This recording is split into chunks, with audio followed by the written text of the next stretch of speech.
Morning.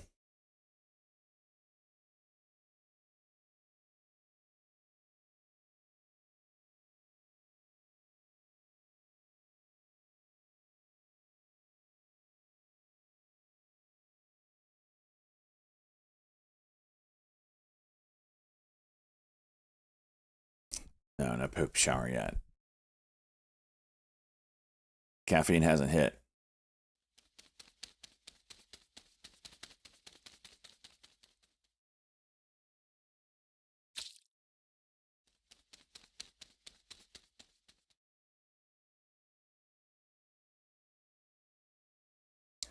Watching this RR and a bunch of inside candles on it.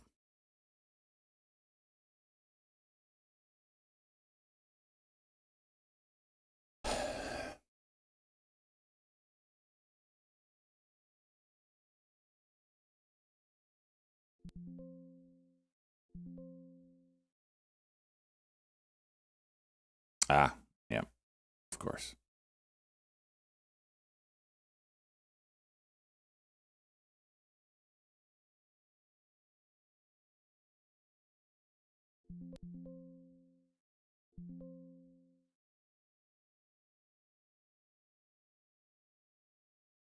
Mm-hmm.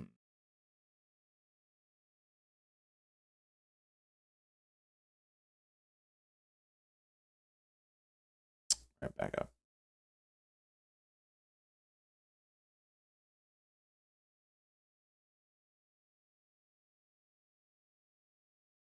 CRML, red to green.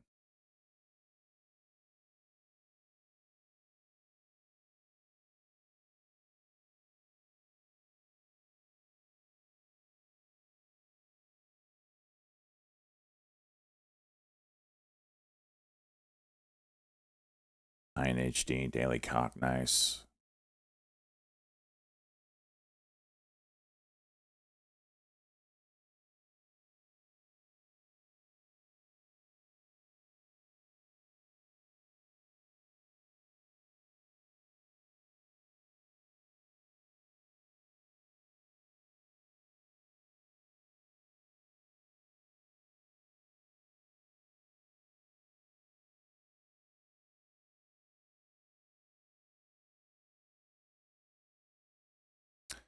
Wow, got some follow through there.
Look, I thought about it and I was like, you know what? I want nothing to do with what I experienced yesterday. I showered. I didn't shave though, so I do have that still.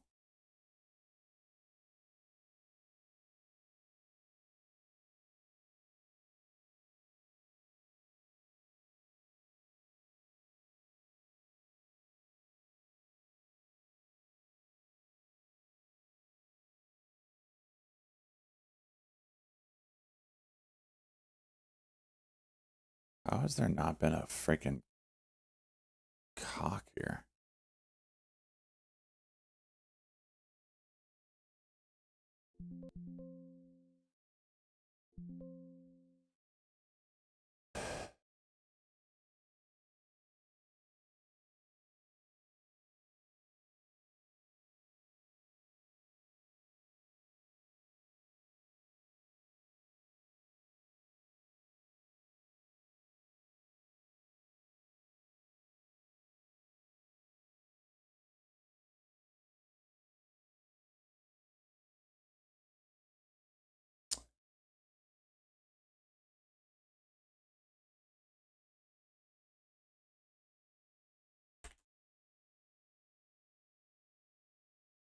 warrants not have alts? If they move fast enough, they do. I think. Pretty sure. So I think the same rules apply. CRML back to the highs. I really like this RR. I know the float's a little bigger than what I normally trade, but geez, like, that's wound up.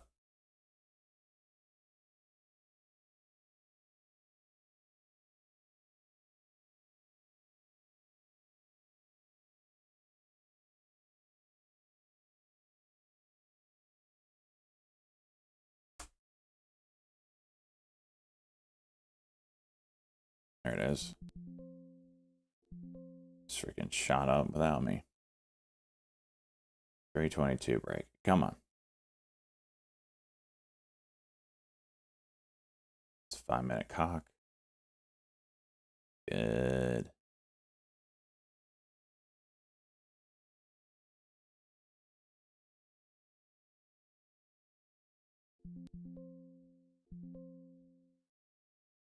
Upper Bollinger Band, some up here. I don't think it's gonna rip through it.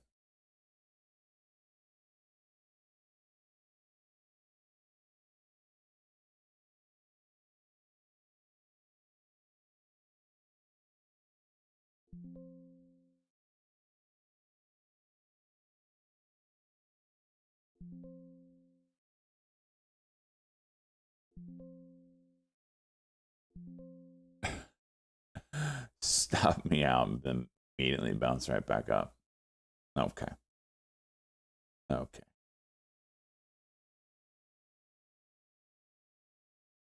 And now it's gonna go. Tell me they don't know. Tell me they don't know. Oh, you can't see. I put a stop limit on for 2 cent trailing stop. It dipped, filled me, and then it ripped.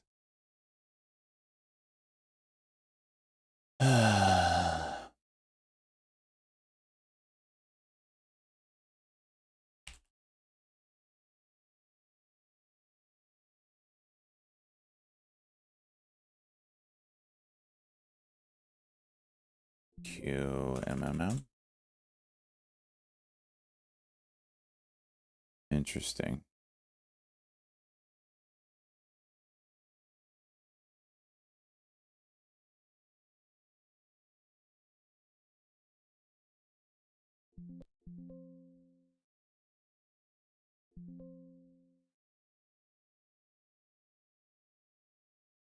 Hmm.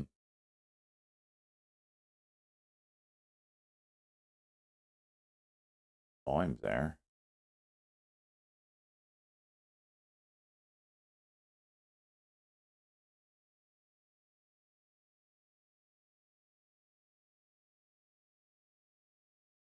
It hit 66 somehow. Another phantom fill that dicks the chart.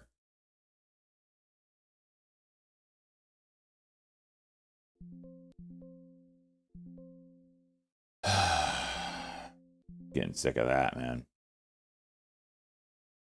CRML has a 1-minute cuck here. Watch over 723.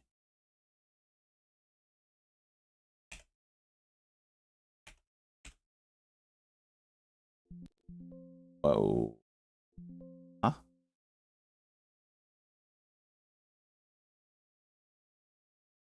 And fail. Not digging around with this stuff.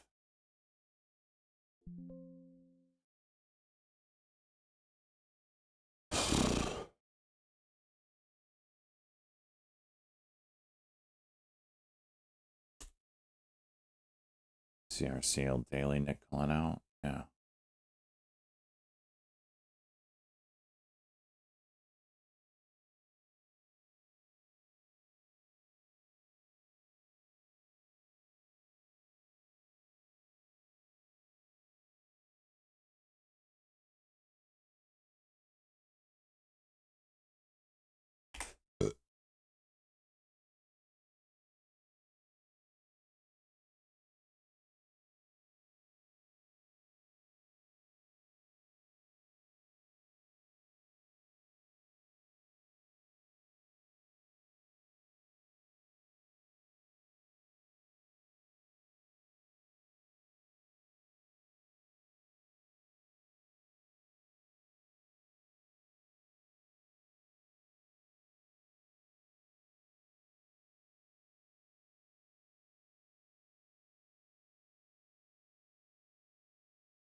KSS.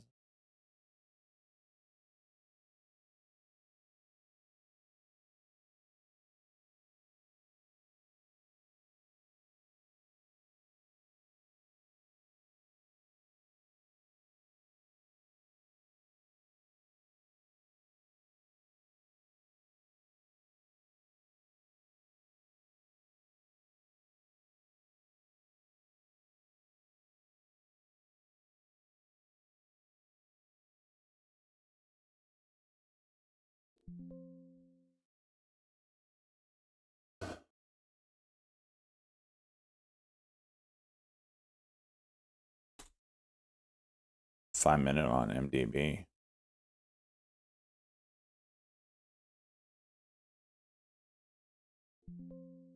What?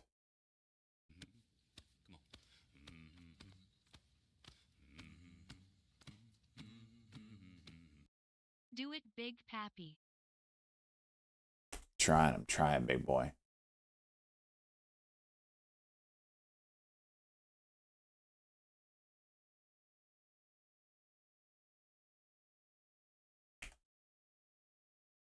Damn it.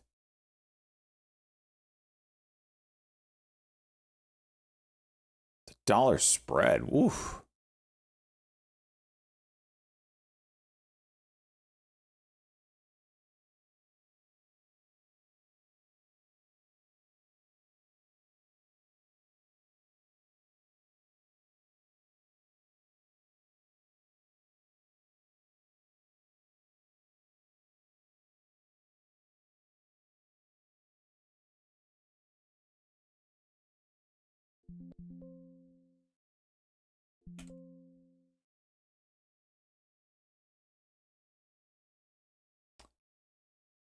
Well, thought I got a good price.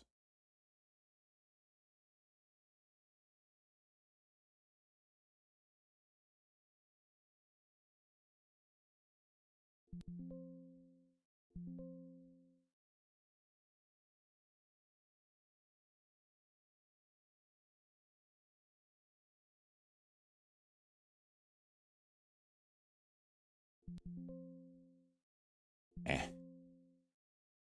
It's a tough one. The spreads are wild.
SJP and D.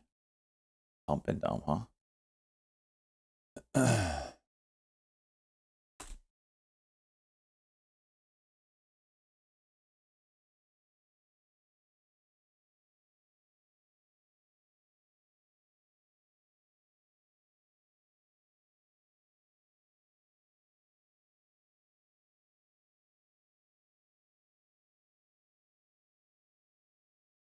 'Fig daily. Nice, nice.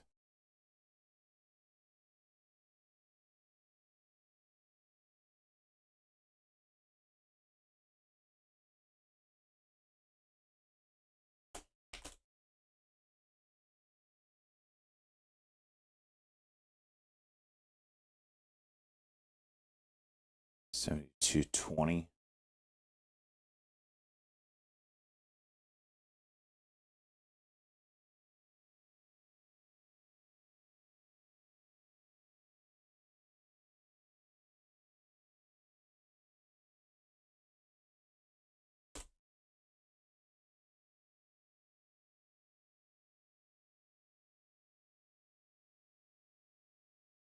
grow. Chronos from yesterday, cryptocurrency over 24 now. Absolute beast.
RR doing work.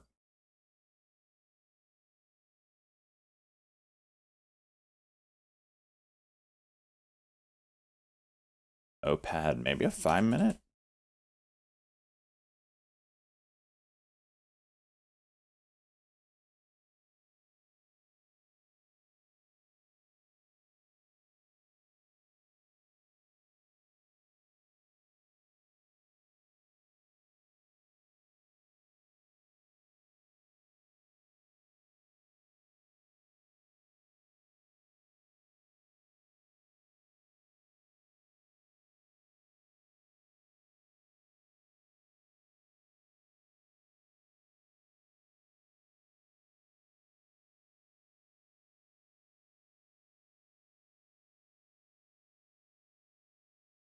They have a diagonal here on OKLO.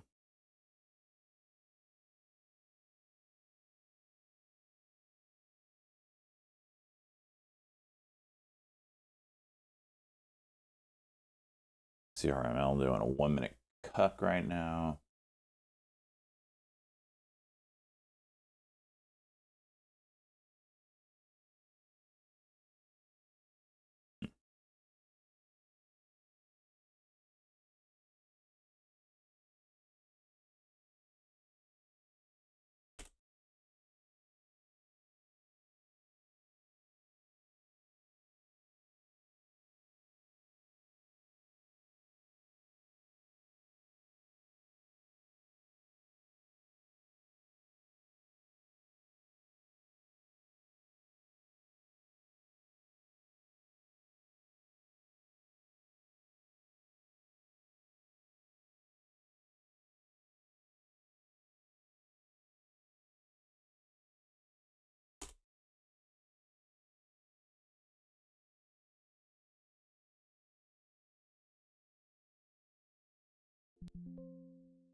Hmm.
Come on.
INHD.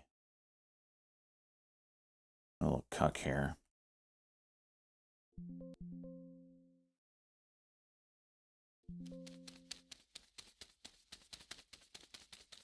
Can flip the script. Good volume. Thank you. Morning. Good morning to you.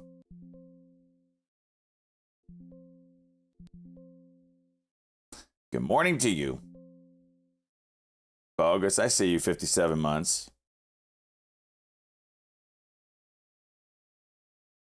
I see you, big boy. Freaking OG in the hizzle.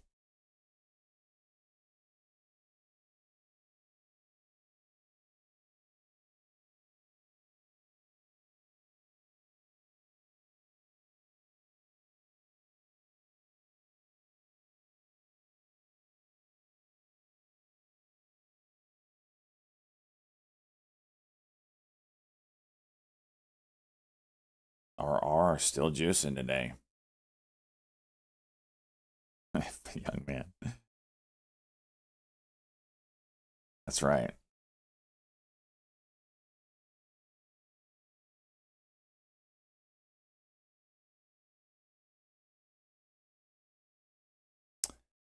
I don't know what's up with this.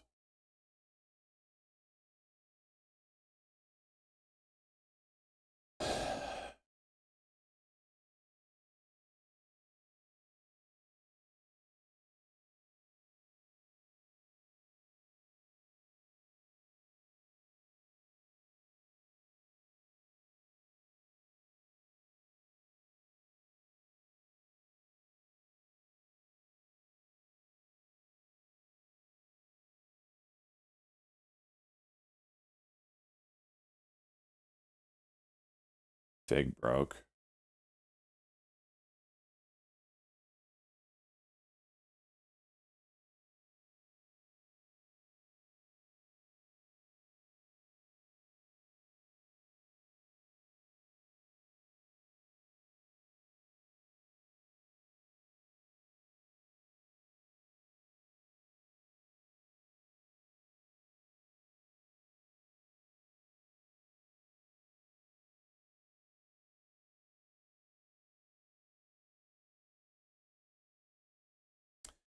Way. Crazy.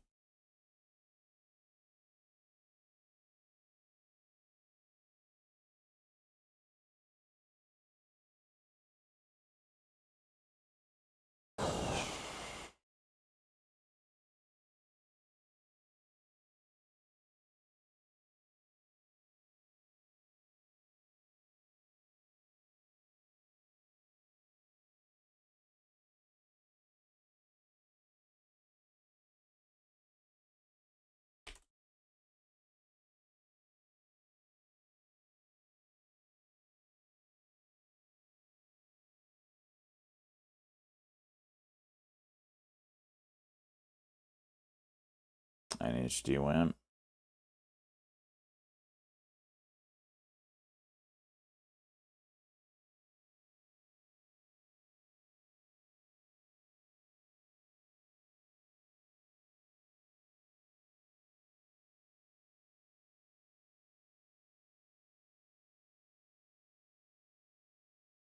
Market's starting to juice.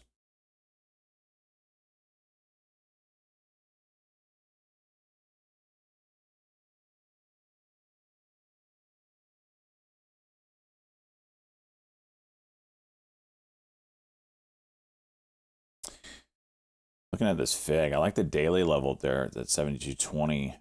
You also have like a diamond.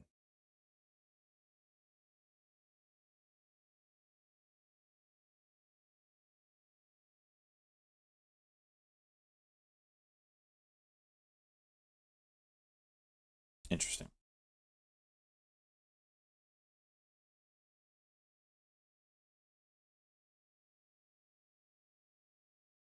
Okay, low, trying to break free.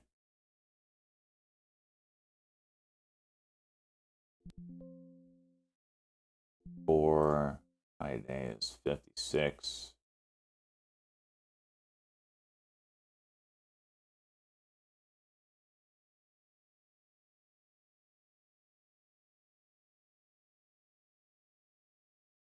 I mean, we're talking 4 cents here.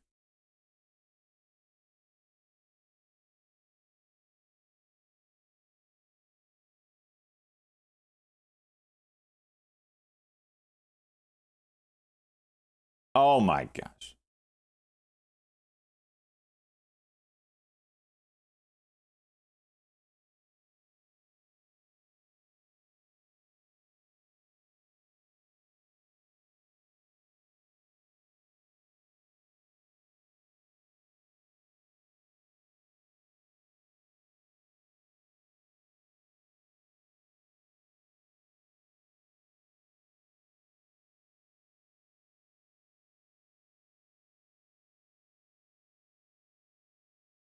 Piece of shit. 20-cent spread and they're smashing the bid.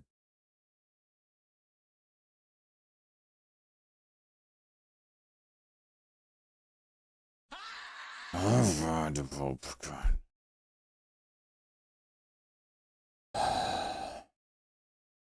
Good morning.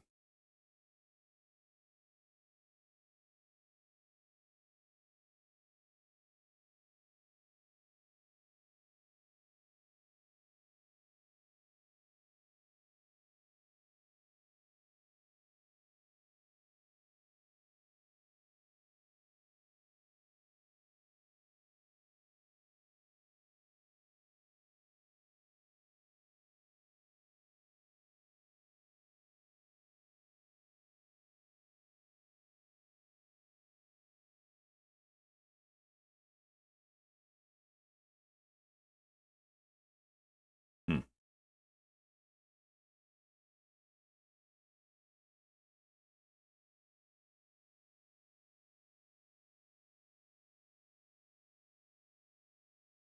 It's a 1 minute cock.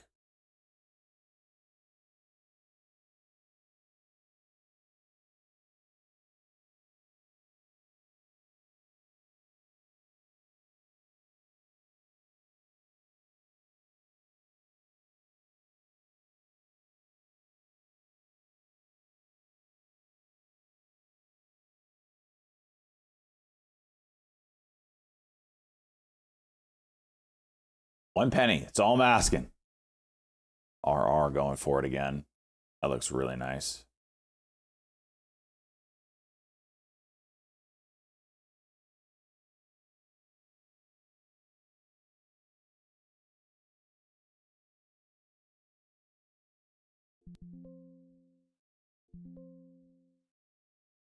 All right, well, it broke. Didn't do anything, so I'm going to take my $100 and go home. RR, trying the 5 minute here.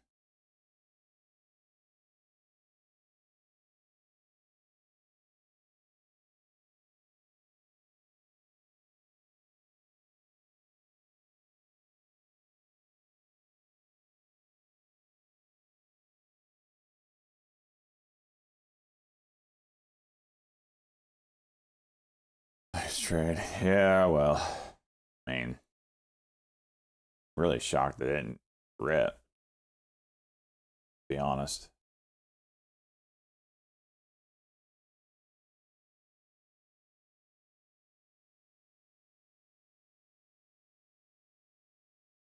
Fig back down.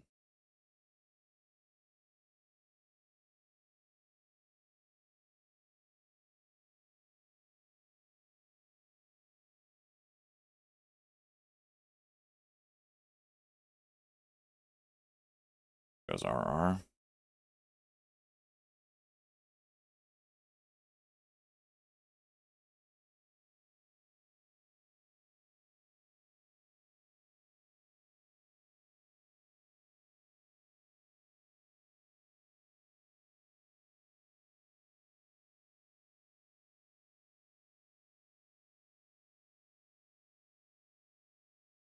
All right, potty.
Darksea, see what you did there. Yo, Crow at 28. I go take a dinkle and it's freaking 28. What the? It hit 29? Yo.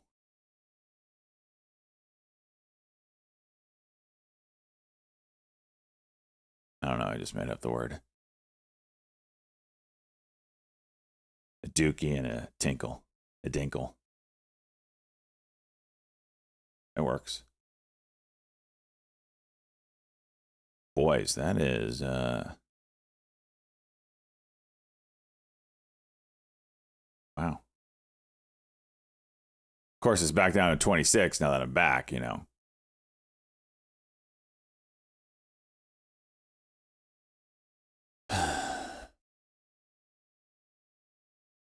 What's your friend's cell spawn on Crow? There isn't one right now. Crow's one of the I mean, it had no reason to be near its, you know.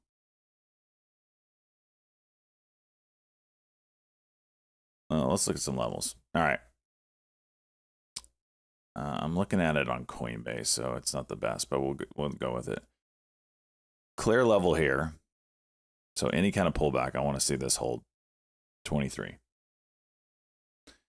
After that, I mean, we're going to start looking over here. Probably a psychological level at 25.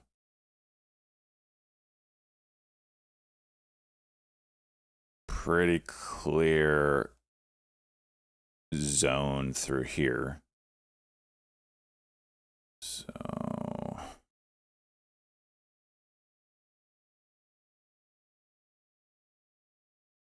it's a little sloppy.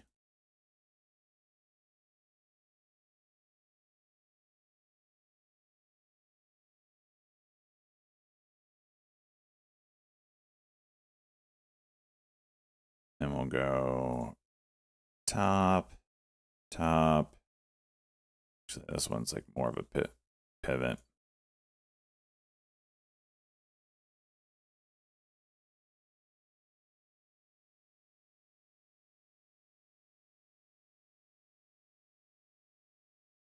There's news on serve.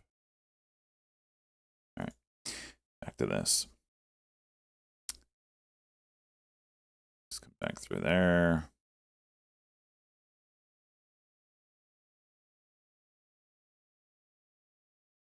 Clear level here. Small level here. And then, I mean, then you start running out of stuff.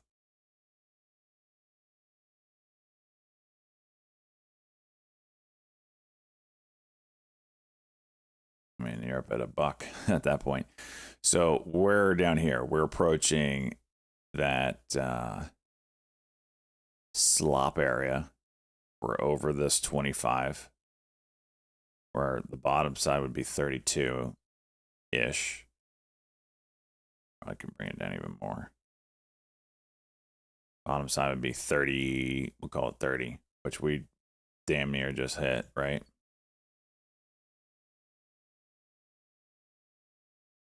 Get rid of the fib levels.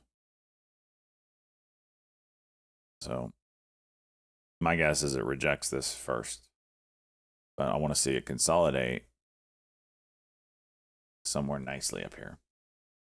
Hopefully this wasn't a blow off top that we just witnessed.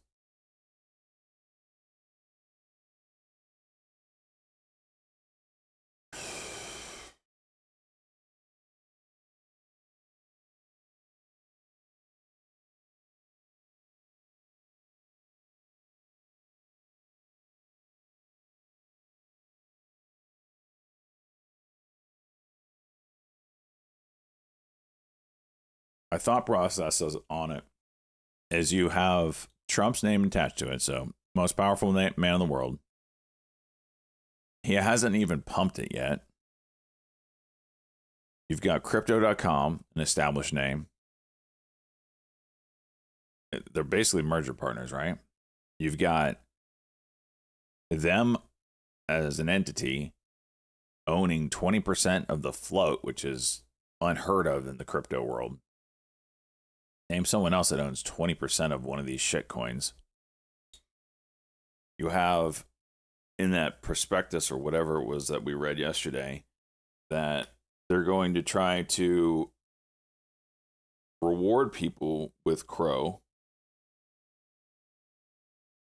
So it will have a use case.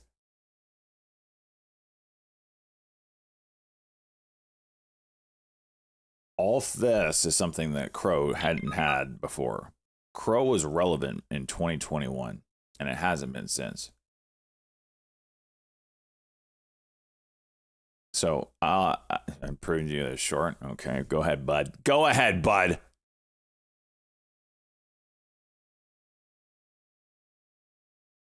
When all those things start being implemented, then I sell. This is day 2. Think back when Trump coin was announced. Day 1, it went up an insane amount. Day 2, it doubled. So do we have that same sort of thing? I think we're witnessing it. This was day 2, right? This was day 1. And day 2, we just experienced. Is that all it has? I don't know. We'll see.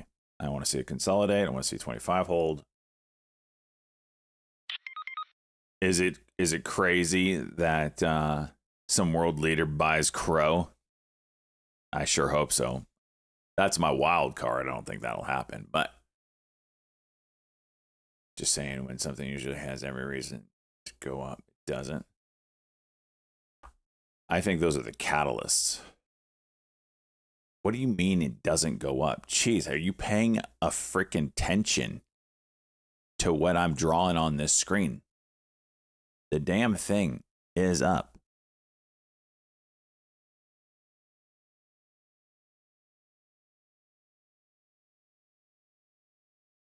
$82% in 36 hours. How can you say it didn't go up? I'm just trying to find out where the top is. And from here, I just play the charts. That's all I'm doing.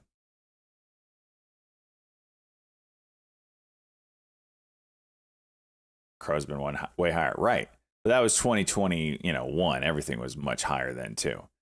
I mean, if you want to go, I mean, it damn near, well, I need to go to like a different exchange. Chronos on.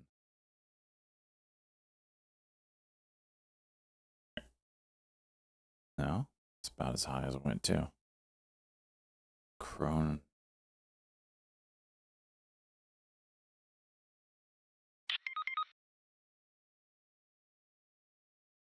All right. Well, 2022, 2021, whatever.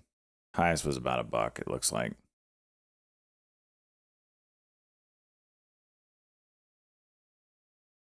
And it went there for no reason. You clear 27 is a big window. Bert. Okay.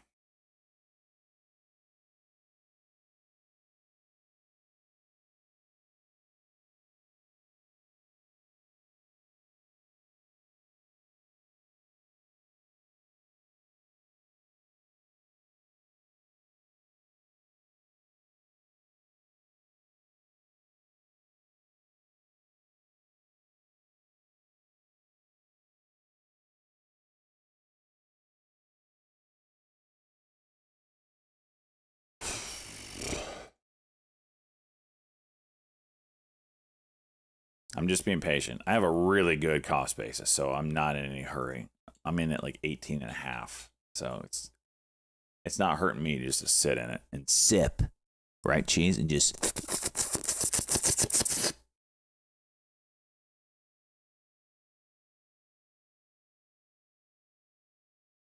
I mean, not me, but my friend.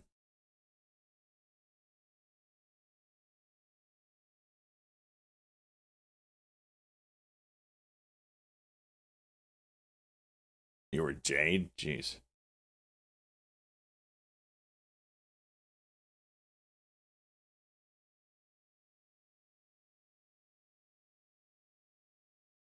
It's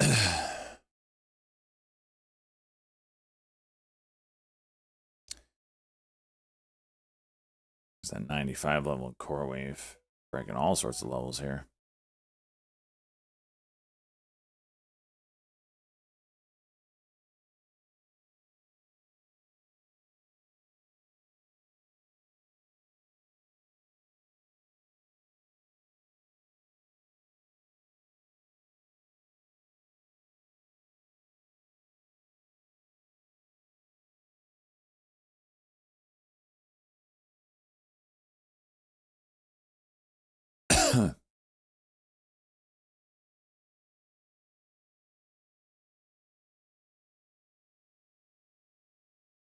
CRCL has a squeeze forming.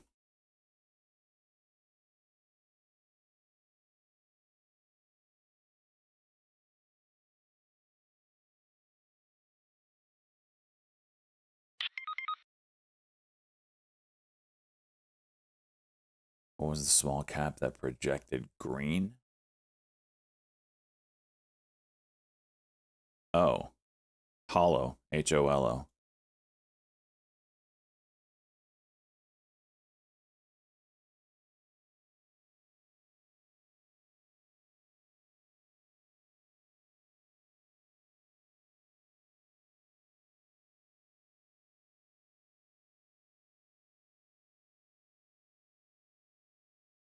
Okay, well, huh? Yeah, yesterday. Gave it all back. It's always a kind of a pump and dump. Figured it would be a bit of a better player yesterday, but nope. Piece of dung.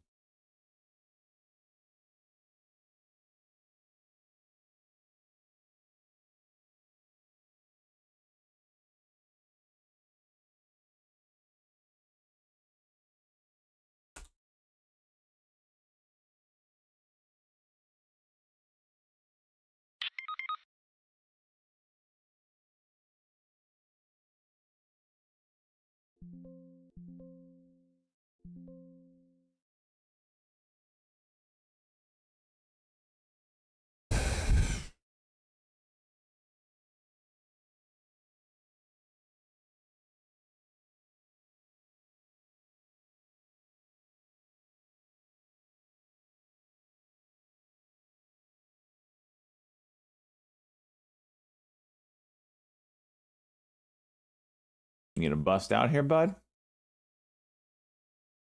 40, 49. There we go. There's VWAP.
Thank you, Nick. Thank you.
Nothing like losing freaking internet when you're in a trade. I don't have this position right now, and E-Trade's just disconnected. I had to sell it from my phone because I couldn't see anything, even though I didn't want to. So that means since I had to sell, it's gonna freaking juice.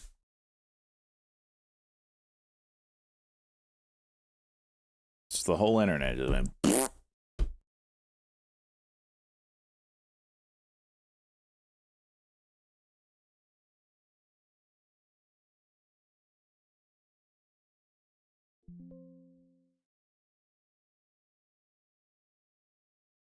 Took a dinkle on me. Yep, sure did. There it goes, 129 break. Of course.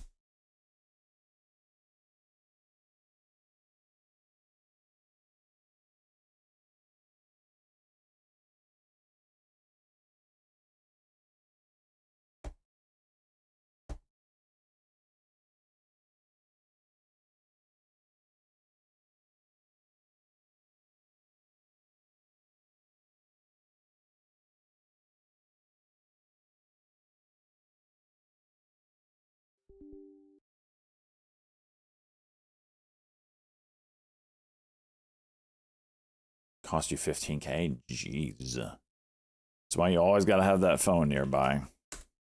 My rule of thumb is if I lose internet, I'm in a position, I close it immediately.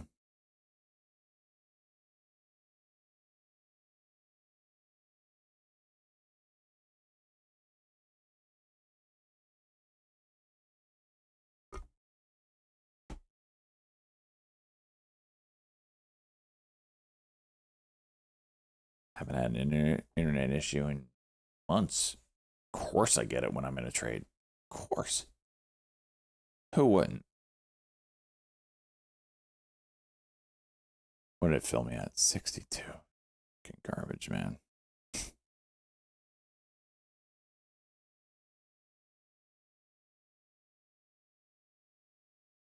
CNA.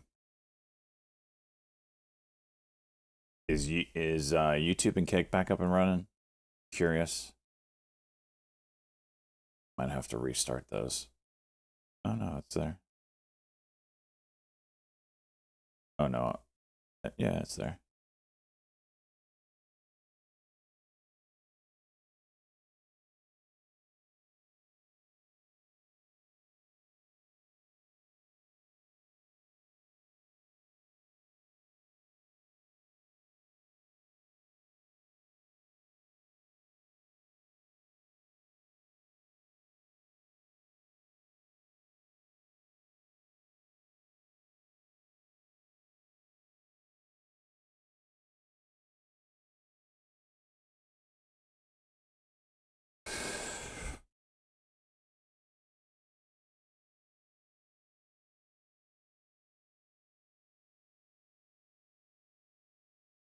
I have 32, 16.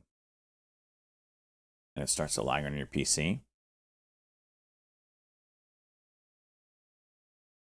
What program do you use? Black Akko. Are you running 4 6 of RAM or 2?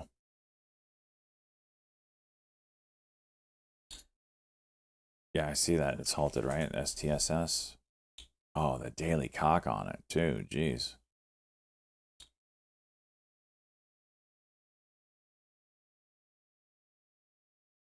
Two sticks. Okay, that's good. ATP beta. I don't know what that is.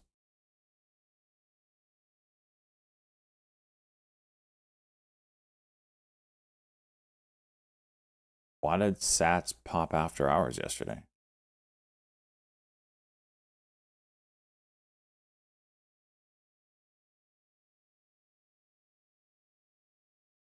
Is there another contract or something?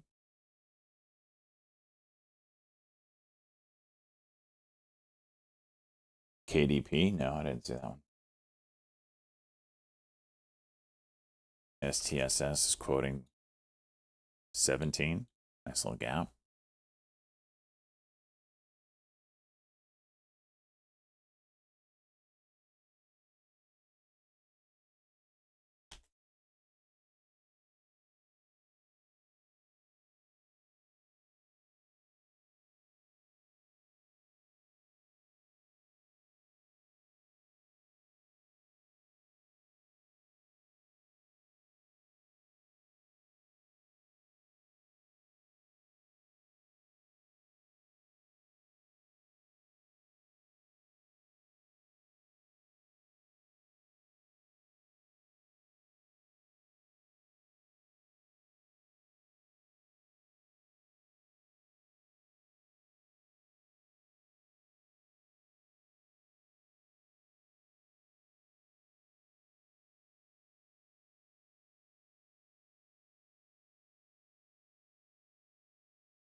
Oh my gosh.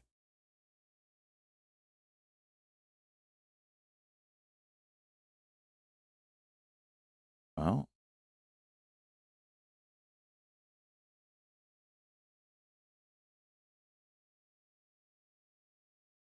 probably goes. It held up.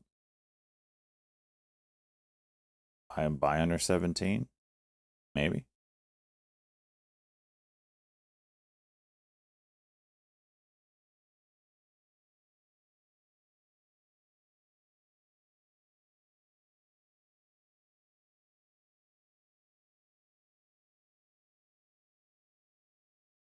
Friday.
Yeah, I was thinking about buying that sub 95 for a little scalp there. I didn't. Stokes is pretty oversold last time that happened. Started a reversal here. MACD was in a different spot though. We'll see. Give me some.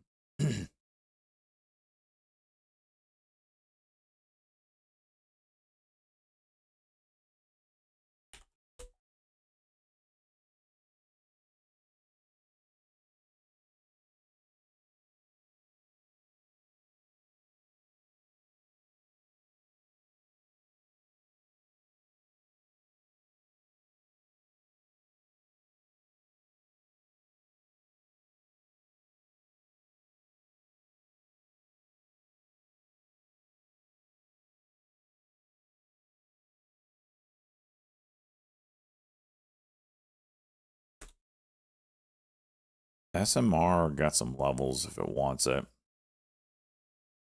Really light volume. So KLO doing. Hmm.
That's yesterday's high of 43.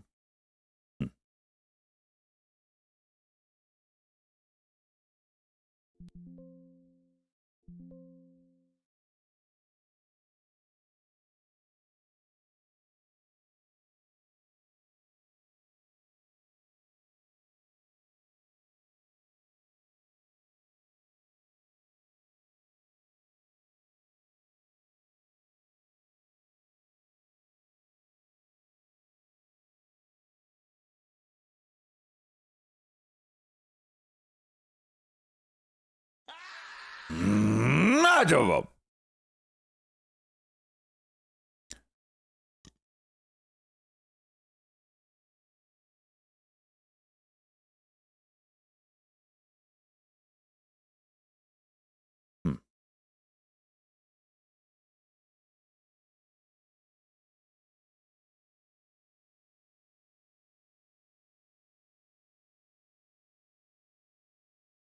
MDB back up to the at 285.50 level.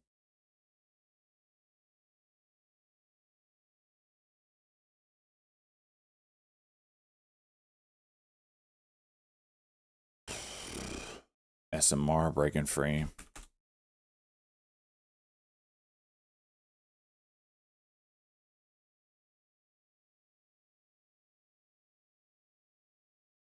Sure what that does.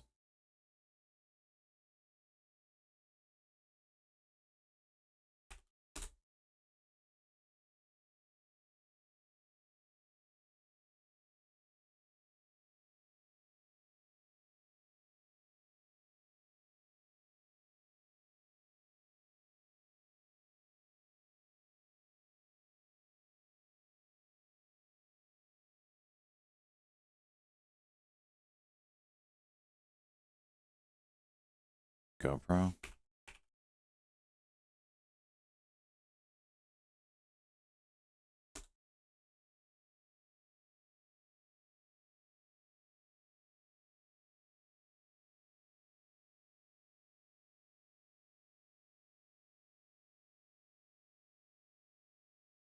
CRCL 5-minute.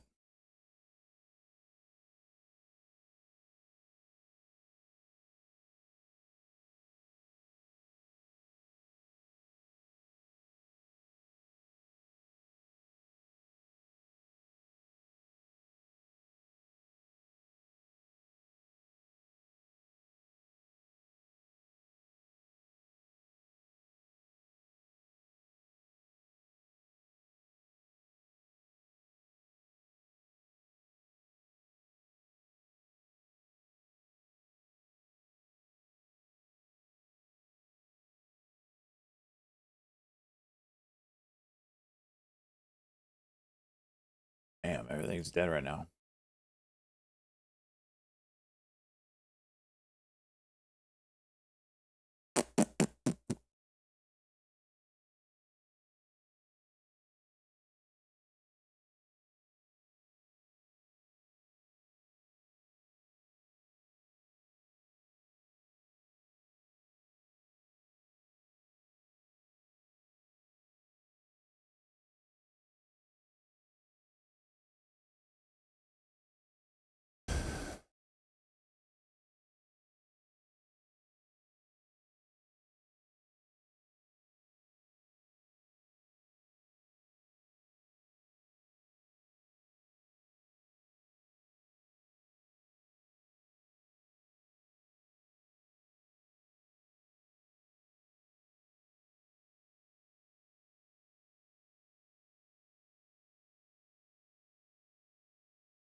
Core Wave 5 minute.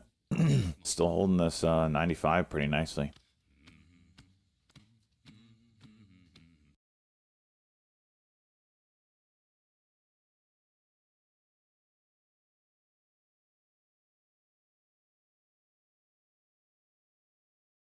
Ace of spades. Let's go, buddy. 47.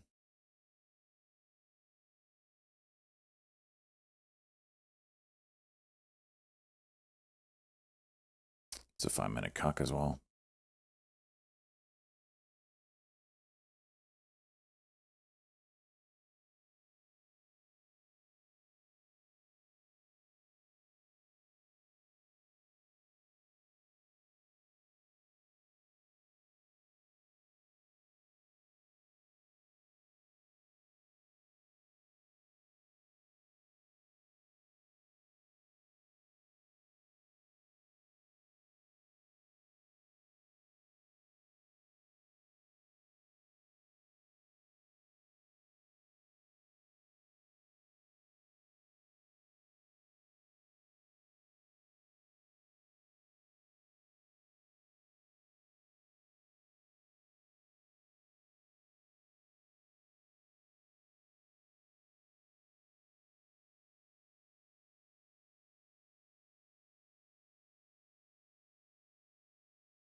Circle.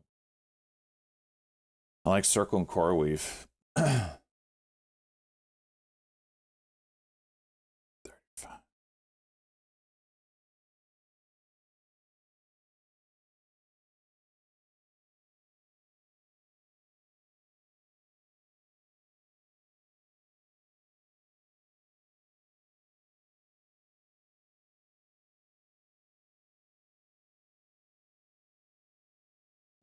Oh, shit. Filled me right at the damn peak. It's about 30 cents higher than I wanted to be.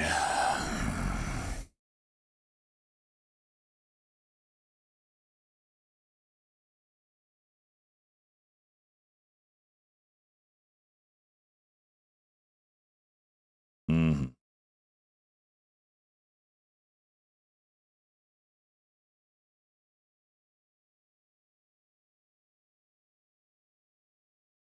That's disgusting.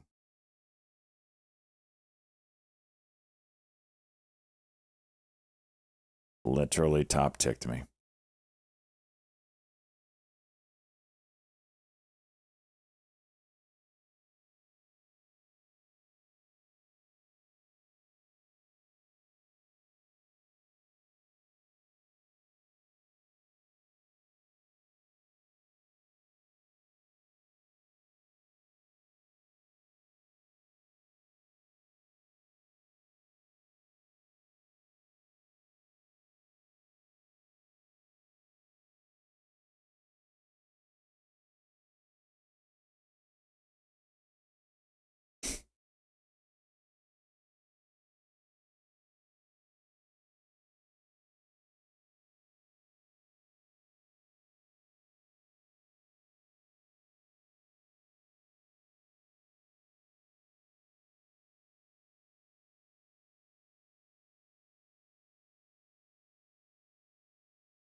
There's a squeeze on this circle. I don't know which way it's gonna go. I already broke top side, didn't go anywhere. So you know what that means. Test bottom side incoming.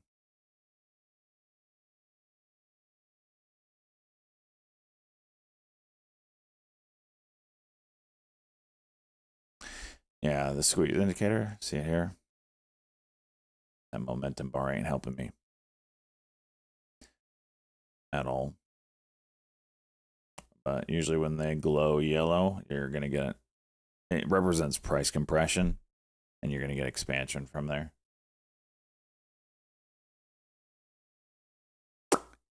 Just going the wrong way right now. I don't like that at all.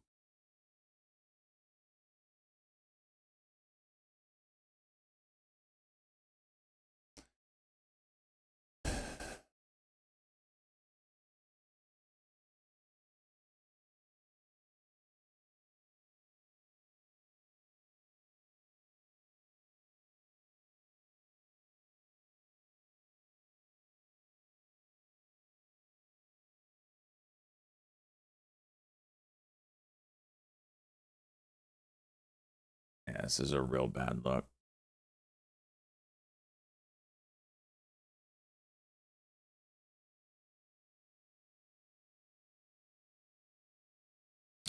It's called the SQZ Pro.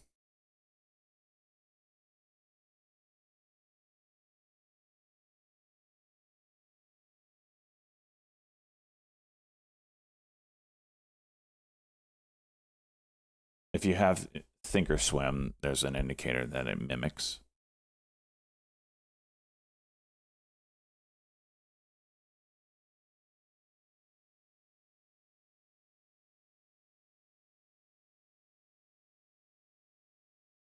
INHD looks like it could go. Forming some structure here.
Needs to close over this.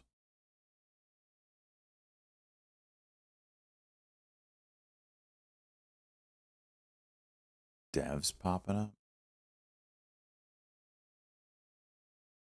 I'm bored. I know I'm freaking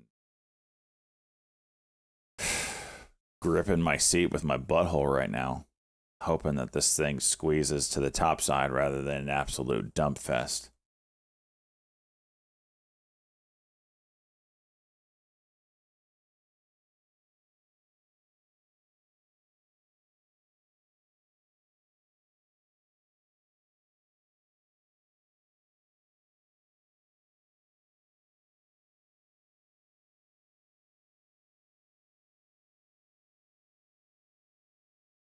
INHD.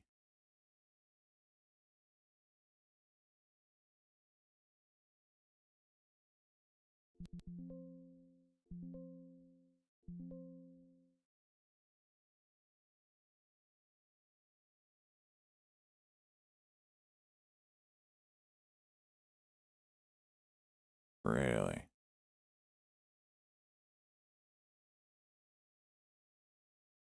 It's a bit of a pivot point. Like, it needs to go here.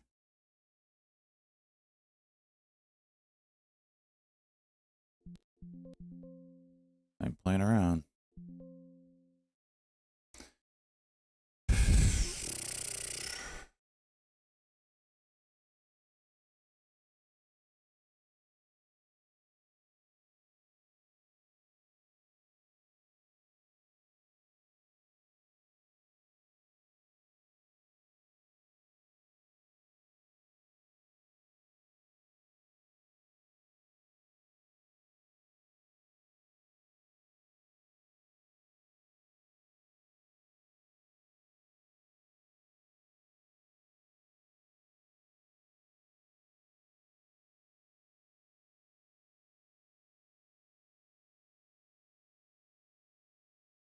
You know, with NVIDIA going up, you'd think this would be doing better, huh?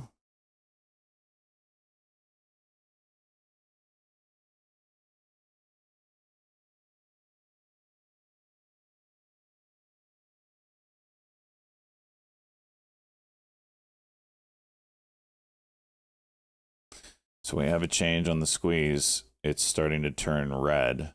I want to see it turn red then. Go straight to green would be ideal. That means the squeeze is squozing. But right now it's cooling off. I want to see that.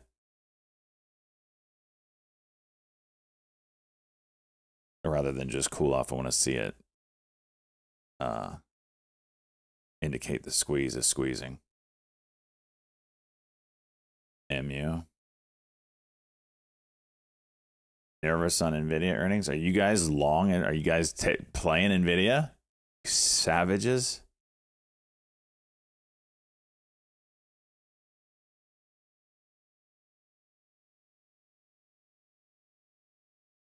We're close. If you break the 71 where, you know, old SJ's sitting at, it should do it. Should. Very small play. Ape Life. AMD Sympathy. That might be a smart play. 1 penny. Just give it to me. Get me out of this thing.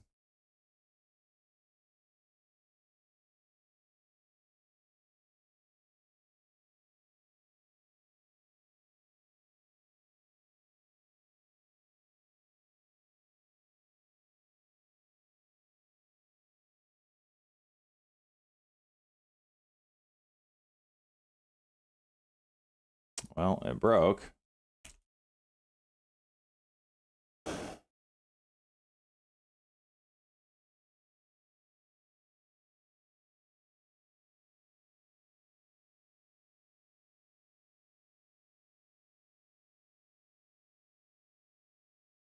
Into a cuck. Come on.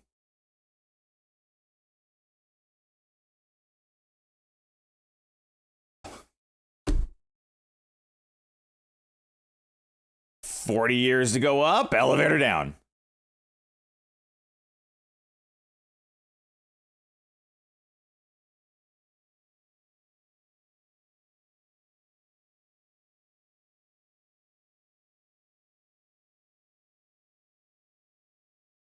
I was literally thinking, well, it broke. I got what I wanted. It didn't do anything. Should exit. Nope. Didn't do it. Did I do it? Nope. Didn't do it.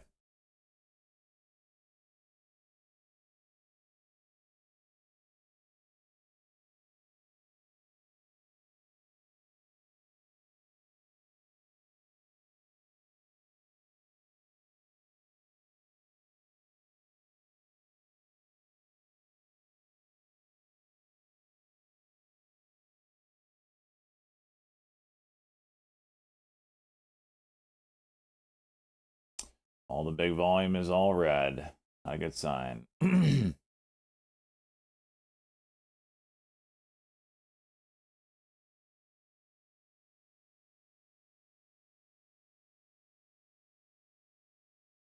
SSYS, or I'm sorry, STSS 5-minute cock off the 9 EMA as well. Something to watch there.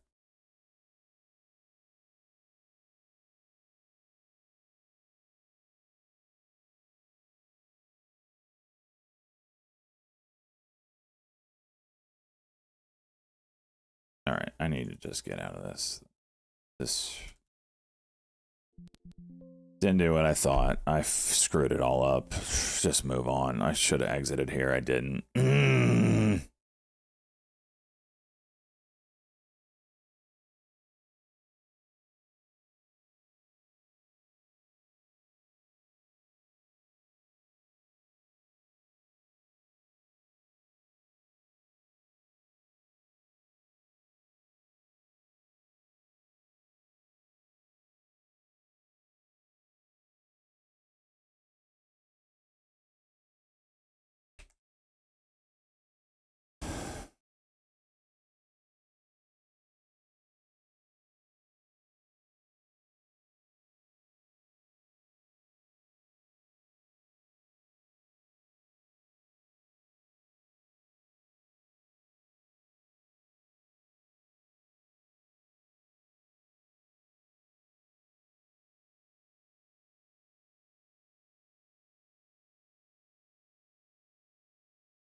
Yuck.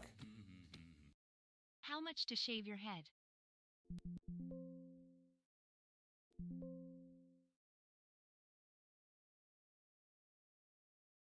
Not enough.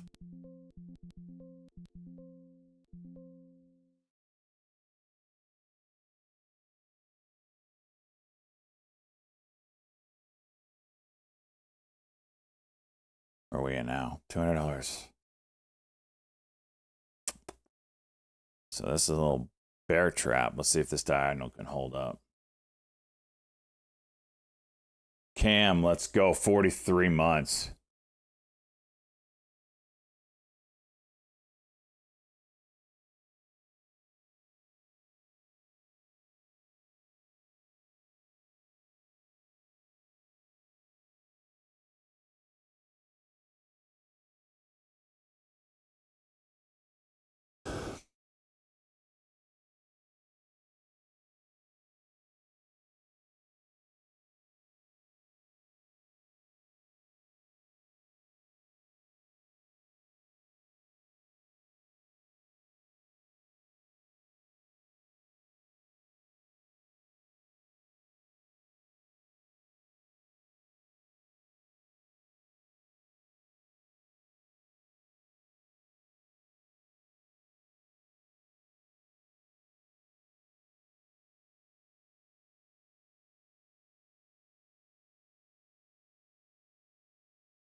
It's a 1-minute cock.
Gonna do it.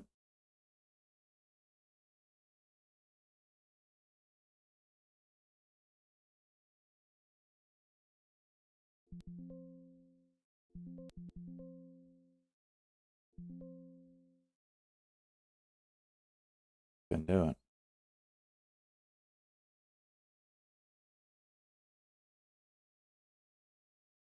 This is breaking. Damn it.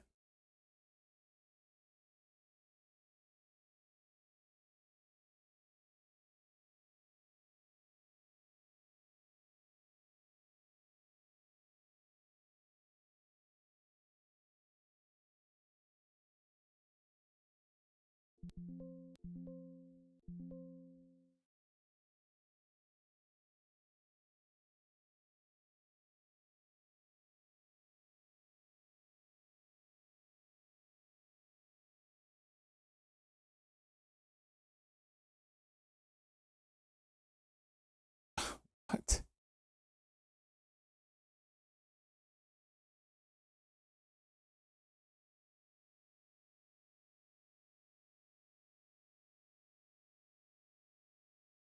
Oh, STSS. Now it goes. Freaking dollar jump.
Wow, dude. Jesus.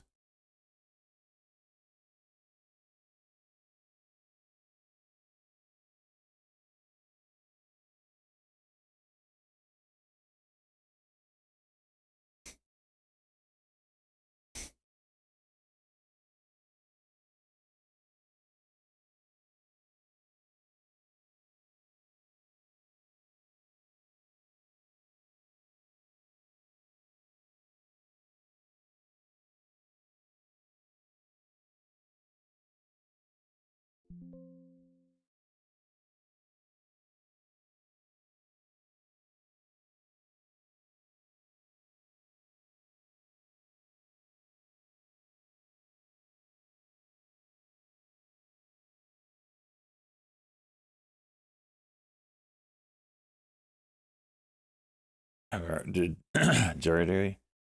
No. I got called for it, but got exempt.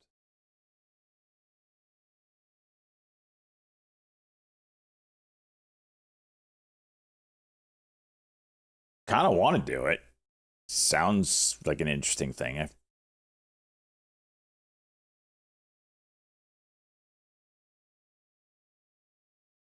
KSS is at. Oh, there it goes. Freaking garbage.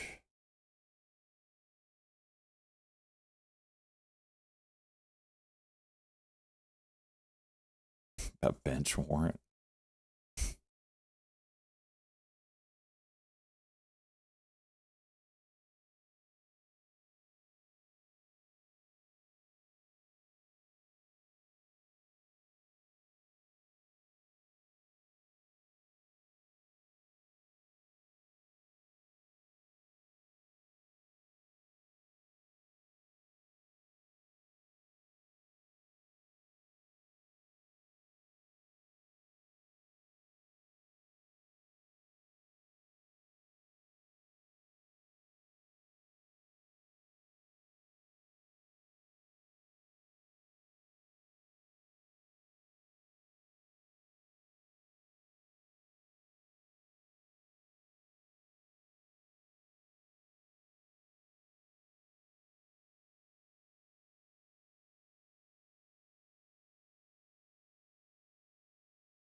Yuck.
Oh, broke 96 magically, huh?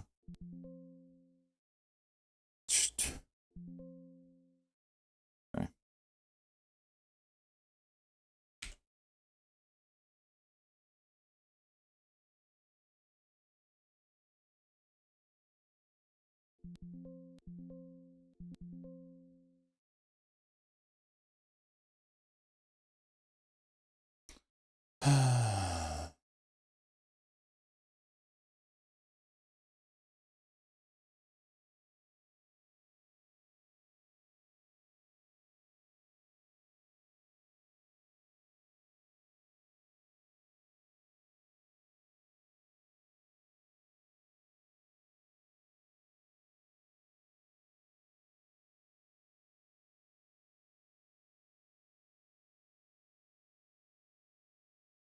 Think we got a video to watch today, don't we?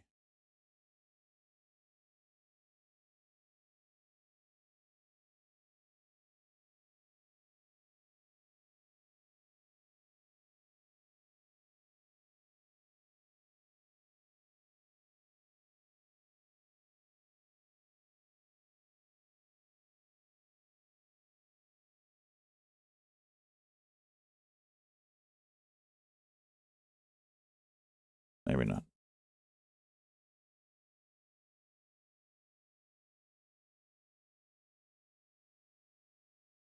Have we watched Tom Lee?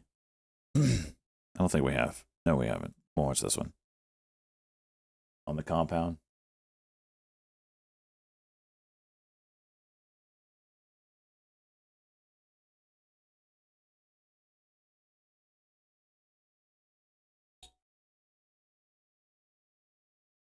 Hushed up drummer. Yeah, that one. Coming up soon, comments from It was good. Feds I wasn't Barkin. there for the Fed part. I was there for the alts part. The more traditional Salt. crypto part of Jackson Hole. The salt of course. thing, Yeah. Oh, so they're doing Assault Jackson Hole now? It was That's Salt, smart. Wyoming, yeah. It was Kraken and Skybridge, both sponsoring. How was it? It was good. They had a lot of policymakers there, and, you know, so it was a good mix of, like, people building Thought that was gonna things and break then 16. policymakers. Very cool. I heard you on with the Bankless guys. It was good. Yeah, I like those guys. It was good. So They're you've not got- as good as you guys, Yeah. of course. So we'll talk about, obviously, BitMiner later, but Mhm. is it BitMine or BitMiner? BitMine BitMine Immersion. Immersion, yeah. Where did that company come from? Did you start it or? No, it was an existing Bitcoin mining company, but it was a very small company, and mining's not a great business, and so they were open to kind of rethinking of their strategy. So the company was open to kind of pivoting to one focused on Ethereum. So they went from a miner to a treasury. Yeah. So so they have this.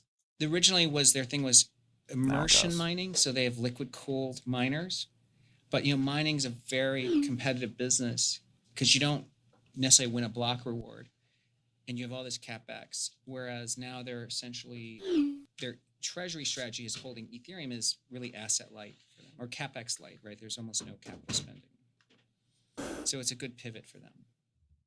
I was saying this last week. Mhm. Tom, are you getting bored of the market? I feel like we just say the same shit every week. Like nothing's happening. It's all just like, is AI going to blow up or is it going to continue? Like, I mean, I I'm think there's a bored. lot of clues coming that there's some really big things happening. Like, I think one of the Who's most, coming for what? I think that one of the most interesting things is that the U.S. financial system is about to get really re-architected in a way that's like oil. Like, imagine oil had also these E&Ps and stuff. But the one difference is that the financial system Another phantom becomes, like, fill as big over as a the tech breakout sector level. in terms of market cap. Really? Like JP Morgan's PE could become a growth stock. If what? Well, if they become less reliant on two things. One is like the traditional financial architecture has a lot of friction, right? Because there's so many intermediaries in everything that's done, including like how JP Morgan. But Tom, aren't they the friction? yeah, why do they want to remove it? That's their rake. Well, but if they could make more rake. So Oh, remember, you're there's like power juicing. laws. Like as soon as the banks get involved in an industry, they already have a large share. So they have the ability to do power law in anything they do. And so like if they decide to go into like re-architecting the bank, one of their biggest sort of saves or value capture is the staffing of the industry could drop a lot. JP Morgan has 200,000 people. They could make more money with 5,000. So I think that the financial industry could start to be trading like a tech sector multiple. Oh, I like that. That's a call. Right, so that's very exciting. As a long in JP Morgan, I'm so into it. Goldman, like J. Morgan and Goldman and Morgan Stanley, they're going to be strong, whatever they do, because they have customer relationships that will follow them to whatever they do. So the metric. Hey, look at that. I was Like, right. that's like what they always say. On Just TV. wrong That's time. not the metric anymore. Correct. It might be, and even things like credit cost and net interest margin, it's going to change as a dynamic because like if JP Morgan gets big in stable coins, they might make more money from stable coins than deposits. Like they may. That's wild to think about. They may be a very different company. If it's not out of the question to see a re-rating like that because we're living through one in the utilities right now. Exactly. So yeah, it happens. So suddenly power's become a really important driver because of AI. Yeah. Well, AI is converging onto the Oh, blockchain shit crypto balls! token economy. So the financial system is always the other side of that. Like so if there's a big AI story for tech, there's got to be a big crypto story for financials. Yeah. And that's why suddenly financials could become a huge STSS moving back towards the I high like it. again. I Sharp like it. Technology We'll take it. on that insider buying. Now it's All right. Put your 1760, headphones on. up 77%. Dude, this thing moves 50 cents in a second. Can't even usually pay attention. Usually just me. All right. Very confident in my assertion. We love those claps. The Compound and Friends. Episode 205. CBRL Cracker Barrel shares up about 9% now at the intraday high after the company reverts back to its original Today's logo. show is brought to you by Newburger Berman. That's Charlie Bravo Hi, Romeo folks. Lima. Let's talk about options for your portfolio's next move. Ultra short funds made sense when rates were. Shut up. Oh, wow. Too often. Can you imagine? We've done this 205 times, Tom. What do you think? It's always seems very impressive, right? fresh. Yeah. It's super impressive. We keep it fresh. All right, ladies and gentlemen, welcome to the biggest and best investment podcast in the world. I'm your host, Downtown Josh Brown. My co-host is with me as always. Y'all say hello to Mr. Michael Batnick. Hello. Thank you. A little energy in here. All right. All right, we have a very special guest today, returning champion. That only made me fan that favorite, much? Literally What? the pinnacle of stock market analysis. macroeconomic foresight, somebody who needs no introduction, but I'm going to give him one anyway. Tom Lee is the CIO and portfolio manager at Fundstrat Capital and co-founder, head of research at Fundstrat. No ticker IBM, India Bravo, Michael Nutta. Paradigm Press is out with a new long idea for IBM. It said Tech's new guard is making a comeback. Search IBM RC an increase of activity. We'll see.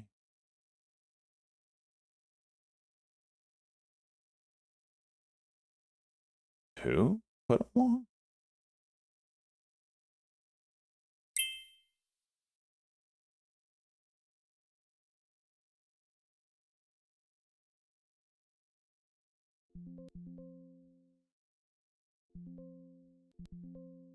I don't know. A couple of weeks ago on Animal Spirits, Ben and I did a show, and we titled it "The Dumb Money," and it was talking about all of the money piling into How to the get my treasury, commission the SJ digital for asset betting treasury companies. STSS. And then I listened to you on Bankless, and it was a correction of the record. I know we're going to talk about Bitmine immersion technology later in the show, but I did say regarding you, I don't think, in fact, let me not caveat that, there hasn't been a single person who is commenting on the market over the last 10 years that's been more right than you. I don't remember the That's true. AMD one. Thanks. I mean, do you think that there's anybody else? No, I think Tom's the GOAT right now. I think it's slugging percentage on base. I'm not a baseball guy, but all of those things. So nobody would argue it. But what's more impressive than your record of the things you've said and what's happened afterward? What's more impressive is how much shit that you've had to put up with along the way. Because because I remember 2011 and 2012, Tom Lee, and you might have still been at JP Morgan. Yeah. Okay. And you were bullish. And at that time, everyone was like a little bit bullish. Not everyone, I shouldn't say that, but being like as bullish as you were in 2011 and 2012, it almost felt like you were a magnet for all of the anger and frustration that people had. This thing is like wild, but dude. You stuck your neck out there, and you obviously were proven right. I think we're, 15 years of 12% average annual returns. 14. Yeah, it's been extraordinary. Nobody was saying that. Even the bulls were saying things about like the new 14%.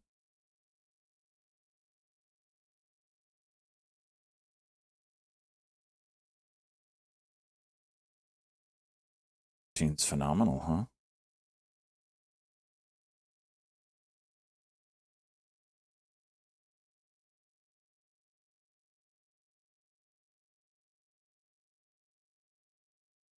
Hmm.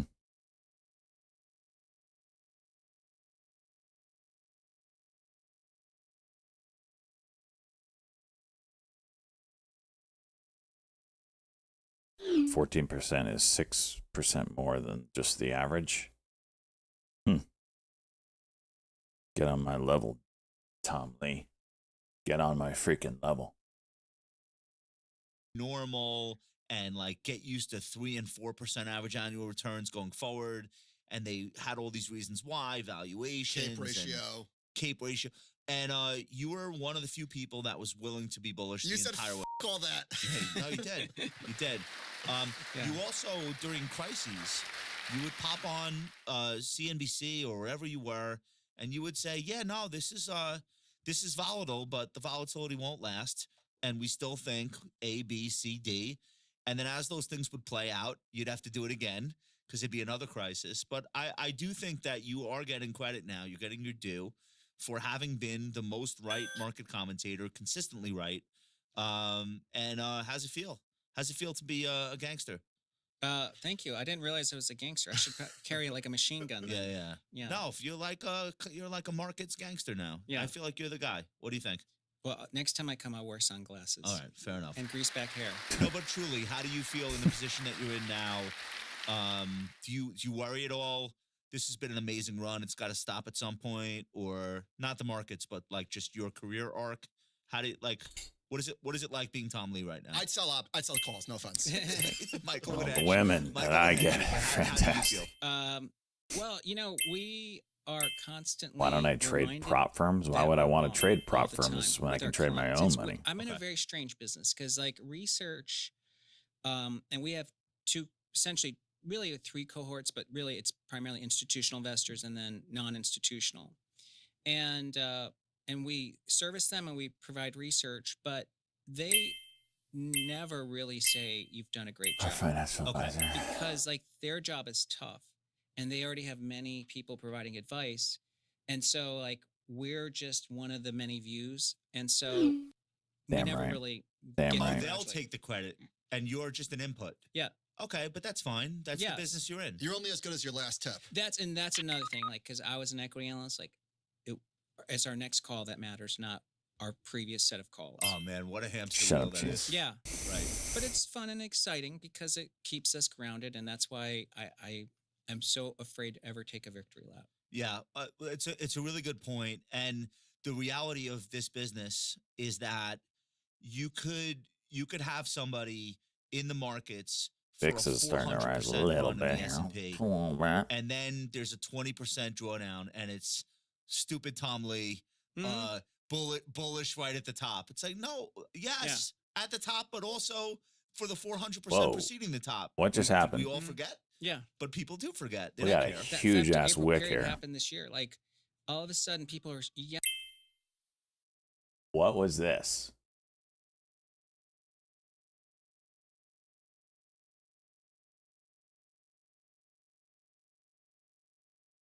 All commando members behind Nord Stream attack identified. Zeit says evidence points to possible state involvement pressuring German government. Is that why it dumped? We're talking about the Nord Stream pipeline?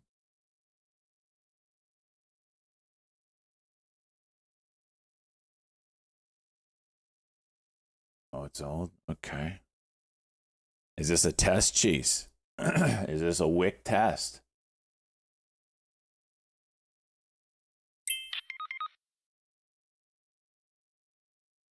We'll see. yelling at us saying like, how did you let us sink ourselves and get caught in this tariff thing? You know, and the Fed's not going to save us. And we kept saying it's waterfall declines are V-shaped, but no one could really believe it. But now that we recovered, at least we're not getting yelled at. Are you surprised at the speed with which the markets recovered? Even if you, so I know you remained bullish through that, and it was the right call. But are you even you surprised at how fast we recovered? I mean, yes and no. There are V's and there are V's. Mhm. That one looks like the pandemic. Yeah. Well, yes. I mean, that was a complete drying up of buying power and then a complete loss of confidence from the CEO level to everybody in the world because no one had an answer. So you could see why you'd have this huge air pocket. But I do know 2 things that markets are symmetric. So the faster your decline, the faster the bounce. That's always. yeah. Chartkit has a great one on Yeah, that. yeah. So we showed that What did you basically just say?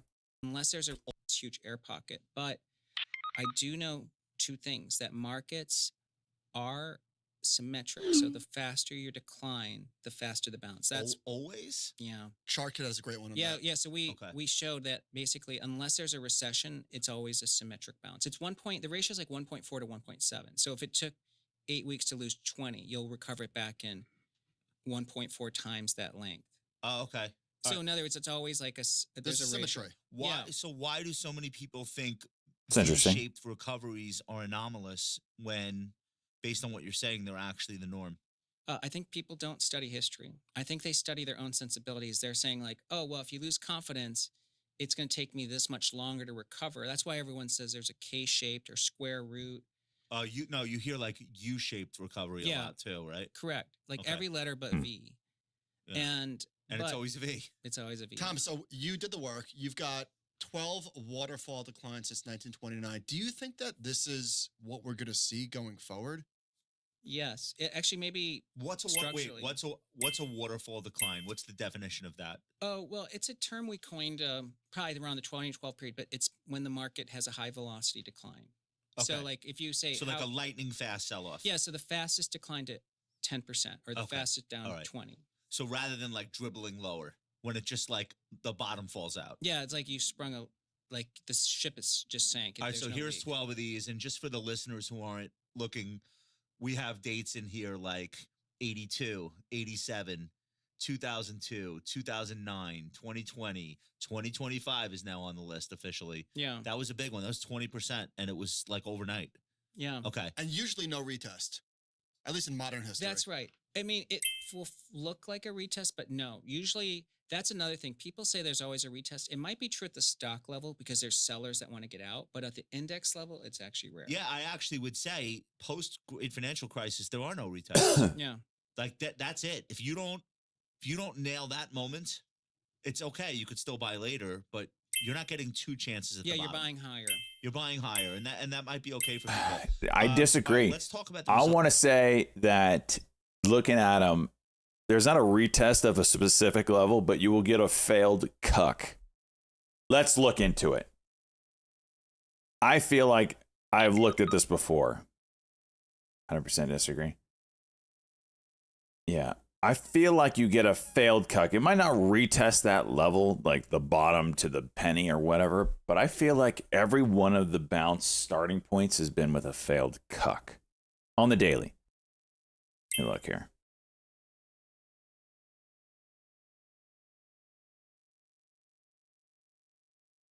All right.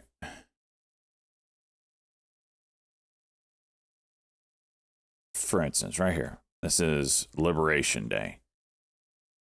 Here's your bottom. Here's your failed cuck on the daily. Entry would have been right there, and that would have been the bottom.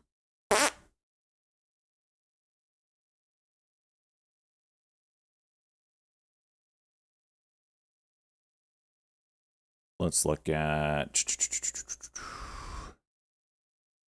one of the other big ones.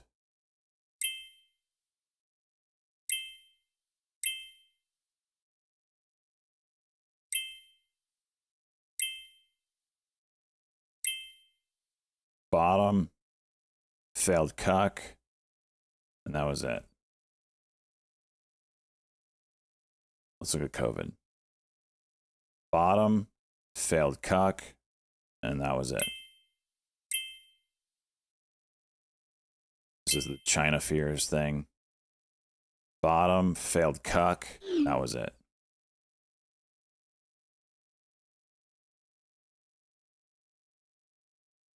Those are all the big ones, I think. Let's go financial crisis. Bottom, this was failed cuck way up here. But that was it.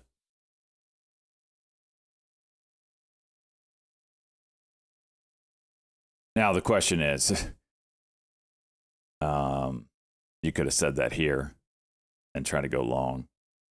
I guess if you try to take it, you just put your stop loss at the, at that level again. I guess the tough thing is finding that bottom. TRVI, Trevi Therapeutics. You try it every the single September time. 7 I don't know. calls trading, Tango Romeo Victor, India. Yeah, none of them are a true retest of a level. There's no like bottoming out, right? No elongated bottoming out process. But these are all, the specific events he's talking about where this, I wonder how long it took to get back up to those highs. I know Ticker MDGL, Michael Delta, Golf, Lima. Shares of Trevi The Therapeutics. FDA has accepted proposal for reasonably likely surrogate endpoint for MASH, all-cause $8.60 mortality, or in heavy coal liver-related activity events that in come from the TRVI. FDA. MDGL, I said. So he's right on there's no like retest at the bottom, but you do get an opportunity set up. Phosphates inclusion in critical minerals. What senators pushing that and what company?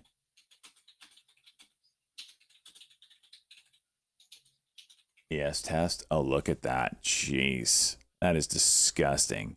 Flush them out and go. The squeeze is on, boys. That's freaking filthy.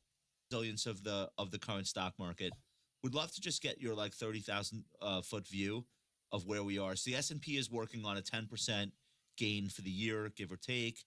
NASDAQ slightly better, right? Yeah. Leadership coming from utilities, industrials, financials, communication services. Yeah. So exactly what you'd expect. Huge semiconductor rally this year. And then what's not working? Energy materials. Healthcare. And healthcare. Yeah. and healthcare. Okay, what do you make of the resilience of the market? Look at how much shit we've put up with already. Look at how many like big, bad, scary things we've been through, and we're still in a double-digit gain for the year. Yeah. So, what do you think? Well, I'd say number one, just for people to place themselves like in history. So if you had a fact pattern of 20% gains, and then the third year's up 10 already, and maybe we'll be up 15 or 20 this year, Damn. then we're in a bull market. Like, so What do whatever. you mean? Then you have confirmation that it's a bull market? Yeah, because this never happens in a bear market. To me, INHD you breaking can't out. have like Well, a no dead shit. cat bounce that lasts Right. 36 You months. can't have Yeah. bull markets and bear markets. Yeah. But then they should then place themselves in history. This is probably more of an early start of a bull market rather than late. It's start. amazing because there's nobody that you would talk to who would say we're early. But the pushback Yeah. is, and there's lots of pushback. You have people saying this feels like 2021 all over again.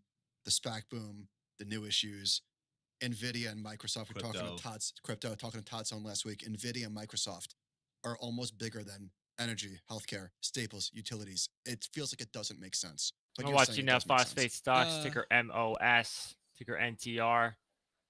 GOP senators are seeking to include phosphate as a critical mineral. Phosphate stocks seeing a spike in Just starting activity. to pop on that. On SLNO, Solino, coming from Scorpion Capital, says management stock sales exhibit serious red flags. Yeah, I mean, I think that a lot of those comparisons, then they don't realize, well, what's NVIDIA's rank as net income contributor. I mean, they're almost the biggest, if not. They the don't biggest. understand the granny shot. Yes, Put that's this, right. put this chart up. The third time we have had a most hated rally since 2020. This is a term that needs to be retired, right? Yes. Okay. Why? The most hated rally, because it's always the most hated rally. People just hate rallies. That's it. Not everyone. Most people like it. The most vocal people just Well, despise. people that sell definitely hate it. This one Yeah. is. This one. I remember is watching that controversial, Mosaic, like, MOS, because following those one, headlines earlier in the the news speed desk. of the GOP recovery's been so senator said to fast. seek phosphates inclusion as a critical mineral. As you know, many people rage sold in April because they're like, look, the economist told me 60% chance of recession. That's the same as a sell rating on the stock market. And they went to cash. They couldn't redeploy it because there was no pullback. It was too fast. Too fast. Is that what creates a hated rally? Yeah. That phenomenon, like people don't get back in fast enough? Yeah. And I think it just shows you that people don't operate with independence. They operate with a bias. They think when something bounces, That's a it's continued just dumb activity, people new highs buying, for the Mosaic and that Company. prevents them Michael, from Oscar, jumping Sandy Look on that about it, headline. When you think about Palantir and Tesla, Netflix, they were all like retail stocks. Like someone was telling me the first time that they tried to buy Tesla institutionally, they had to bring in this like research firm from Oregon that wrote a report on Tesla. Okay. This is Jennison. Yeah. And like that was the first time that research firm ever got called to go to New York to actually meet a hedge fund. Oh, wow. Okay. So like, you know, all these I miss when he said. Tesla, Netflix, they were all like, there was no pullback. It was too fast. Too fast. Is that what creates a hated rally? Yeah. That phenomenon, like people don't get back in fast enough? Yeah. And I think it just shows you that people don't operate with independence. They operate with a bias. They think when something bounces, it's just dumb people buying, and that prevents them from jumping on with the buy. So and you think true. about Palantir and Tesla, Netflix, they were all like retail stocks. Like someone was telling me the first time that they tried to buy Tesla institutionally, they had to bring in this like research firm from Oregon that wrote a report on Tesla. Okay. This is Jennison. Yeah.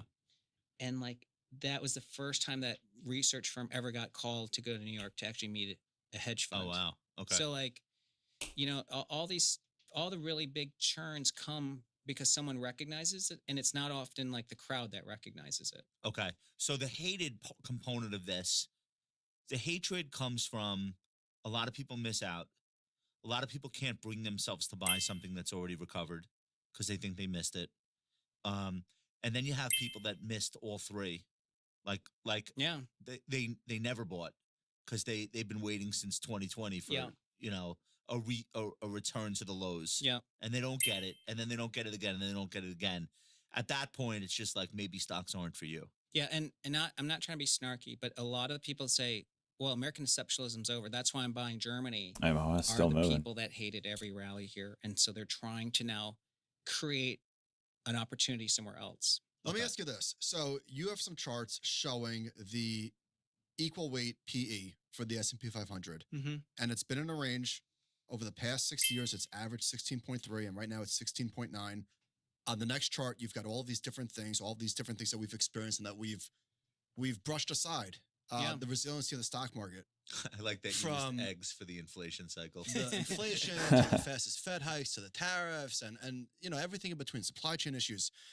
Do you think that this is, and I'm sure it's both, more of a fundamental tailwind from the AI story and or a combination of between inflation and the length of the bull market? An and the SEGG psychology of the market, announces there a is so much strategic money 1 for 10 reverse stock willing, split to waiting accelerate company to be growth. deployed on every single That's on bit. SEGG. Which do you think is more responsible, or is it both? Well, I'll answer it by saying I've Shut up, started Boots. off my career as a stock analyst. Okay, so imagine we have a stock. Okay, let's call it, XYZ, and we shot it full of holes. Like they should have been kill shots 6 times, right? Because All right. every one of those was a kill shot for this bull market, and yet this thing. What are ruined- the things? The inflation cycle. Well, for COVID, number SEGG, one. Seg Media, Fastest Fed announcing hikes a in 1 for history. 10 Yeah, and then reverse the stock split. San Diego Golf. Whip chain effect was number 2. The fastest Fed hikes, the fastest inflation cycle in history, the fastest Fed hikes in history, the Trump tariff shock, and then U.S. bombing Iran's nuclear Each of facility. those should have produced a bear market. Yeah, should have killed the bull market or Right. even killed the economy. So what does that tell you? Just like even like you don't even have to know market history, just common sense. The United States is bombing an Iranian nuclear Yeah. facility. Therefore, by the spoos Yeah, you never that would have thought. morning, nobody would do If it. you asked me in January, I'd say, okay, we got. Nah, that's incorrect, Josh Brown. Listen, when we got the murmurs from Russia and China that they said we need a diplomatic solution to the issue, that was them saying we're hands off, we're not responding. That was it. That was your buy sign. Risk of a bear market. Right. Yeah. And none of these things were has produced a sustainable. That's right. We've had like bear markets, but not a secular bear market. Yeah. So let's say that this stock was 16 times and we shot it 6 times over 5 years, like just kill shots. Yeah. And it grew earnings every year. Yeah. We would say the PE has to go up a lot. And it hasn't. It's actually lower. It's a cheaper market It's today. incredible. Yeah. So I don't Cheaper, think huh? most people are looking at an equal weight market. Yeah. So that's number one. And if they are, they're not looking at the valuation. No, they're of looking the at equal weight Palantir. market. Yeah, they're looking. When people say there's only 7 stocks going up, I think it's a false portrayal of the stock market. There are 7 very large stocks Correct, but with the big earnings. with big earnings. Yeah, Justifiably large. yeah, and I'd say the reason it's not just 7 because our granny shots is See, only equal jeez. weighted and it's beating Make the it market sloppy this for me year, too. Right. and it only buys quality growth. I like the So slop. that ETF, that strategy is not reliant on having a 10% slug of the biggest stock in the And, world. yeah, it would hurt an ETF because granny is an equal weight by nature. So I agree with you. I don't buy into the 7 stock paradigm, but the thing that I probably believe Is his you would disagree ETF with, up I 14% think the entire year over stock year? market return this year boils down to AI capex. We're talking about utilities. Why did utilities get re-rated? AI. Why are financials ripping? Because of all the activity on Wall Street related to that out. capex and AI stuff, M&A, IPOs. It's Yeah. all one. Industrials. Well, what the hell are they doing? They're building data centers. They're building gas transmission to power the data centers. The whole thing is AI. Correct. There's not a second thing happening. The GLP-1 bull market's dead. Hmm. I don't know of another. Even like the quote unquote the strong consumer. ETF me in the ass. Consumer All right. stocks looks like shit right now. Nike, Chipotle. We're down Starbucks slightly isn't doing on much. So like if there's one game in town, but it's Rivian affecting hanging 4 in of there. the biggest sectors in the market. It's a fairly GameStop down fragile- or maybe I'm 13%. wrong. It's a fairly fragile thing to rest on. Like, oh my god, I hope this AI capex story holds up. 'Cause if it doesn't, it's taking down everything with it. Yeah. Do you disagree with that, or you're on the same page with me? Okay, so I'm gonna 100% agree All right, that we AI can close out. Let's do INHD, whoa. favorites. All right, go ahead. that AI is the most important driver of the global economy. Okay, I agree. but where I think people make an inference mistake, okay, is that bet thematic. daily. A theme driving the global economy has been systematic to the global economy since capitalism. It's always this way. Yeah, there's always been an industrial revolution. Okay, fair. And even in the 80s, the retail sector was the best group for 20 years because boomers were entering the women were entering the workforce, and that was a baby boomer thing on retail stock. So that was a single theme of demographics. Check And a theory and make sure this is a decent was idea. a singular thing of actually creating digital infrastructure. So like it's always been a story of the stock market. So the fact that the entirety of the market's gain this year is being fueled by earnings coming from this one theme actually does not fly in the face of financial history. It happens all the time. Yeah. So it's only a bubble if spending is not driving income growth. NVDA. So margins should be shrinking, or debt should be rising faster than strategic partner revenue. with MDB. And we don't have a leverage cycle yet. Capital, and we have very fine margins early expanding. stage So investing. it's not even late cycle for Huh? AI. It's all AI. Dean Christians at Sentiment Trader had a great tweet this morning. He said the internal conflict within the technology sector is remarkable, with a significant number of stocks making new highs while others are making new lows, as captured by what's called the high-low logic index. He said last week it surged to its second highest reading ever, underscoring how AI is creating winners and losers within the sector. So in other words, in plain English, there are more all-time highs or 52-week highs and 52-week lows simultaneously than there have been over the last So the index 60 years. rises That's on wild. increasing dispersion between new highs and new lows. So the index is being driven by the larger stocks. There's stocks that are obviously winning, we know, but there's stocks that are getting destroyed. This is semiconductors versus software to me. That's what I see. Yeah, I think it makes sense because when you're in a big cycle like this, the winners are easy to identify because they have visibility, but it doesn't mean the losers are dead mad. But for now, they're kind of untouchable. This should be a good stock picking environment. A lot of people are Rich Tech saying the Robotics weakness in the traders software circulating sector a can be downgrade attributed to on RR from Freedom Broker. the employment picture and That's Romeo. just less hiring, weaker hiring, which makes sense. Businesses spend more on software when they have a higher head count, right? You need less seats or more seats from an enterprise. So that's one part of it. And the second part of it is disruption. What software is being disrupted right before our eyes by AI? Yeah. And one of the poster children people cite is the chart of Salesforce.com, CRM.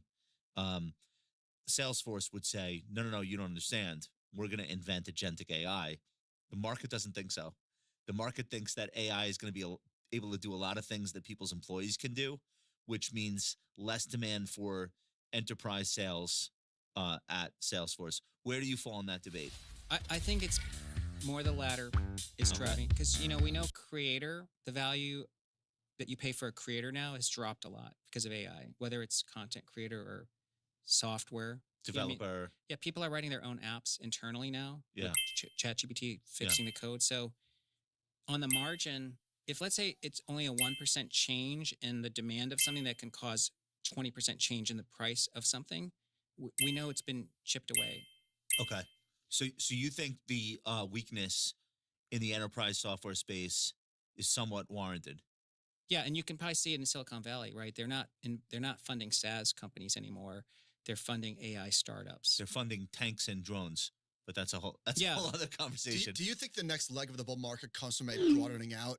We saw something interesting yesterday. Duality Research posted a chart showing that there has only been 2 days with better breadth and a bigger loss since 1996. So this was on Tuesday. The SP was down 40 basis points. I think the equate was up 40 basis points, something like that. Do you think that that's what is going to drive the next leg higher is an expanding market? Yeah. I mean, I think that there's many reasons to argue market will expand because the Fed has been on hold all year.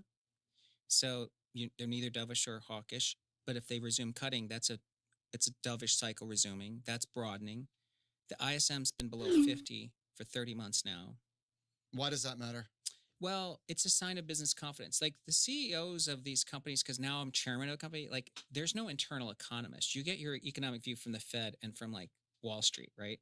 And so if the economists are cautious, like companies are cautious, that's why the ISM's been suppressed.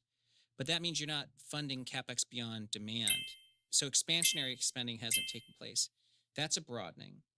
And then the third, of course, is that AI, agentic AI, we're kind of moving into the phase where we're seeing useful applications. That means companies are using AI to actually grow their business. That should be broadening opportunities, not just the. Where are they using agentic AI? Is that chatbots at like an e-commerce site where they're handling customer complaints via an agentic AI, like an agent versus a human agent? Is that what we're talking about? I mean, I'd say even at Fundstrat, like we're finding a lot of ways now to use AI within the company to make it to run better. Whether it's identifying the source of like why people are having issues or what they don't understand about what we're saying, or how to actually sort of clip things that we're saying to emphasize more information, or even understanding like the source of inbound traffic, like the inquiry. So this is the maybe even in the last couple months where I KLRS, said, Clarius wow, we're really Therapeutics, getting a benefiting from pop it. here Now on that would stop very you light from volume, hiring a person up to about manually 15%. do those Kilo things. Lima Romeo Sandy, Yeah, KLRS. I can share a story of a company,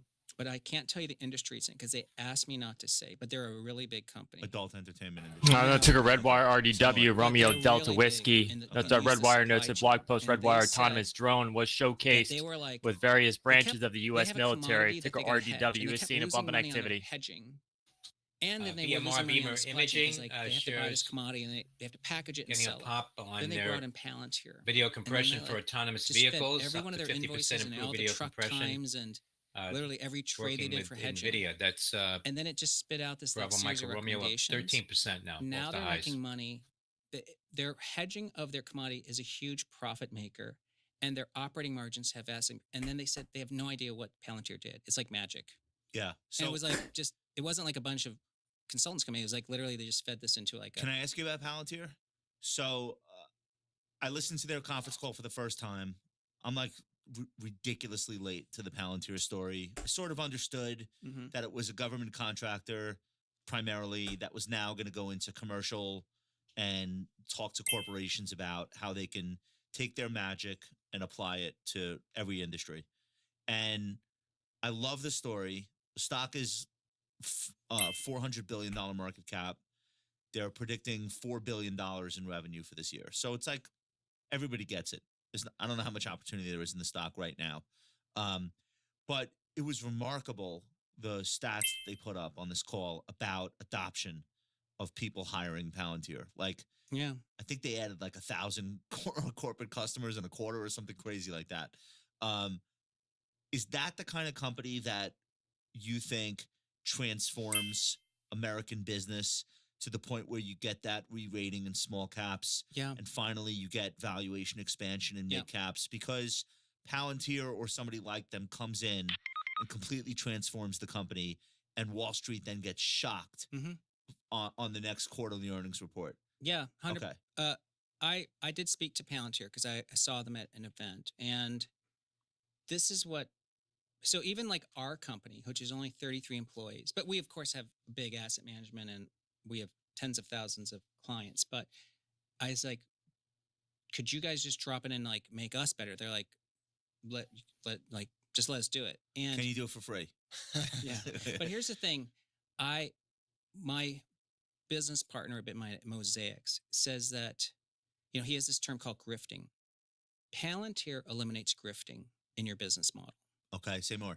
What they mean is like they'll find where someone is taking money from you that you don't need in your operations, or there's too many people in this movement of something. And you An don't- RR. maybe internally you don't. Talk of a downgrade Well, to I a know, but sell. it's just Efficiency maybe would be a polite At a boutique way to firm, phrase that's it. on Yes. RR. But that's Rich like Tech a millennial Robotics. term, like because Yeah. I'm not a millennial, but you know what I mean. Like they're finding how to get you from your revenue to your net income, or even more revenue without.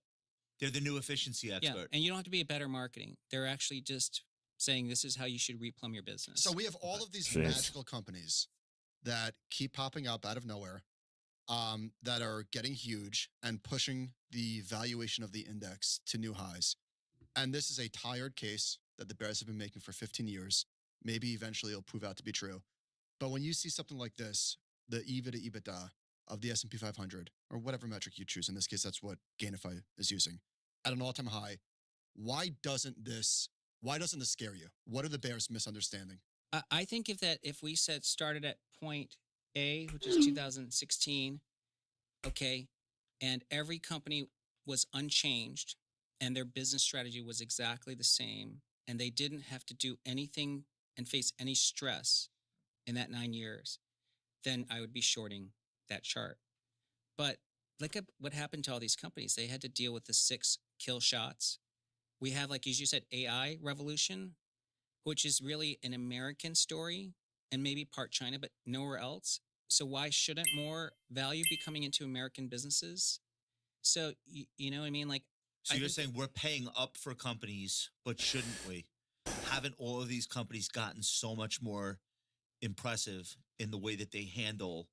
Like, we don't even have recessions anymore. Yeah, and look at 2Q earnings that just passed 12% earnings growth. Like, if someone said by Why the end wouldn't of you this, pay up for Why wouldn't you pay up for companies that are this good at finding new ways to pull the profit? yeah, lever? and they're growing faster now, 10 years in. I might say that's a good horse. You know, Well, Tom, one of like the central precepts of the macro, like the macro commentator, is that ultimately profit margins A are always too high and B are on the verge of mean reverting, yeah, and then they never do. Yeah. Which means companies of 2025 are better than companies of 2015 and way better than companies of 1985. Who would dispute that? yeah. See, so Well, the profit margin mean reversion people dispute that every day when they wake up. yeah, mean reversion is too commonly used a word. Like, it's proper in the fixed income world, but in the equity world, there's no such thing as mean reversion. There's winners and losers, right? And remember, in the S&P, like, those companies in 2016, out of the 500 in 10 years ago, I bet you 20% are gone. So it's Well, a that's the different other thing. index. It's new. It's Yeah. it's newer, younger, better, faster, stronger companies. Correct. Right. It's not the same. We're not tracking the same 500 companies over 10 Yeah, years. if this was the For Wilshire PayPal. 5000, I bet you Barron's it's on been flat. Barron's on report Wednesday pre-market report that German banks were blocking payments due to a technical issue. PayPal is out with a statement said there were temporary service interruptions over the weekend. This issue has now been resolved. That's being reported from Barron's now. Flat. Okay. All right. So we have a collection of 500 companies that doesn't necessarily match the ones that we were looking at 10 years ago. Yeah. Okay. I think that's a strong argument. Do we want to do this one? All right, let's move on to the economy. So, Tom, you mentioned The earlier that the IB, ISM Biogen, manufacturer, this UK, one, the ISM MHRA manufacturer has been approves below 50 for 20 zuranolone months. to treat postnatal Do you care about depression in this? adults Yeah, following why is this childbirth. bullish? Well, because remember, this is actually one where there's no one making up the answers. Like, this is a survey that's sent, and people respond if things are better, worse, or the same. So it doesn't have any political bias. It doesn't have any, like. But the answers are biased, no? Like, The people giving CMMB, answers are Oppenheimer increasing not their price necessarily target from answering the $10 to question. $25. But if they're answering it That's in a Charlie negative Michael- sense, that means that Michael they're Bravo, cautious. Chemomab.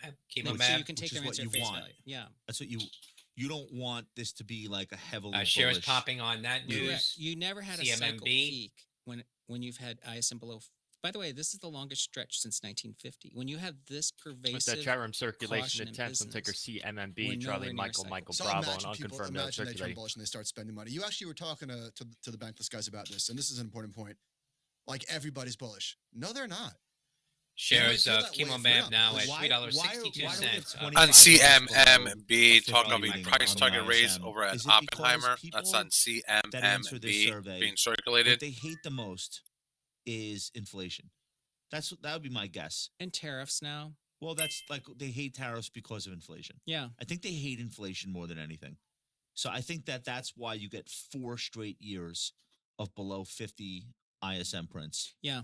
Okay. Now, you remember when you are this far forlorn and dejected, and then you flip positive. On you don't just CRE, go to seeing a little 50 volume and in the then name, it's seeing over. an We probably SC13D even have 4 filed. years of this That's thing on above 50. I mean, if you look CRE. at the history, once it breaks above 50, it's multiple years. This could be a record stretch above 50. This is bizarre. Talk through the chart that we're looking at. Like, this most recent episode of the ISM below 50 and the stock market just relentlessly grinding is not typical. Yeah, I would say like maybe the people answering these surveys are just not terribly important to the economy anymore in the way that they once were. ISM is still more correlated with S&P earnings than services Okay. index, because So- we're more of a manufacturing. Who are the people commenting for this survey? So it's members of the IS Institute of Supply Management. So it's basically the It's survey. like factory foreman, like But it also could be the Intel, NVDA purchasing manager. Although right. they get one vote, right? They get one survey. okay, so tech is in here. Everything's in there. Okay, so you're saying that this is like a coiled spring. Yeah. Okay, but what makes this flip positive? Because we're not gonna get 2% inflation unless something's really going wrong. So what do these people need to flip positive? I think we need policy stability, which could come next year, like from the White House. I mean, This White House is known for stability. Okay, I'm with you on that. What else? okay, or it doesn't get more unstable. Okay. You get a Fed that's dovish, Okay, which is cutting. you're probably gonna get that, if not now, but at a minimum by May. Yeah. But then you need this third thing to happen. You need the excess spread on interest products to fall. Like today, if you're borrowing for a mortgage, it's normally only been at 160 basis points above the 10-year, or like 1.6%. So the 10-year's at 4.2. The 30-year mortgage should be 5.8. But it's not. But it's like 7. It's watching there's drone excess stocks spread on mortgages. on the Department of But as soon Defense as out with a those other press two things release. happen, I bet you Watching that ticker spread RCAT, drops. Tucker What is the source of that spread being UMAC. so high? Army is It's producing actually second hard to tranche of explain. short-range Someone reconnaissance says drones that a it's press either release from the DoD. banks worried about prepayment velocity, so because they're going to charge, so they charge an excess spread, or it's uncertainty about the value of the collateral. Like, can home prices drop so you have to charge a high rate because they're only putting 20% down? Wait, the spread is high because they know that if and when rates drop, people are just going to prepay. Yeah, the so shit you're losing money. Yeah, you're losing money. or refinance. Yeah, so the velocity hurts you. Right. The Yeah. lenders don't want 10% of their customers saying, "Here's all the money I'm refinancing lower." Yeah, so That's they'll not make money. great. They want to make money on Wow, the, UAVS on the went current down. income. Okay. And then third is, of course, like the mortgage market doesn't have as much hedging, and there's a QT, and so like it's harder to get spreads moved out. But for whatever reason, it's unusually wide. It's like 50 or 60-year wides. Okay. So should that fall, which it sounds like you think would coincide with Fed funds rates coming down, that is what's the meaning of that? Like, what's the effect of Yeah, that? I think the simple That's way my to think of it is like, fact. I don't know. Let's say there's 20 trillion of mortgage debt out there, and like half is Demon are above taking a shit here, rate. boys. That's Like a 10 big shit. trillion times 1.6 percentage points. Like that's money in people's pockets. Plus, how many more people are going to get mortgages now that it's 5%? I actually think the Fed has not kept rates this high for this long in a really long time. And once they appreciably fall, I don't care how bad the economy is, I actually think you could see the biggest mortgage refinance boom we've ever seen, like outside of the pandemic. Yeah. So think about how much money that drives housing recovery and liquidity, and people starting to Yeah. upgrade their homes. Remember, like Home Depot said, the upgrade projects keep getting pushed out. Yeah. That's what they're being pushed out for. Yeah. All right. Do you think that's the agree. next bull market is housing? I don't want to say recovery because prices are okay. A housing activity recovery. Yeah, it's like a rethinking of shelter, because people will want to own housing, but they're too expensive. Like maybe there'll be new kinds of smaller homes being built or demand for modular, but people will borrow money to get a home. Okay. All right. I like that idea. Tom, are you worried about the labor market at all? Yeah. I mean, because we know we're not tracking it correctly anymore, because ADP probably tracks it correctly, but they don't seasonally adjust correctly. And then we know the BLS numbers are different. But overall, I think the labor market is softer. I also think there's a lot less hoarding. That's why there's no pricing power anymore, right? Article out by Companies are holding Electric onto says employees, now Tesla's they're just- self-driving is still not working in Vegas's single-lane tunnels, but Elon says 50% of U.S. this year. This is coming from Electric. go. Okay. I want to ask you about the phenomenon that's been chronicled this year at the New York Times and other places about the difficulty of recent college graduates to get a job relative to history. Just anecdotally, I know you've got a college age daughter. Soul's so going. I- just anecdotally, Crow you're just probably did a nice hearing 30-minute tons cock. of parents like, I don't understand why my kid can't get a job. Like, why is it so hard right now? The XRP. economy seems to be good. The stock market's booming. I'm hearing Soul this doing. all Soul over the looks really place. good. Yeah. talking about business school kids that should be hired. 208. A, are you seeing that anecdotally? And B, What do you make of that data?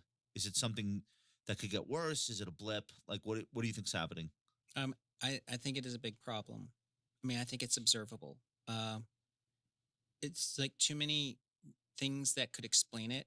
Because one, the AI. there's a AI means there's a huge mismatch because most people aren't equipped to do the jobs that are going to be in the future available for AI. Second, I think there was this oversampling of and people So all the pursuing coins like are liberal priced in right arts, now. degrees expecting a job. I mean, What liberal coins are you arts talking about? education's good, but we probably we have now a huge shortage in trade workers, like massive shortage. Like it's to such a degree that AI robots are doing jobs that normally were trade jobs because there's a shortage. Yeah. So it's really complicated. But I guess I advise my kids because I have 3 kids, like age 20 all the way to 28, that there's no linear careers anymore, right? It's a very different future because AI. Meaning you might do one thing for 8 years, take a break, and then do something totally new that we can't even conceive of yet. Yeah, or you may be paid for something that you didn't go to college for. Like you may just be super creative, and that's your most virtuous skill, but that wasn't what you went to college for. What do you say to friends of yours who have kids in this position? Because I'm sure they're all asking you for jobs. Like, what do you tell other parents who have kids that are like, I don't understand, this kid just graduated UPenn. Why is this employer that he's talking to making him go on a 5th interview and dragging this out for 6 months? Because I'm hearing stories like that everywhere. Yeah. Well, I think a lot of people who work in the financial services industry are actually have personal experience of what is happening to the rest of the country, which is Wall Street got disrupted by AI a long time ago. Like that's why trading went electronic. That's computers. Yeah. And research shrank what you need because you can just use. So everybody who's worked on Wall Street in the last 20 years has already seen their lives disrupted. And plenty of people survive, but you had to have been adapting to it. Okay. So more adaptable kids? Yes. You might go to school for one thing, but you might have to pivot and take an opportunity somewhere else? That's right. And then some people will make money passively. Okay. You know what I mean? Like some people may make money because they bought stocks. I mean, maybe people should just buy stocks early but in 20 years. You have to buy a lot of stocks to make money passively from them. The average dividend yield in the S&P is 1.6%. Yeah, but as you know, like when you look at people who bought basketball teams and like the compounded return, you actually did better just if they had put the same amount of money in the S&P. I mean, they didn't get to go to like get courtside Less seats. fun, better return. Okay. Are we going to build a nation of? Are we going to build a nation of people who start investing earlier because it kind of like everyone becomes aware of this idea? Like you have to own the capital. Yeah, it's like remember people used to say like, "Oh, buy a house when you're 20." Now maybe we should just say buy the stock market because now you're long the AI disruption through equities. Invest in your own disruption. Live on CNBC, Kevin Simpson announces he's bought Unity Software. That is one of these people that was up in arms for Uniform. Unity Software shares down 1.52% on the session. The head of the BLS $39.46 a share. Once again, that's Uniform. One of the people that was like, the data sucks anyway, and we probably need a brand new way to collect it. Members, more comments coming from yesterday on this Meta from Business Insider. I like the BLS, and it's like Meta says all the time. Meta Superintelligence Labs is already losing key talent 2 months after launch. I get blamed for it. Business Insider found 8 researchers, engineers, and others leaving MSL. Most are veterans who helped build Meta's AI infrastructure. This is more commentary out by Business Insider on Meta. With the BLS, I think that they're probably really well-meaning people want to get the right number, but they have incomplete information. But perhaps they should be making Corey clear looking for a crack of 95. Known standard error is like hundreds of thousands, and they never post it. But it's a known because standard. If they were to post it, it would render the information worthless. You're telling me we added 70,000 jobs last month, but the margin of error is 200,000 jobs. Then what did you say? Yeah, so I think they should have in every chart like those little circles on the line, so you know what the high low of a one sigma error is. The data quality has been declining for 20 years. The lack of response to their surveys. Watching Meta META trading at lows of the day. There's probably better ways to track Also, members watching Tesla found us that headline as well by Electric, getting a little weakness on the name Tesla, TSLA. How many people are at Starbucks when they should be at the office? I mean, you know what I mean? Like, I feel like payrolls, like ADP does a good enough job. ADP's really accurate. Tesla going for that 350 break. It's not 100% of the population, but yeah, it's very accurate. Tom, we've got Powell tomorrow at Jackson Hole. First attempt. What is the market pricing in terms of number of cuts, and how do you feel about what the market is pricing in? Are they right? And what do you think Powell's going to say? Let's throw his chart up while he tells us. Yeah, I mean the market's pricing in 2 cuts between now and year end. I would say to me 2 cuts make sense if the Fed realizes real interest rates are too high because tariff inflation is transitory, and so they should look at the break evens and realize 4.5% Fed funds versus 2.5 is 200 basis points extremely tight. If you don't even think you're going to hurt the job market, it's clearly hurting the job market. Do you think more rate cuts all of a sudden rejuvenates the job market, or not necessarily?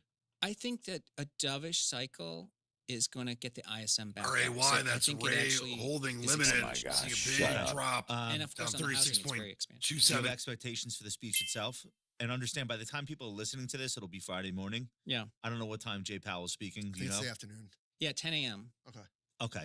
So make a prediction that could be instantly rendered. I wonder what he says.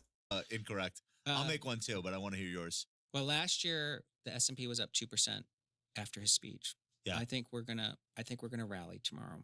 Okay. Even if he's He was correct. hawkish and exerts his independence. Why? Really? Just because it'll be over and people are waiting for it to be over? Yeah, because we would expect him to exert his independence, but it doesn't have negative implications because he's already on hold. I don't think he's going to do like a highly politically charged thing. Nah. Wow. See, then the market's going to go up even more. Yeah.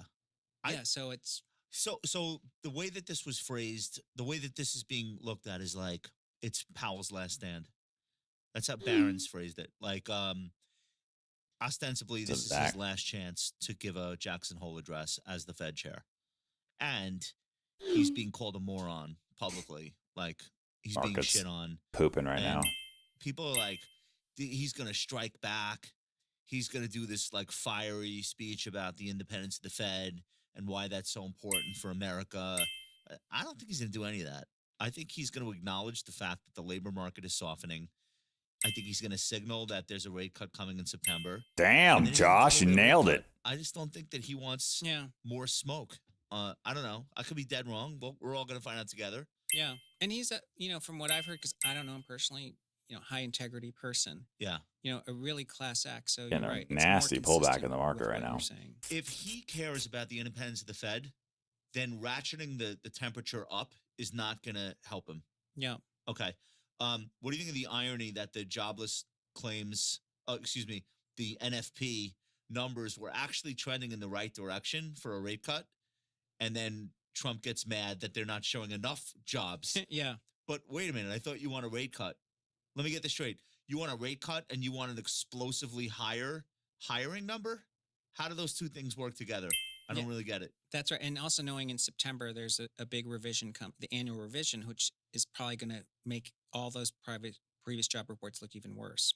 Right. But that's good if you want a rate cut. Correct. Okay. Maybe they don't really care what they want. They just want the attention. Yeah. And maybe, I mean, I'm just a fan of an independent Fed. Let the Fed do their job. Well, I think those days are over. All right, Tom, let's do some crypto stuff. So, because people love that. Just kidding. No, they don't. Nobody owns crypto.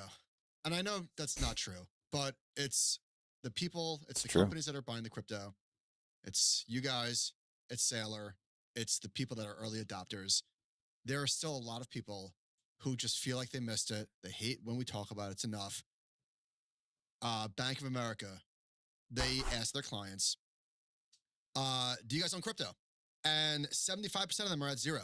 So it is this weird thing where the price keeps going up. We know some of the reasons why, yet nobody seems to be owning it. Yes.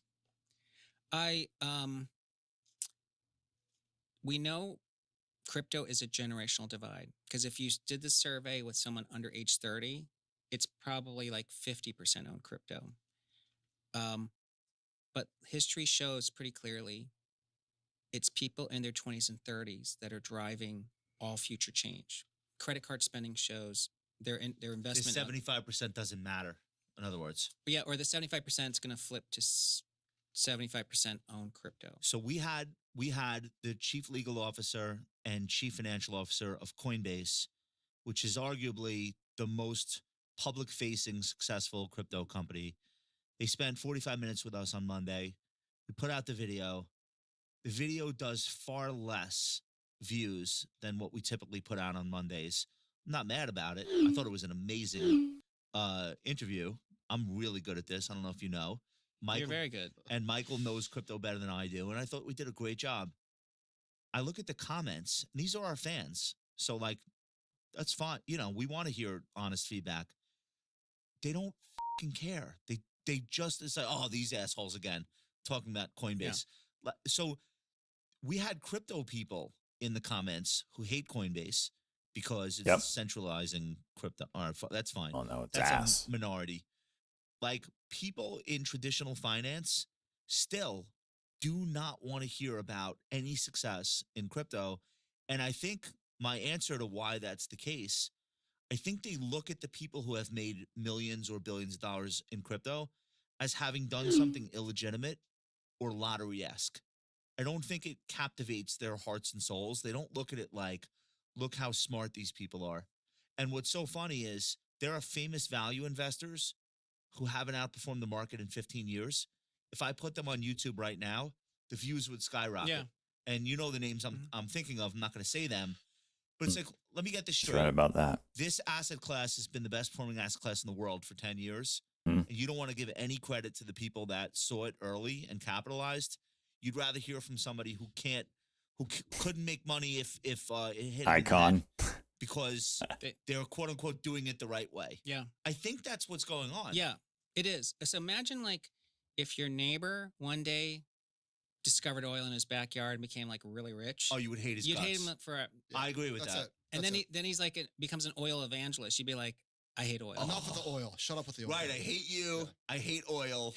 Right. All right. So that you think and that's then what imagine the oil did have a lot of scammy parts to it. I would also say the people that hate it because they heard about it early and they missed it. All of the big boys said it's tulips. It's the tulips all over again. All of them. All of them could have put $1 million into Bitcoin when it was $500. All of them. They wiped their ass with $1 million. They could have done it if they wanted to. They didn't out of spite. They did not do it out of spite. And now they will live with that for the rest of their lives. Yep. And right? You'd be like, enough with the oil. Well, that's right. That's the other thing. Yeah. A lot of this money, they view it as... They badmouthed it. They shit on it, told everyone not to take it. It's going to go... And now they have to live on that. Just like Peter Schiff. The dude has been saying, do not buy Bitcoin since Bitcoin was like $200. It's going to zero still. Buy gold. With BitMine Immersion Technologies. The risk to any asset class, the primary risk is leverage. And leverage took down crypto in the last cycle. A lot of bad actors. Talk about, so you tweeted, or BitMine tweeted on August 18th, that you guys held 1.5-ish million. Michael said, like a Bible, I think most people's opinion on crypto is if they had a good or bad experience on it. Probably. And why are people who say that this is like the epicenter of the next catastrophe wrong? Okay. I assume you're being leverage of BitMine. Like, does the BitMine stock have a leverage? Just what you guys are doing, what Saylor is doing. Like, is there going to be the concept of the crypto treasury involves we're going to borrow money, use it to accumulate these coins where the supply is shrinking. Okay. Yes, and that's the secret sauce. Like, will there be a margin call? Is that the risk? Yes. Talk about that. If you could let me do like a couple minute explanation here. Duncan, what do you think? We can allow it? You good with it? Because it's not a sense. I'm genuinely fascinated by this. Yeah, I want to hear it. So on June 30th, Bitmine announced the transaction where I joined as chairman, and then Mosaics, who's my I didn't partner really in this, became realize he was the pro digital crypto. consultant to help manage the treasury. So essentially, we helped recast the company as an Ethereum treasury company. What was it prior? It was tanning salons? No, it was a Bitcoin Bitmine. mining. Oh, it was company. a mine. Okay. He's Bitcoin BMNR. And at that time, there was a $250 million investment that we brought in. Tom Lee is Founders BMNR? Fund and Stan Druckenmiller and Real a bunch, people. real people. And at that time, there was $4 of Ethereum per share, and the stock was $4.50. So no premium, effectively, almost no premium. Yeah, Okay. that's right. And then we've used capital markets, like brought in institutional investors subsequently, and then bought more Ethereum. I didn't put two and two together. Of stock, yeah, secondary that's offering? right. Okay. That's right. And that includes Kathy. I Wood. just play freaking charts. I thought this was just a Chinese company that went treasury. I didn't realize it was Tom Lee's. And Bill Miller's. And so last week I don't remember you calling me, but okay. Continue. Yes. We can talk about that later. Yes. Okay. And last week there was an updated registration statement filed, so you could calculate how much Ethereum was held per share, and it was $35 per share. Okay. So the stock, you had $4 of Ethereum per share on June 30th, and then last week at the registration statement, it was now 35, and the stock was trading at like 1.5 times, because stock was, let's say, 50, 1.5 times its Ethereum held. But when you bought it on June 30th, it was trading at 0.2 times where the Ethereum would be in a month later. Okay. Now, all of that was financed with equity, mainly institutional investors. There's the only debt on Bitmine's company is $1 million loan that was originally there on June 30th. So the company but everything, its first principle is it's literally straight, clean equity. So no leverage. It's cash to buy.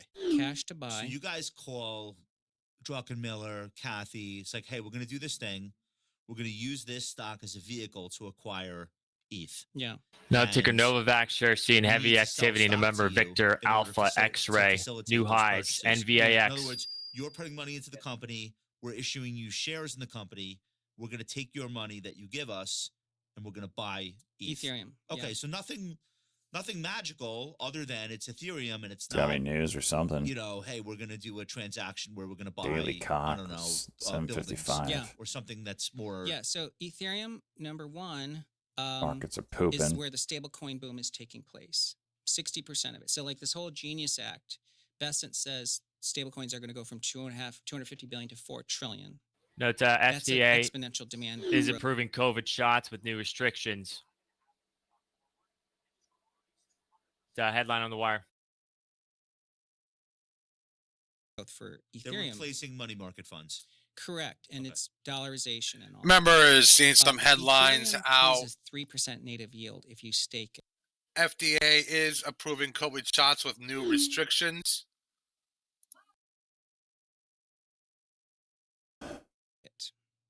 So the 6.6 billion held of Ethereum. Remember, that's coming is over from $200 New million York in net Times. income. Once again, FDA approves COVID shots with new restrictions, coming from New York Times.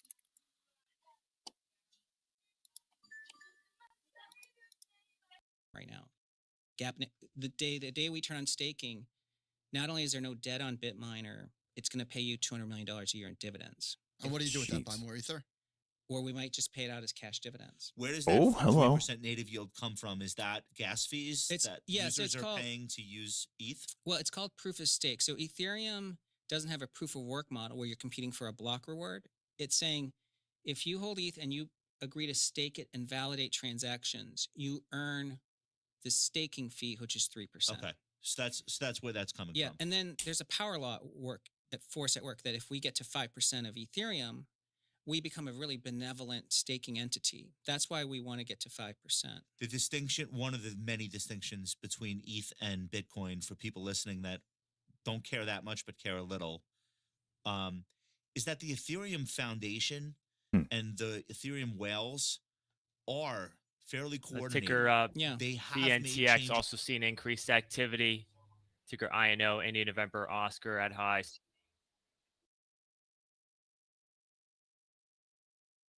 changes before in the protocol, and they have changed ETH like successfully, I would argue, Yeah.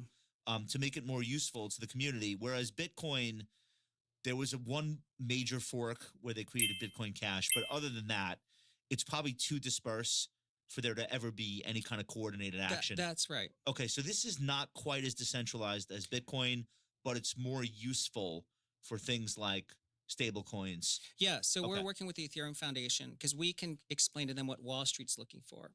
So keep in mind that the Genius Act and then SEC's Project Crypto is the recognition that using blockchain makes Wall Street faster and more efficient. I've seen it at Bitmine because like when we get the cash, the minute it touches the blockchain, it moves we have much better visibility, and it's much easier to move, to actually track the money. The wallets are all tracked. And this is like 1971, because in 1971, the dollar went off the gold standard. Yeah. And everyone said, oh, I'll buy gold instead. But remember, the dollar suddenly became a fiat. Yeah.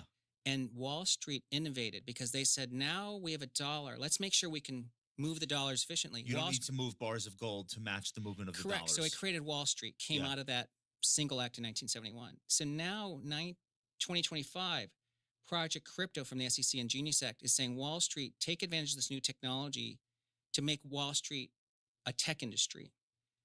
But they're all choosing to do it, or the majority are choosing to do it on Ethereum. Ethereum is a smart contract platform and has what they call EVMs, Ethereum virtual machines. So you can do basically a lot of smart programs and contracts. That's where Robinhood is doing their stable coins, the tokenized products on top of Ethereum. Right. So that's... Well, there's another L2 in the mix also for what Robinhood's doing, but they basically want to turn stocks into a tokenized thing, which I would imagine the initial stages you're doing that to attract more investor capital because people are really into it. But over the long term, if a large portion of the market goes that way, it's probably just in a more efficient system. Yeah. You get rid of DTC. Here's the risk. Let's just say that there's no margin call. It's clean. It's cash. The risk potentially is that I think that you are responsible for the move in ETH, the crazy move of the last couple of weeks. Like you did that, in my estimation. You got people excited. Bitmine is a huge thing. You're raising tons of money. You're buying tons of ETH. If and when, because at some point there'll be a pullback. Obviously, like it's a risk asset. If at some point there's a pullback, there's a geopolitical event, a macro event, whatever the case may be, risk off, and ETH goes from 4,200 to 3,000 to 220, whatever. If you can't raise fresh capital because people just say like, it's a bear market, I'm not doing this, and you're not buying at the pace at which you were buying, would that like take the floor underneath away from ETH? Is that possible? Yeah. I mean, keep in mind a couple of things because I can't tell you too much about the operations. We're not moving the price of ETH. I can assure you. No, but the announcement of you being involved got other people to buy ETH. But I'm just saying like in a practical sense, because when Understood. we're actually in the market, I don't think we've ever done an outbid. Okay. So I can't explain what we're doing. You're cleaning up sellers? People that are selling, I you're have to sitting be there? I can't tell you how we're buying but we're buying, ETH tokens, but we're not, we got it. Yeah. All right. And secondly, just to keep in mind, like we have $1 billion buyback program in place. And with this native yield from ETH, we could be buying back the shares. Buying back the shares, not more ETH, but the actual stock. That's right. Okay. So like, in other words, like we have an internal mechanism to protect shareholders, but shareholders aren't being hurt in the sense that there's $35 of ETH. Well, last week, $35 of ETH held per share supporting the stock price, which means we're not trading at a premium, especially considering the growth of that Ethereum held per share. It's growing like 50 cents a day or something. But if you're going to be at 5% of ETH, if that's the goal, don't you kind of want ETH to come in? Don't you want to buy at lower prices? Yeah, I would. I want to be stacking it lower. Yeah, so okay. I'm going to say this has been a good environment for Bitmine to see ETH kind of correct here. Pull back a little bit. How big could ETH get? How big? I hate the term market cap because it's not applicable. Your company has a market cap. ETH doesn't have a market cap. Has a market size. It has a network value. What is what is the current value of all the ETH in the world? How big do you think it could get? Because working backwards, that's what the 5% stake in ETH, right? Mm-hmm. Okay. Yeah. So what do you it's think? about 480 billion right now of fully diluted network value. Okay. And notes on ticker FNV, Is the supply Foxtrot, November, contracting or not yet? Victor, It's actually growing FNV, about no 1% dub, circulation growing Banyan 1%. Hill, out Slower with a than long idea Bitcoin's with inflation commentary rate. says this Okay. It's golden actually a third of opportunity Bitcoin's inflation in this rate. golden And Goldilocks how big do you market. think that could be? Well, So ticker I think that FNV. there is a very high probability, I'm going to say maybe even 50%, that Ethereum's network value will flip Bitcoin's. Jeez. Like when? The flippening. Maybe in a couple years. People have been saying this for a long time. Yeah. How much bigger is Bitcoin now? Is it It's six times? 2.2 trillion right now. And ETH is what, 400 billion? Yeah. So all right. but you're not an ETH maxi. You think I'm not. He I'm still said Bitcoin said bulk. network value, so things on the network, which could make sense. Like, you're not using Bitcoin to tokenize items. If tokenization of items becomes a thing, like a mainstream thing, like tokenize your house, well, that's $1 million right onto the blockchain. That's what he's talking about. He's not talking about, whatever. He's talking about things on the network, on the blockchain. I think Bitcoin's going to 1 million, but I'm saying like Ethereum's. I still think Ethereum, they got it all wrong. I mean, whatever. It's not always the best technology that wins. It's the ones that the big boys want that wins. I mean, we all saw what gas fees did during 2021 and 2022. 2020, Ethereum's gas fees are stupid and just can get so clogged with congestion. So I don't know. Relative size, the ratio will actually be 1-to-1. Okay. Last thing for me on this topic. When I dismissed a lot of this group as dumb money, what I meant was the people that are funding these treasury companies thinking that they're going to get the premium on the value of their tokens the way that Saylor did, the way that you are going to. I don't think there could be 30 ETH treasury winners. I think you can do it if anyone can. Do you agree with that? Yeah, there's two things to ensure the differentiation. One is you need to have liquidity in stock. Bitmine is the 10th most traded stock. Cannabis ETFs back up. That's crazy. John, chart 14. This is unbelievable. Let me see this. What did you just say? I don't think there could be 30 ETH treasury winners. I think you can do it if anyone can. Do you agree with that? Yeah, there's two things to ensure the differentiation. One is you need to have liquidity in stock. Bitmine is the 10th most traded stock in the stock market. That's crazy. John, chart 14. This is unbelievable. Let me see this. So you have the alchemy of 5%, Bitcoin miner or BMNR ranked number 10 by 5-day average daily volume. This is unfriggin' believable. Your stock is trading more volume than Alphabet. Broadcom, MicroStrategy. Wow, you flipped strategy already. That's pretty impressive. So nobody else can do this. Correct. So that's liquidity because institutions want liquidity. So they know that, Tom, we can buy 10 million shares of your stock, but we can get out if we lose. We're not stuck. We're not like a prison. The second is the velocity because, see, compared to an ETF, if you bought an Ethereum ETF on June 30th, you still only have $4 of ETH per share. We took your $4 and now it's $35. We're growing your ETH holdings. So it's different than owning a closed-end fund. We're actively growing your Ethereum per share. So this is maybe a dumb question. Why wouldn't you do a secondary again? You think you wouldn't have buyers? Of course you would. Yeah, there's enormous interest. But when you do a secondary, it's not dilutive because you're putting the money right into ETH? Correct. So it's actually It's not like a traditional secondary then. Yeah, Michael Saylor's explained it like Don't say yield. Don't say yield. No. He's saying he's selling, $1 worth of Bitcoin, but because of the multiple of the stock, he's buying $3 of Bitcoin with it. That's what his mechanism is. When you raise capital and then you're buying an asset instead of a building, you're actually improving your book value. Okay. And then Ethereum itself is only at 4,000-ish. But if it flips, Ethereum has a lot of upside. Are there other tokens out there that this idea makes sense for? Is that something that you guys are thinking about? I think if something is useful, because Ethereum has this whole story of like Wall Street going onto the blockchain, That's makes it more useful. But remember, the AI world, the agentic world, when you have robots, you have to now know proof of human or proof that this is a valid instruction sent to the robot.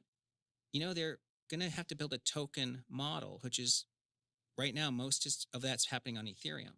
So the AI world, as you go to agentic, has to use tokens on a public chain, and it looks like a lot of it's going to happen on Ethereum. Okay. Really? If there are any Well, viewers that's the still game with us, changer right there. We'll move.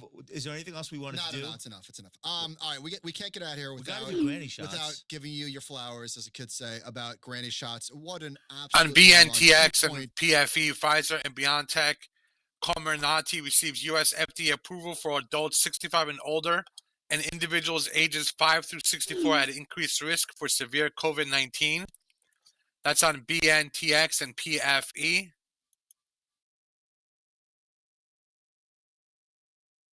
$8 billion in assets. When did you launch this? Last week? November 2024. Unbelievable. Let's just go through the slides really quickly. So for people that aren't familiar, Granny Shots is Tom's sort of like thematic ETF. The term comes from a famous basketball player who used to shoot free throws underhand, and Tom kind of used that as like a metaphor for picking stocks that he thinks are an underhand layup. Not layup, but like a free throw. Yes. Not that they're risk-free or that things can't go wrong. Sub Sigma. He looks at these as like granny shots, and therefore the ticker is GRNY. Not promoting the ETF, just explaining it. Full disclaimers apply. But show us the holdings. So these are like multiple themes inside of one thematic ETF. Correct. Okay, and these are the themes that you think are going to be the dominant themes. Therefore, these are the types of stocks that you want to be invested in. Yeah. So the idea is like these things are going to last 10 to 15 years. Just like you said, AI is a juggernaut of a theme, like a story. It's not just 2025. It's going to be 2035 until 2035. If you put Bitmine immersion stock into Granny Shots, does the universe implode? Yes. How does that work? Is that like two versions of you coming together But he's at the got same micro time? strategy in It's there. like crossing the streams, right? Yeah. Crossing the streams. Here are the names. Great reference. Hidden Gem, Meta Platforms. Nobody knows that. I'm just teasing you. But you have Garmin. But you have stocks in here that people would not associate with like the future thematically. Yeah. Fair Isaac Corporation, which is a data provider. Yeah. Caterpillar. Goldman Sachs. Yeah. What else is in here? PayPal Progressive. That's a granny shot. Yeah. Actually, some Monster of this, Beverage. Yeah. All By right. the way, there was a rebalance last week, so there's some removals. Okay. But yes. Okay. Because we did our quarterly rebalance last week. But yes, those are the Every names. time I want this thing to break a level before I buy it, it just doesn't. One of the themes that is in here is millennials. And CRML so not everything coming is an up. AI story. Because like Monster is an example of a millennial They stock. love it. Yeah. Correct. That's their Coca-Cola. Yeah. And the idea is there's plenty of millennial stocks, but we wanted to have a stock that's tied to two themes. So Monster has to be tied to another theme. As you can see, it's tied to millennials and then style tilt. Or sorry, seasonality. So the reason that matters is that a single theme won't always work at every month in a stock market. So stocks that find themselves being relevant to multiple themes means can make it in. Yeah, so it'll have like one thing pulling it if something's not pushing. What do you say to people who look at this list of holdings and say, "Oh, I get it"? Oh, now it goes. You piece of junk. It's not that. You're saying it's not. Yeah, there's more going on here than just these are the big winners over the last 12 months. That's right. If you pulled up the MTUM, which I don't have here, it doesn't look like the same list. Okay. So Morningstar does the ranking. Quantitative is just Shut not up, opinion. Kevin. Yeah. And you guys are crushing it. You're in the top, you're in the second percentile. Well, last week, who cares? But year to date, second percentile out of 1,392 different players. Yeah. That's incredible, dude. It's a top 28. Now you got to stay there. Out of 1,400. What's a bad market environment for this? Is it choppy market or a bear market? Like in what market does this not stay near the top of the rankings? It did see a drawdown February to April. So a bear market caused this to underperform, but then the recovery or stabilization caused us to make up all the ground lost. Okay. So I would say this is trying to find the 30 most important stocks in the S&P that are tied to the growth drivers. Okay. So it's kind of a bit more growth oriented. Can I pitch you? Can I pitch you a version of this that maybe you haven't considered? Yes. It's called Grandpa Shots. Okay. And it's like members only. We would get long. We get very long, like brown loafers if there's a trade, classic rock, books about World War II. Like we would just like, right? Who's with me on this? And smoking, you gotta have to have smoking jackets, things that you'd wear. Like, Yeah, just like things that are just like New Balance sneakers. Yeah, maybe it's not a great strategy. Maybe we want to short those things. Congratulations, dude. This is amazing to watch. And by the way, didn't we say not to do this? I told you great don't. advice. I said don't do great it. Advice. But joking around. The reason I said don't do it is because when you have a bad month, when the strategy is a bad month, now this is like the thing that people use to beat you over the head with. Yeah. But you never cared about that. Yeah, so. I'm okay with that. And we do record a video every week with our granny shot, so people have full transparency of like what's working, what's not. And I think that. Do people tell you who they're pulling money from to put money into this? Well, people always ask us what kind of bucket we're in. And at the moment, we're not on any of the major wirehouse platforms yet because we need to be 1 year in. That's how you get to $5 billion. Yeah. Right. Because then if they approve you, like UBS, Morgan Stanley, if they're like, all right, we'll put this in the growth bucket, forget it. It's lights out. Yes. Because then it's people like, well, I don't need to own S&P growth. I want to own this. Yeah. This resonates more with me. Yeah. Right.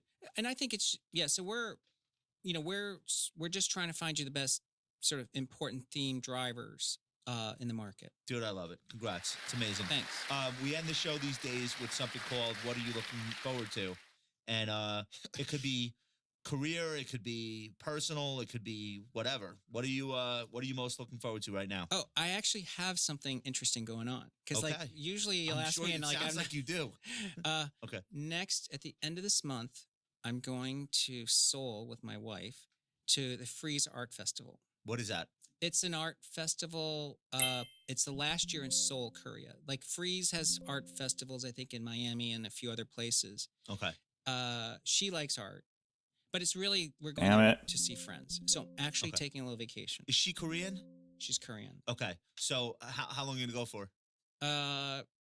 August 29th. Okay. Then September 7th, I come back to Huntington Beach because Future Proof, my favorite conference I'm so happy that you're coming. We're so excited. We're bringing like half the company there. It's amazing. So what is Fun Strat's presence at Future Proof going to be like? You're going to meet, I don't know, thousands. I think we'll be at 5,000 people this year. Yeah. Which is going to be bananas. We're bringing Mark Newton. Okay. We love Mark. Head of technical strategy. We're bringing Sean Farrell. Okay. Who's our digital guy. Come on. We're bringing all this like swag, granny Not the stuff. freaking previous resistance. I'm it's going not to be holding. speaking, but you guys do put on, I think is one of the most important conferences and really one of the best conferences all year. So this is like, I'm very excited about it. Awesome. We're so happy. We're so happy to have you guys. And for those of you who are coming to Future Proof, Tom is going to be booking hour slots to hang out with him. So you go to whatever the activity is you want to do, Tom will commit to doing it. So jump on the app. Make sure you. It's good. That was real good.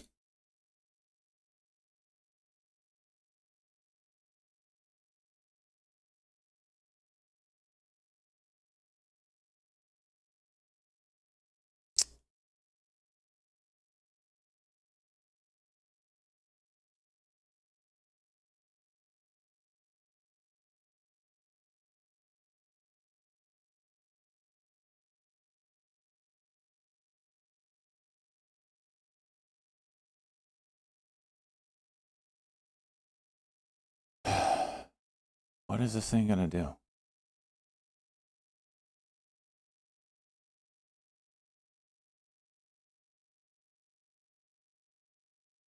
feel like it's kind of dip first, huh? This upper bones man ain't gonna let it go.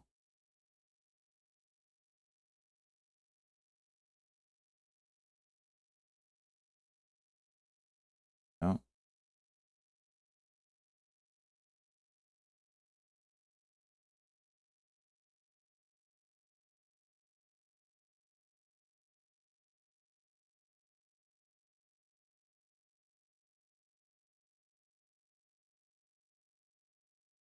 There's the cock. Can call it.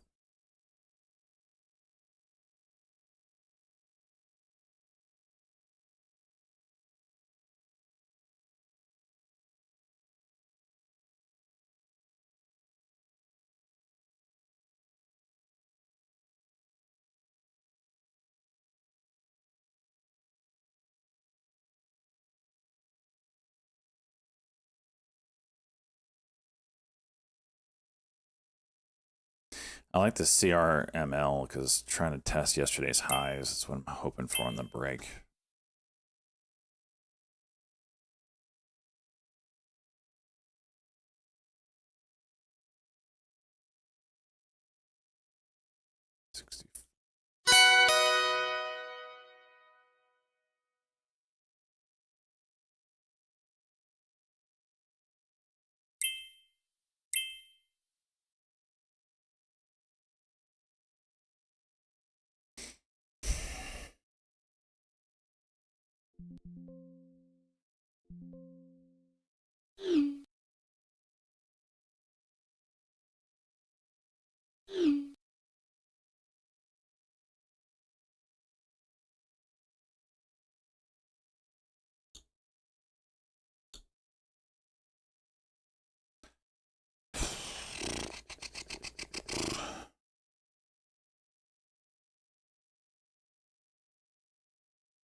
Members taking a peek at your 5-year note auction, drawing 3.724%.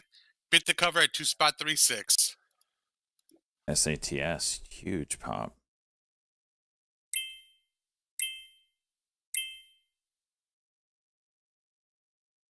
I'd like to see that.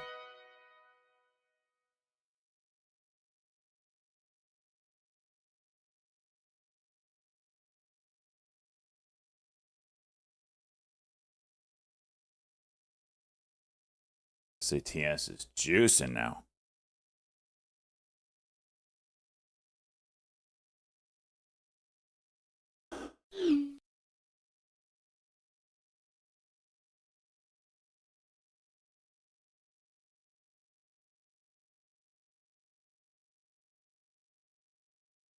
$78 break would be a W.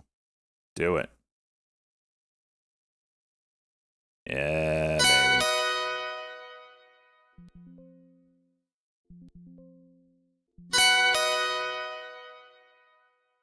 CRBL broke.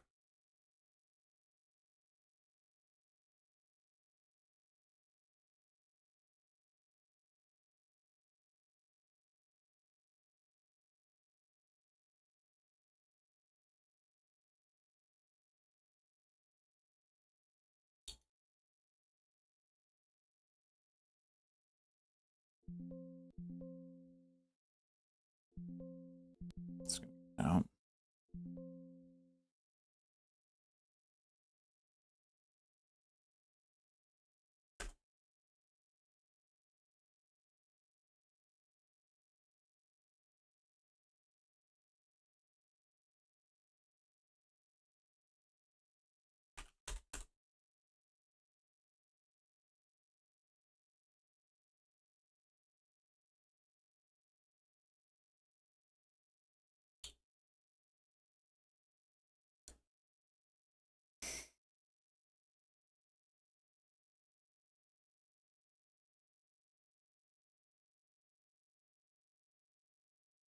Oh, this thing's starting to juice here.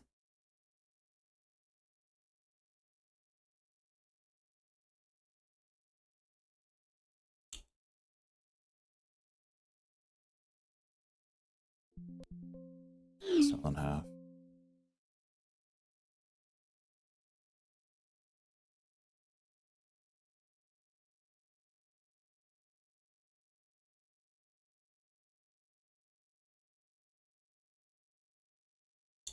See why?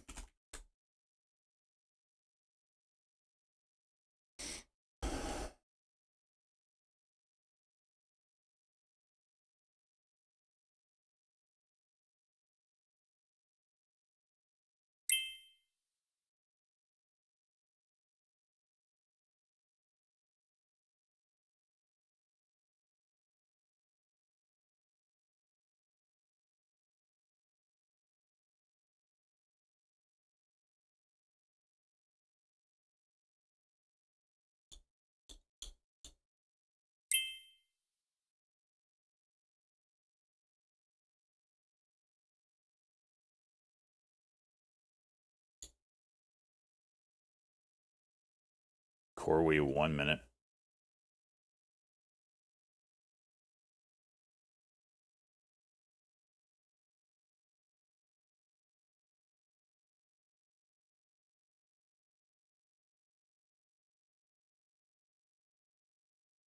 NBY did a special cash dividend.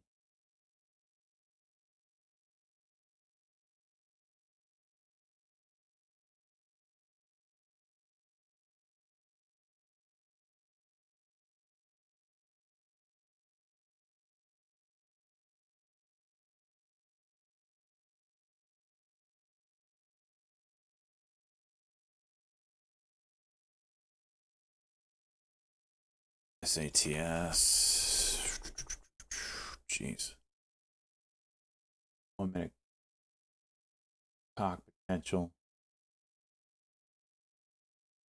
25.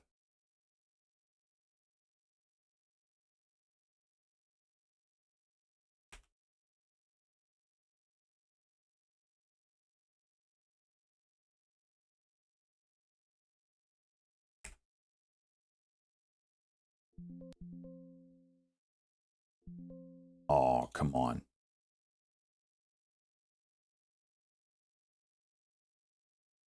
Hidden seller. Oh, okay, it's gone. And it's gone.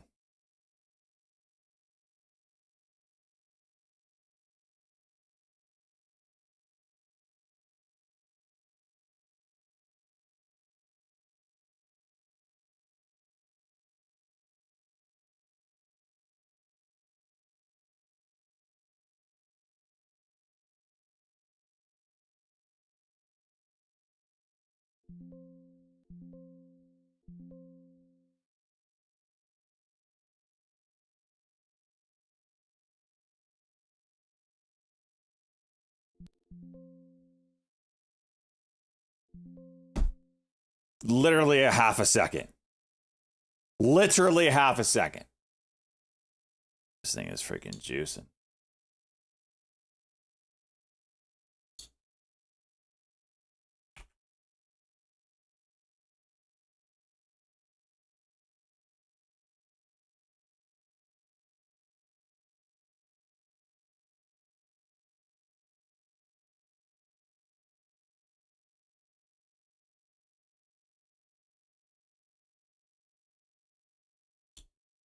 INHD starting to break out a bit.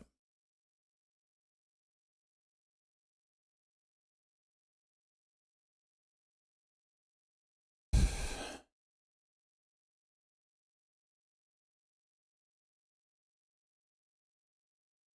right, still in all this. Good extension.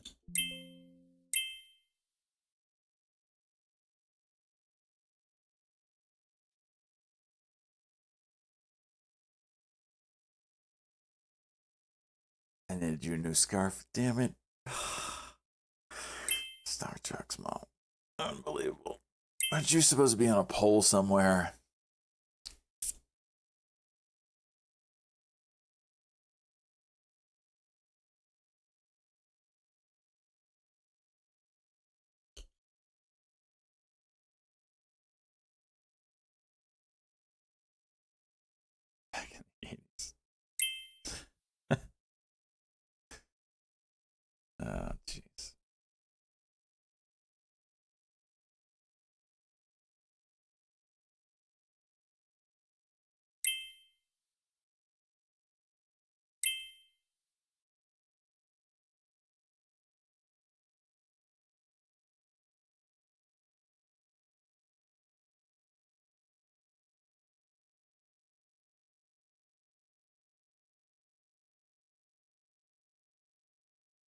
CoreWeave move.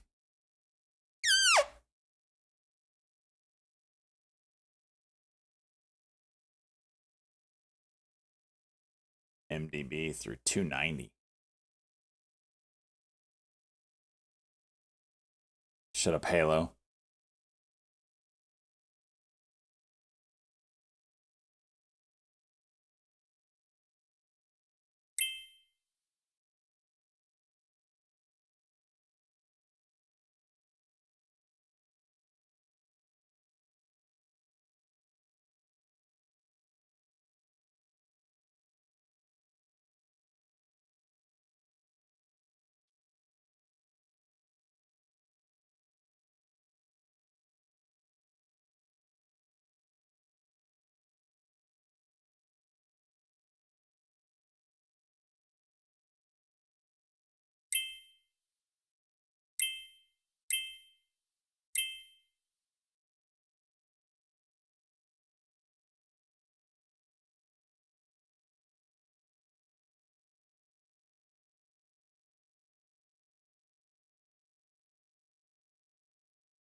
Going the wrong way here.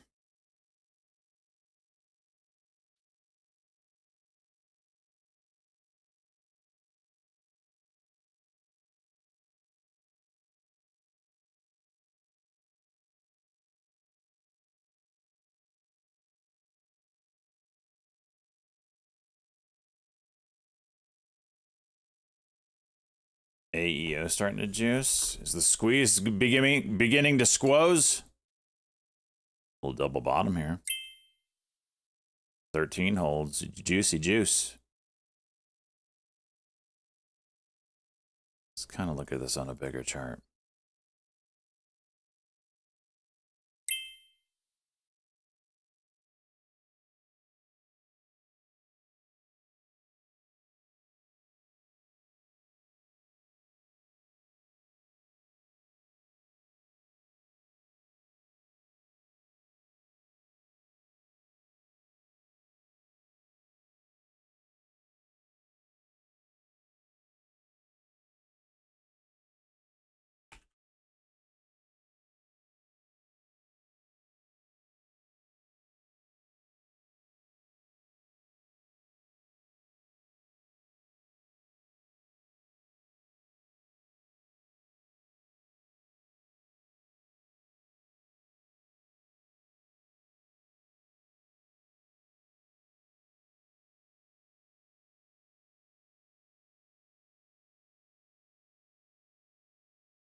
All right, what ticker did I just say I was going to look at?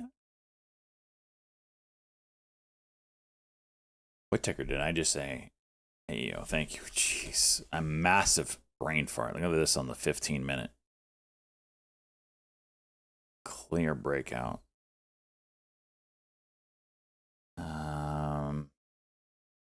Hourly.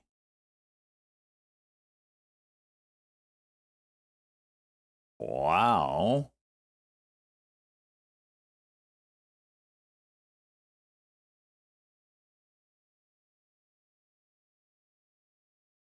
One, two, three.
This is big here, boys. Zero pullback yet.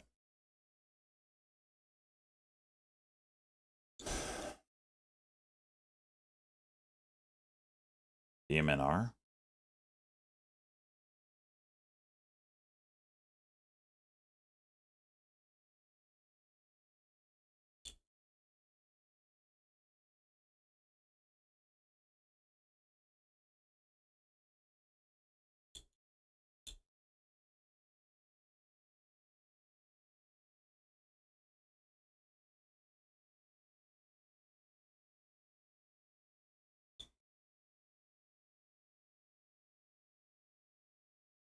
Interesting here. Support level. I'd like to see like a 1564 break. Do nothing. Long it.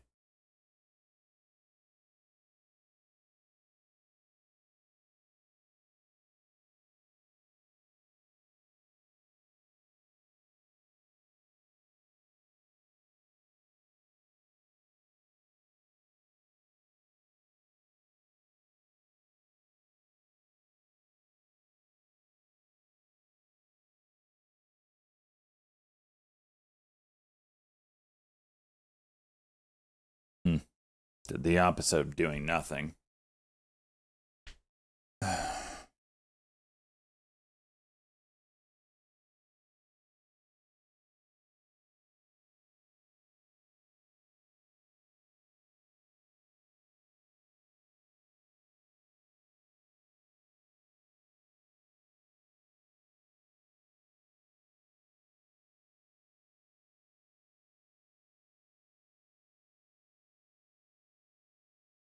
Yeah, I'm really hoping AEO gives us a pullback.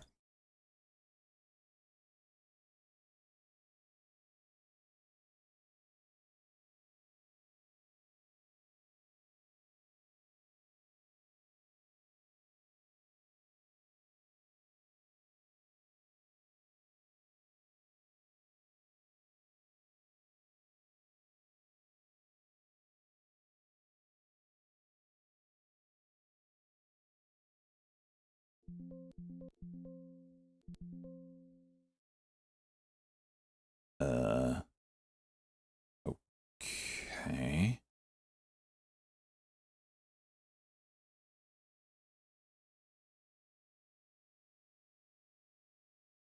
Is this a new feature?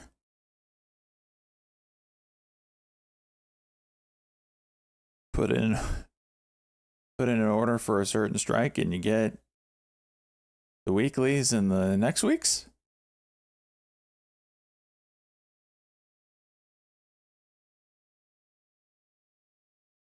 Huh.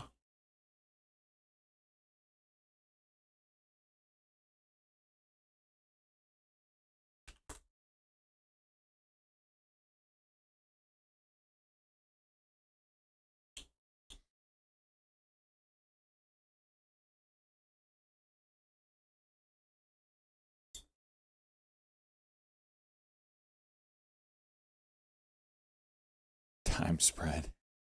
Yeah. They've made enough money off of the money spread. Now they can get me on the time. STSS coming back up.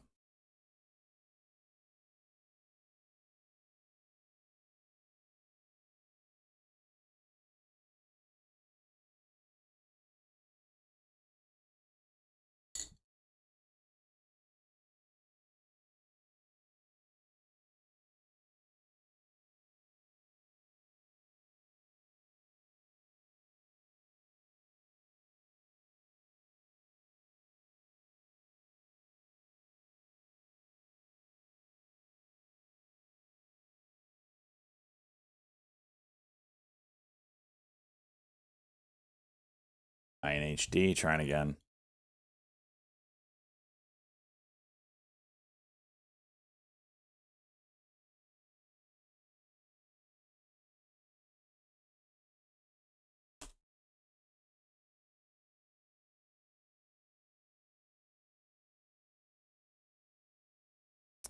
If this goes south on me, I will be making a phone call.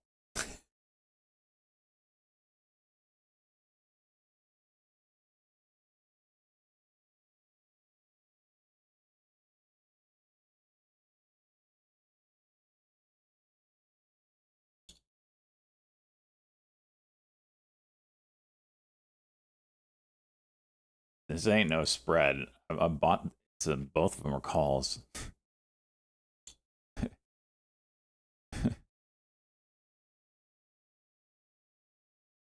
I don't even know.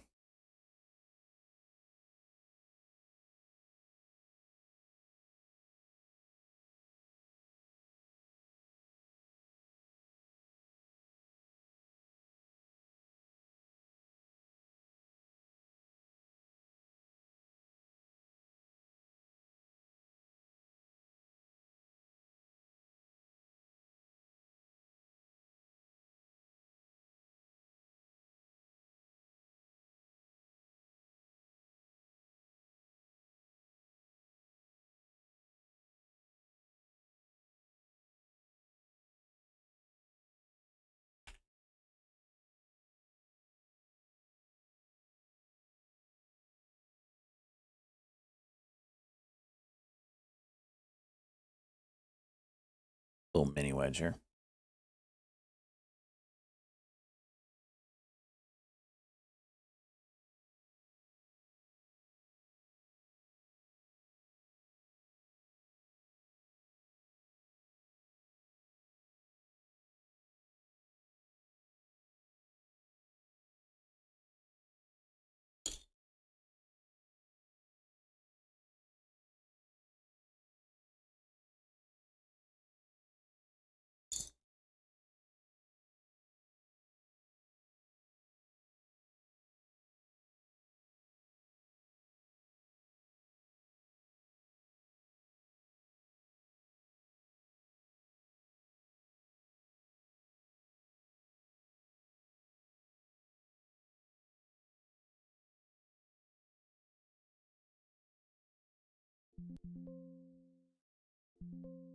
Good entry.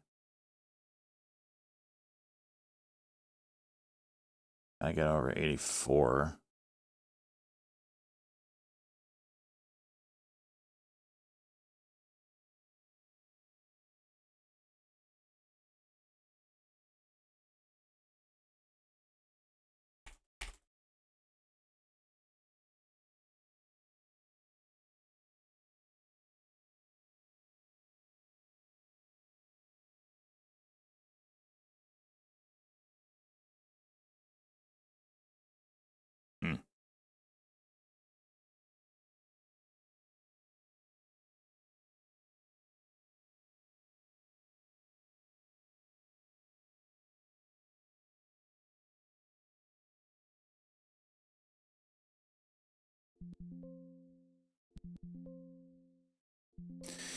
This could go bad, could go good.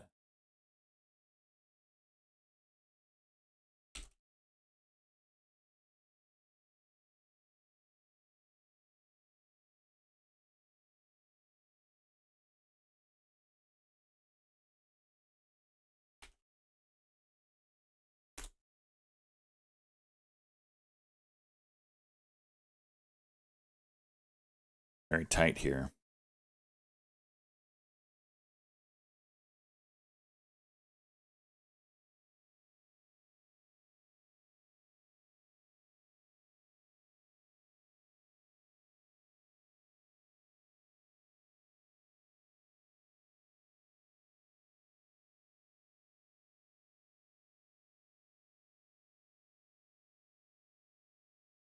If this goes up, the MACD is going to cross too.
It's a 5-minute cuck doing nothing on it.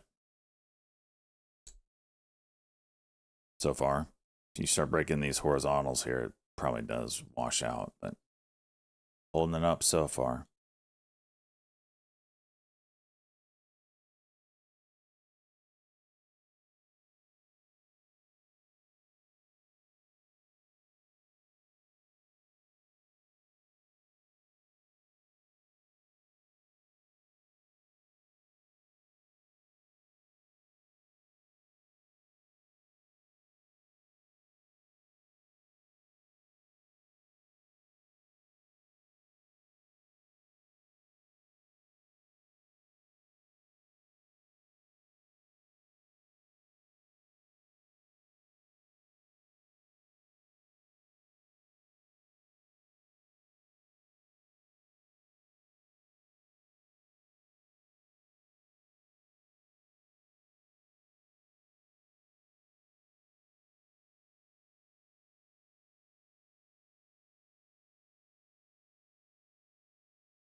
So that 42, if that breaks, it might get you to that 33.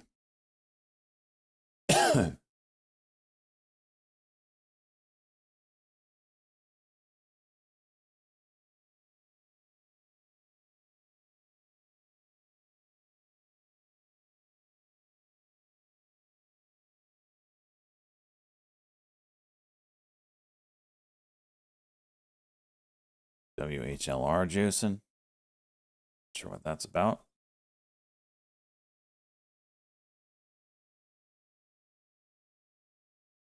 This bet cracking 20 again on volume. Is ETH moving?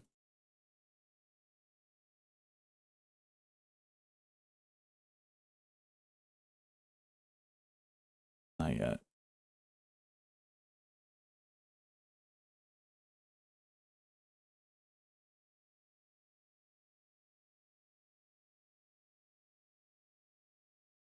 These spreads, this is disgusting.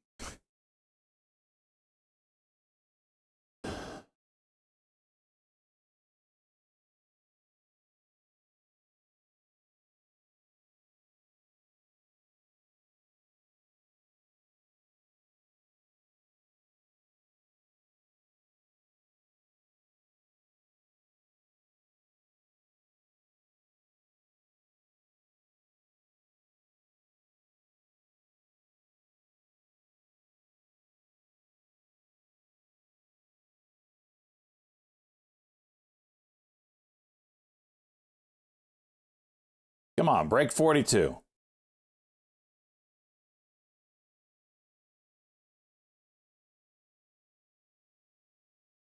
Nope.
I gotta take some off. It's just like not breaking out.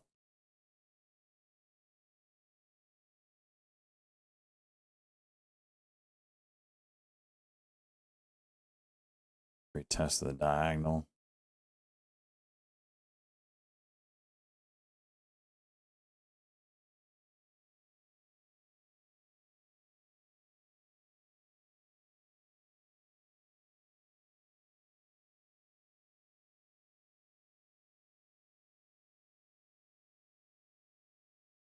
Wow. Of course.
Damn.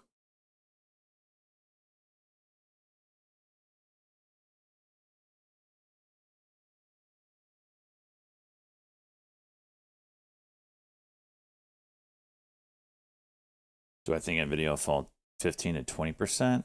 I don't know what to think of NVIDIA. I really think that everybody is ramping up more buying of NVIDIA stuff. It just depends of how much.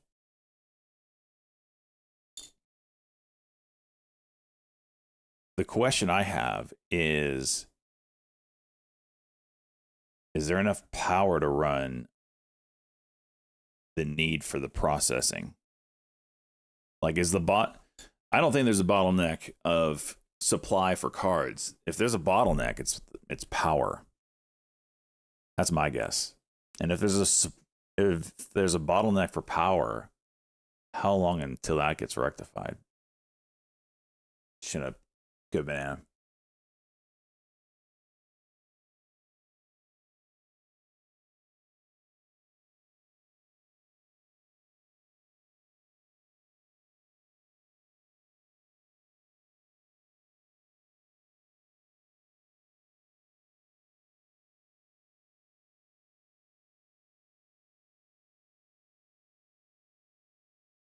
Like all these, small nuclear plants that they want to, how long does it take to build one of those and get it online? Like, I don't know. Can't be quick.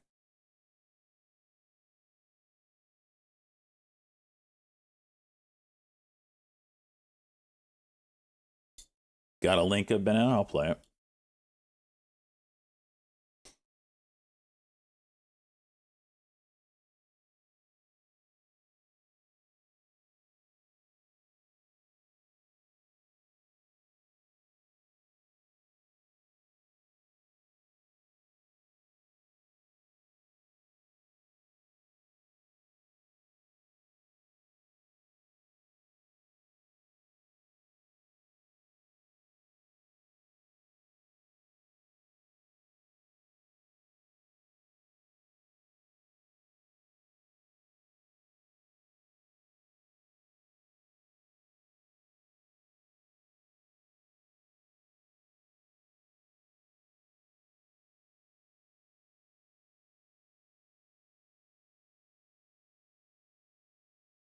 Their first commercial unit will be online in 2 years for OKLO. Jeez.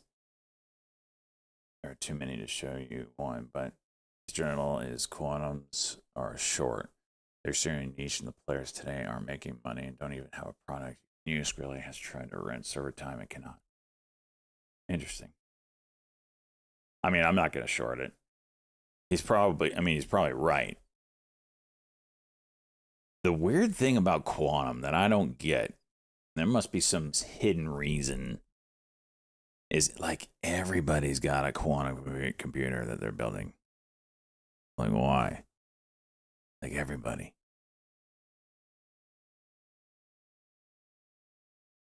But I won't short it, because I don't really swing short. But it's just such a retail play, and I never want to bet against retail. A la GME, a la Palantir.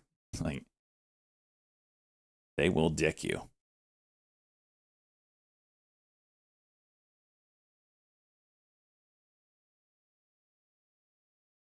Unity juicing. Finally breaking out on the daily, huh?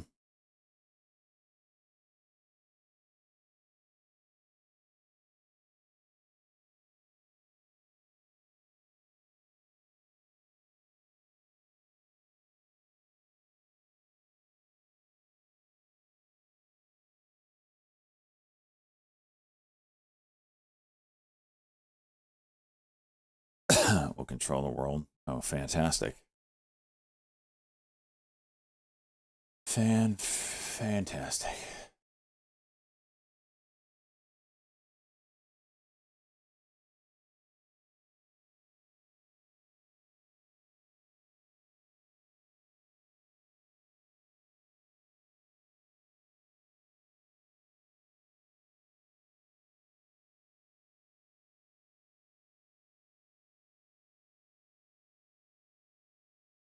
Looking at Crow here. It's a 15-minute chart. A little price compression.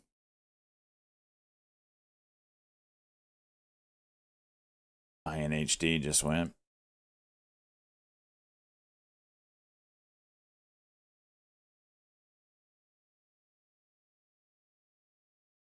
First minute or two.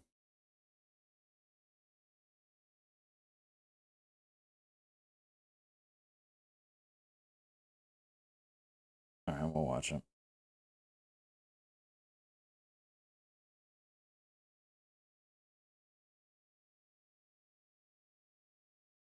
Been interested in your thoughts in a variety of different areas: Palantir, NVIDIA, Bitcoin, quantum. So I think we can take those one by one.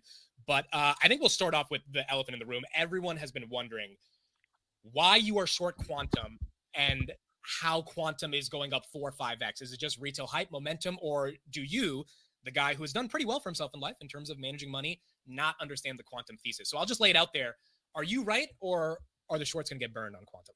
Yeah, so I mean, I think this is going to be one of the biggest trades in my career. I think that, and my career is not, as you know, it's not in trading. My career is in being an entrepreneur. I built drug companies. I'm building a software company now, so it's not really one of these things where I, have wanted to or I'm going to, be a hedge fund manager. I've never really wanted to do that, and nevertheless, I find myself compelled, because this is one of the craziest things I've ever seen.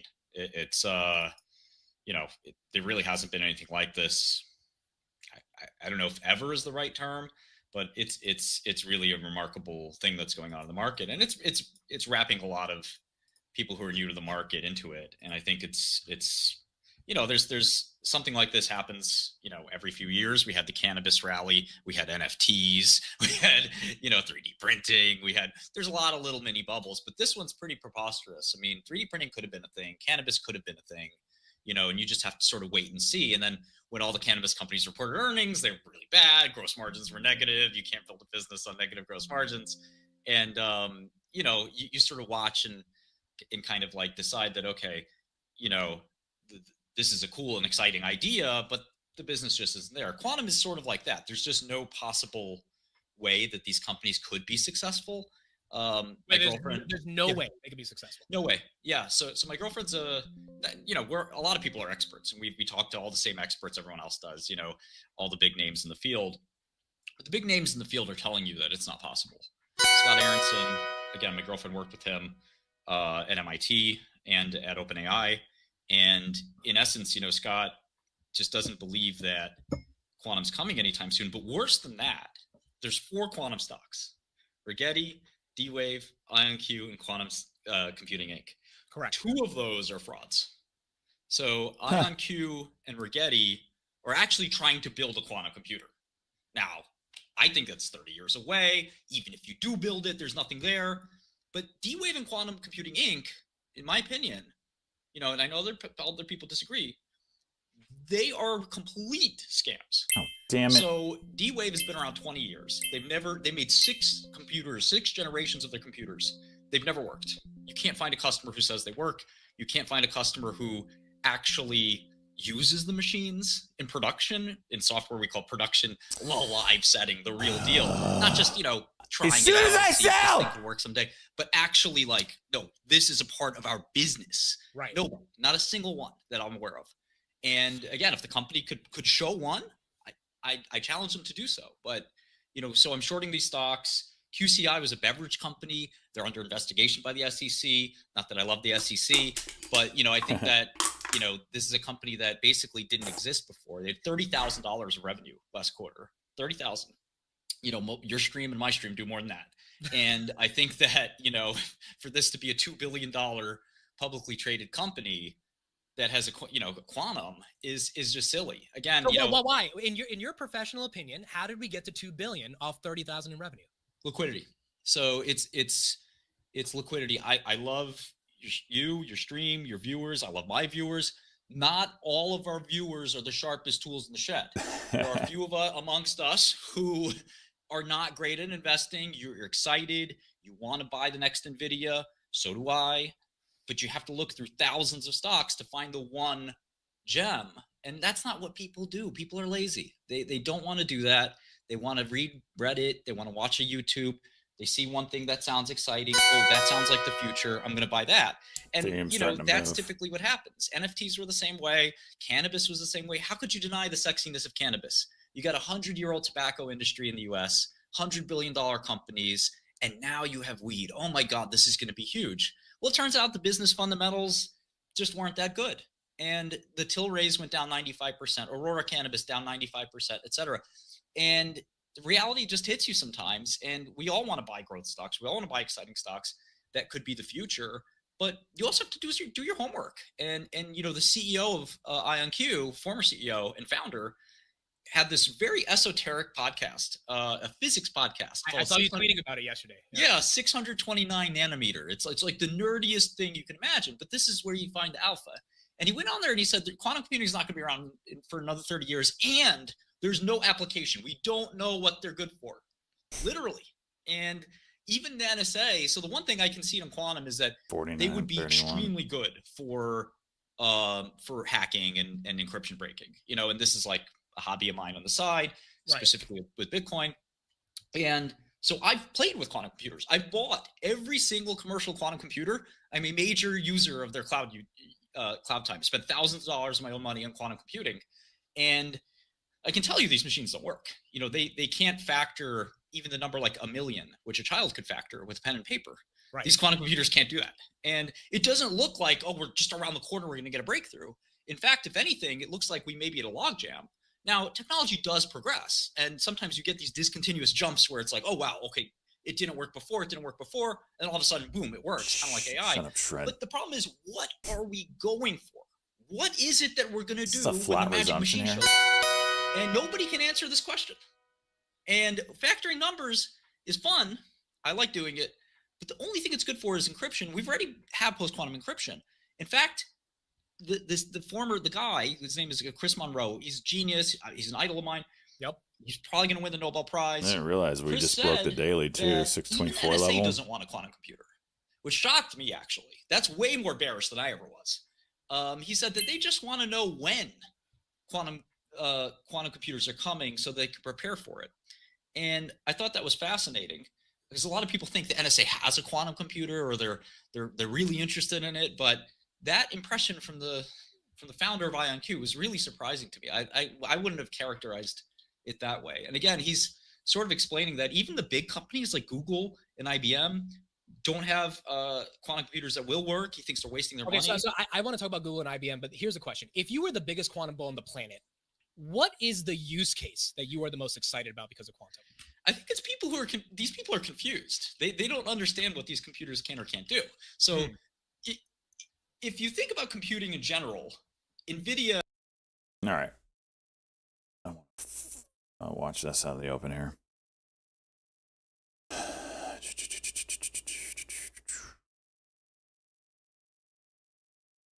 Retest at 625 would be okay with me. 15 seconds.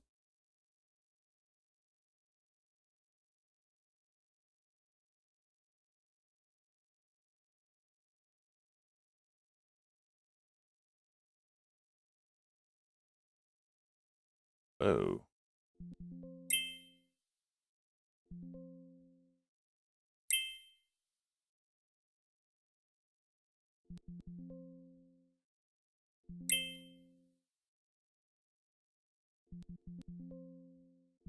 Take it off.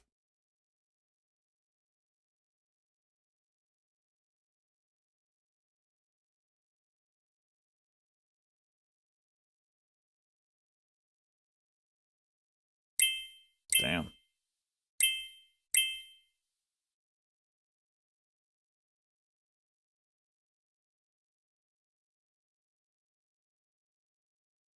Big buyer stepping in here. Short share restricted as well.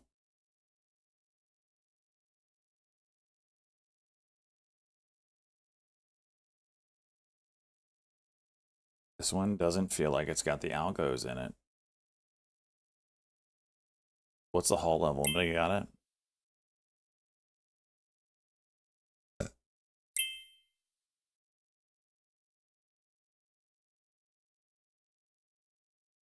Another big buyer.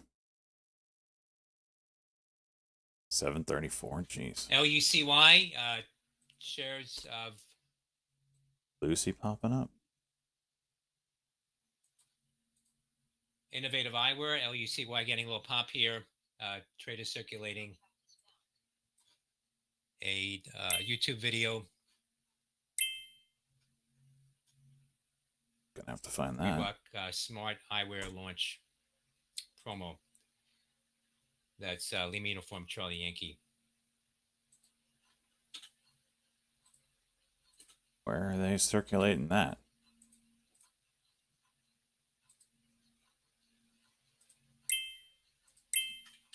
I don't see it.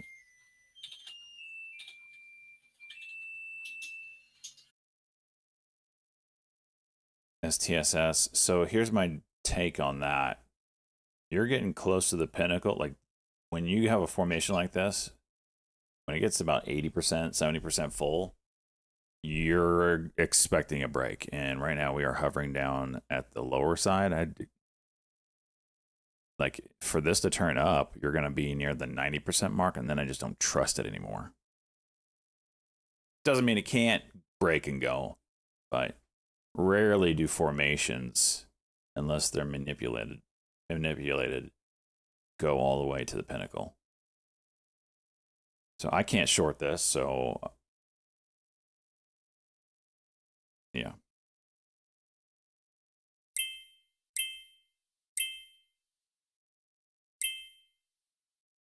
You still going? Making fat stacks? You better be. You freaking better be, Ben.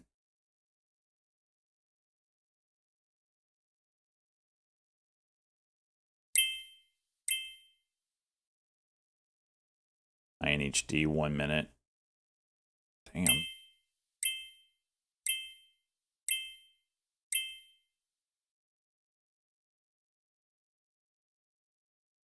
Test a 7. See if it can hold.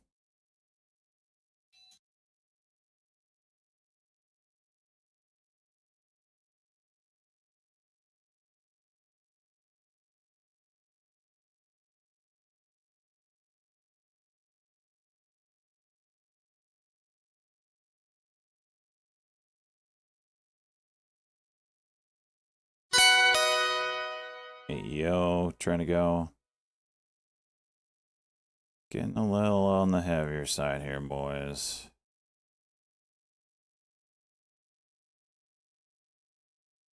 This needs to curl. There it is. Show a little freaking life.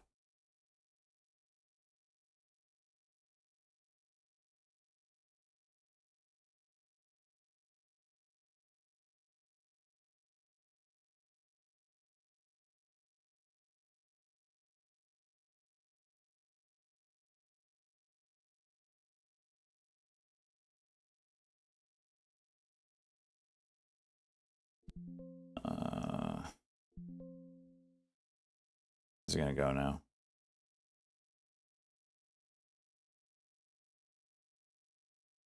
Didn't really do what I wanted it to do, so just gonna step back, reevaluate.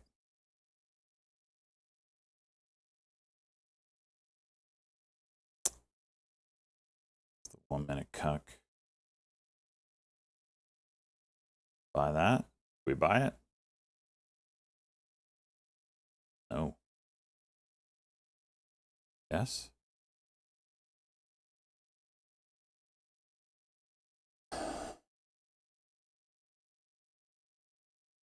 Gonna take a piss. Be right back.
It's a 1 minute cuck that really didn't do anything. Looking for a bounce here.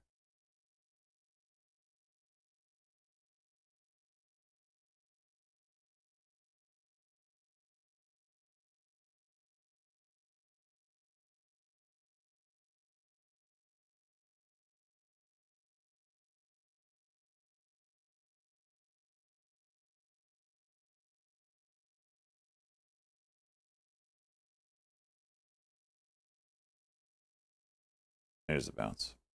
Frickin' A. There's the bounce. That's all I wanted. That's all I wanted.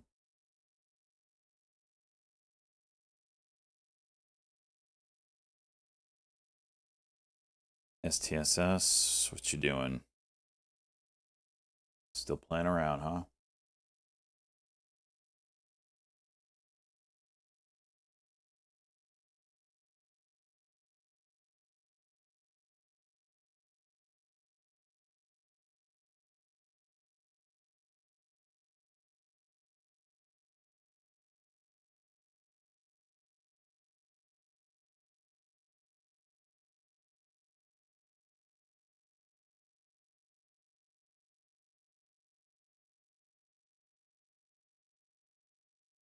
That was a decent 5-minute to play off of here, though.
MDB back up.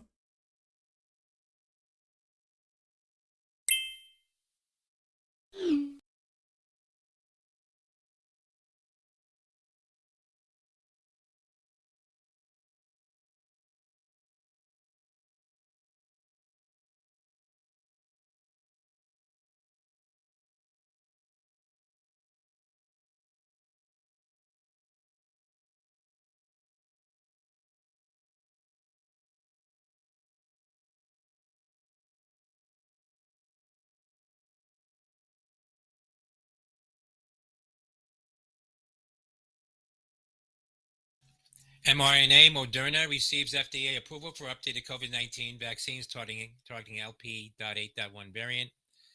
That's I think that's old news, right? now.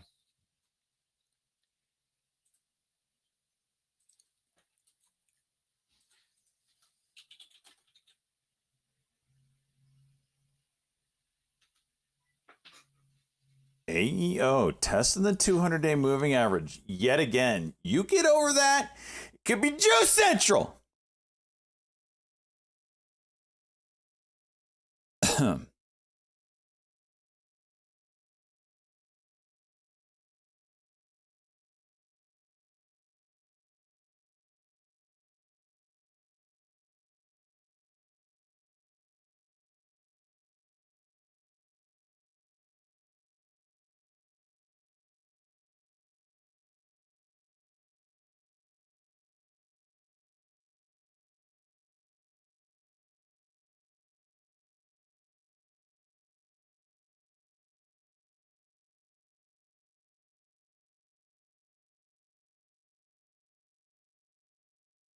Support area here.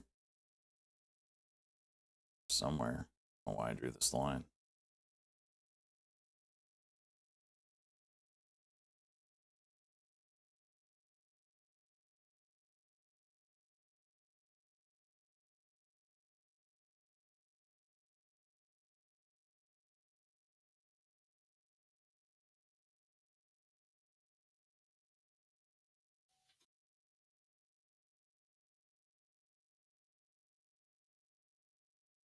Too slow. I wanted that 6 crack for the bounce, and I missed it.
5-minute cuck here. GOOGL, Google or Alphabet, CNBC reported Google executive told employees last week in the past year the company has gotten rid of a third of its managers overseeing small teams. That's GOOGL.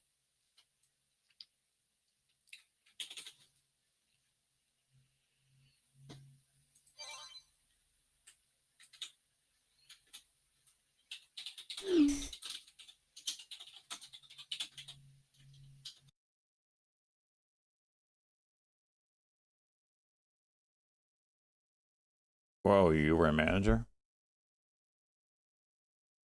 Didn't realize that.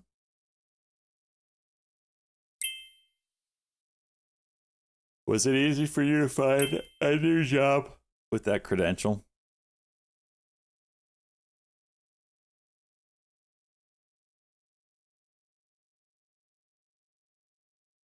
Or did you find one? You just day trade now? Connections are good. Yeah.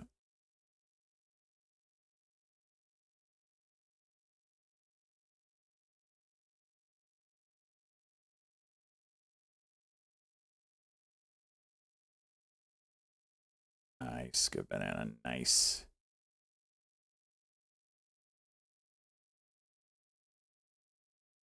Okay. We want to get out of this. That's not the one I meant to get.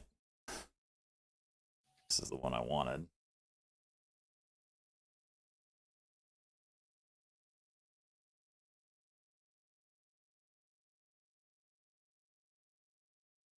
You saw moving?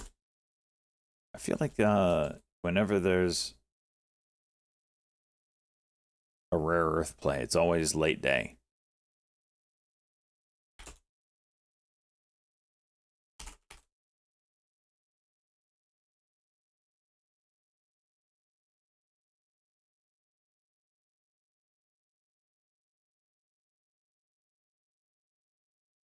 Easy AI. Daily looks interesting.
See if it's got it in it. Short leash on this.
Okay.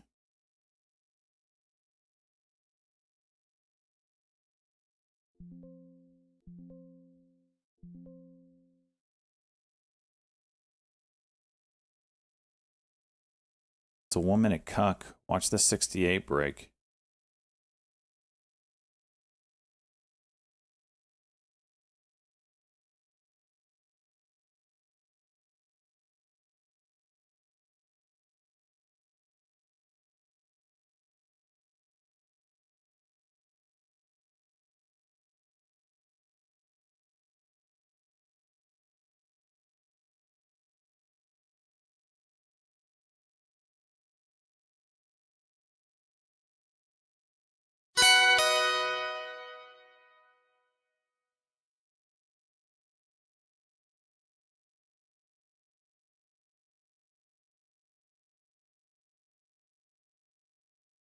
Really not what you'd be expecting to see here. I feel like it's going to break down.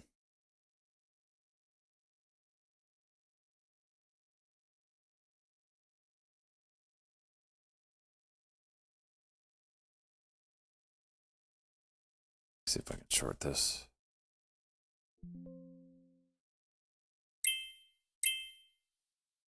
Maybe.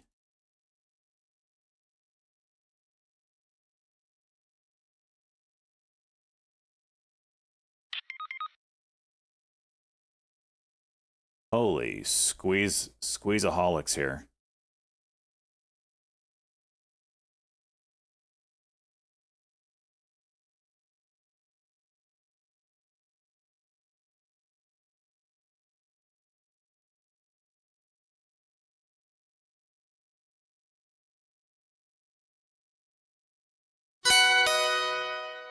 Markets are freaking juicing.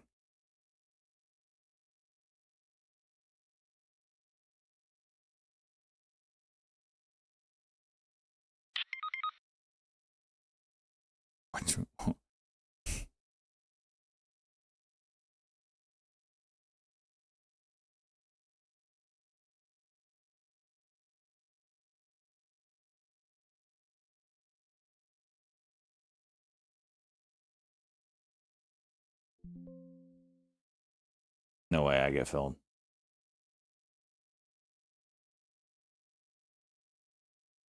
Zero shot. Yeah.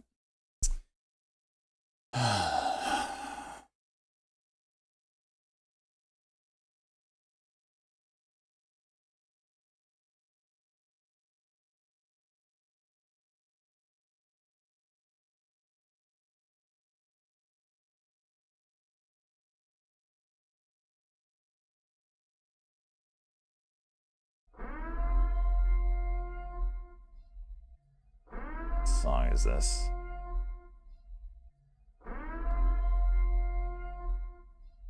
Something like this.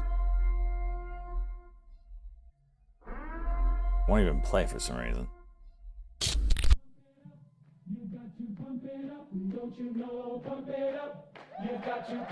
This is the reason why I did not monetize on YouTube. There's this shit all the time.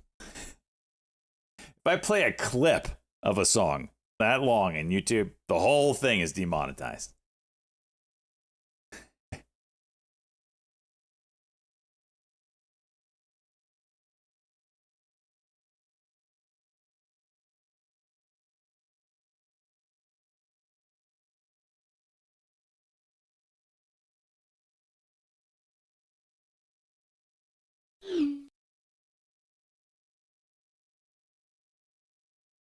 New highs in the old stock market.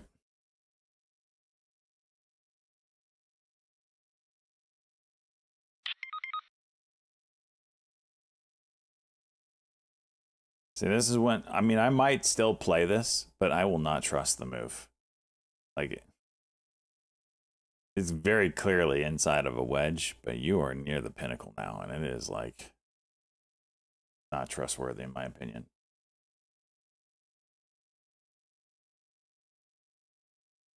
Am I green? Yeah, I'm very green. $2,400 day.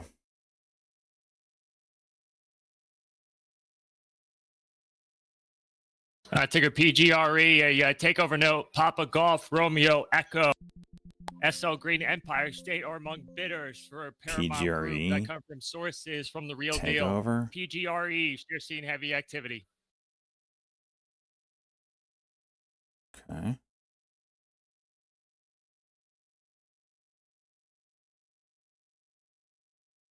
Am I in at 84?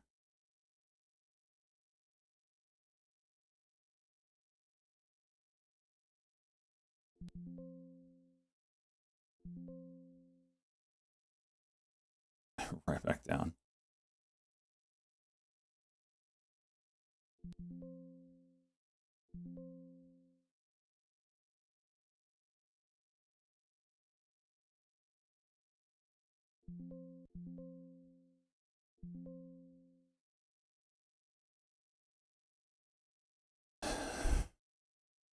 Sell it.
Thank you, Chase. Let's go for $300,000 again. I'm just trying to get back to 250. Here's your break on the downside. I wish I could have shorted this.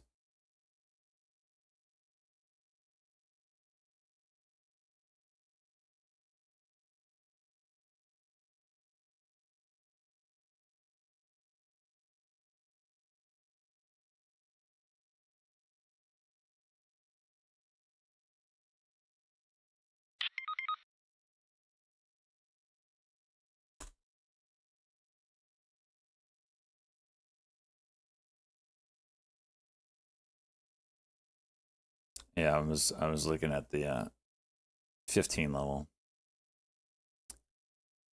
It's right, exactly what I was thinking.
Oh, now it wants to go to 7 PGRE. That's a continued circulations on that takeover note now for PGRE. Shares are seeing heavy activity, new highs on bidders for Paramount Group, Papa Golf, Romeo Echo.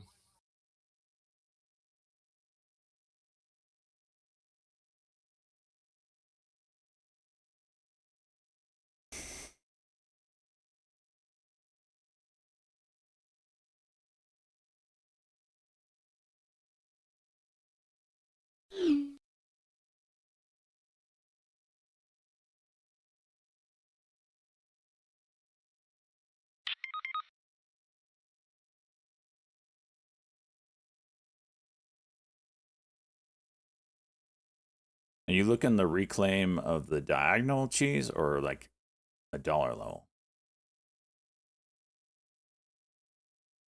I just want to know so I can front run you. Just kidding.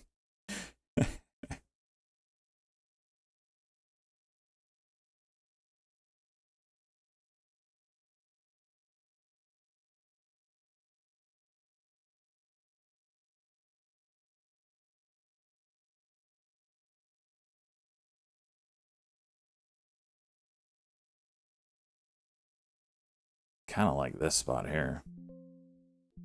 Don't like what I just got. I wanted 1485. This is right after a failed cuck. So this is either going to be an M pattern or... yeah.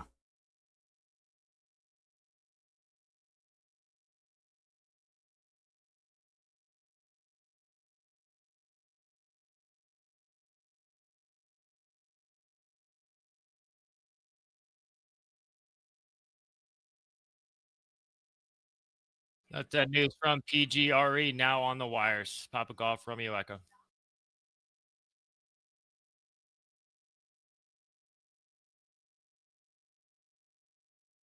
Oof.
Come on, go test for 15. AEO got some levels here on the 5-minute. Looks really, really nice.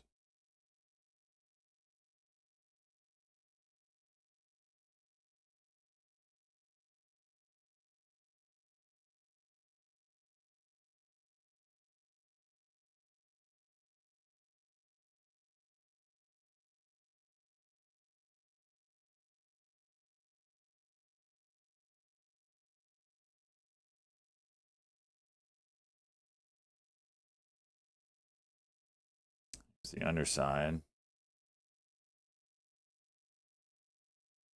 Spreads suck.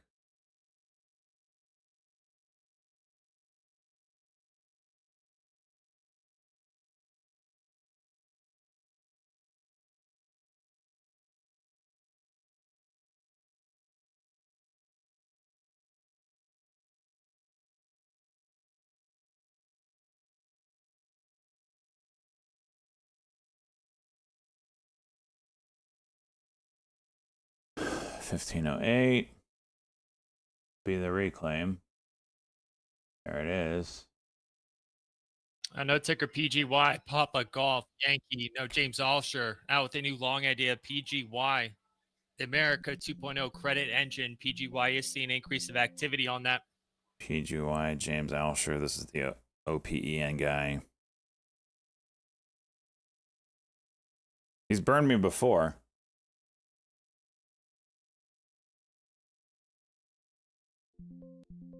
And it's not doing anything. I don't want to dick with it when I got this thing open.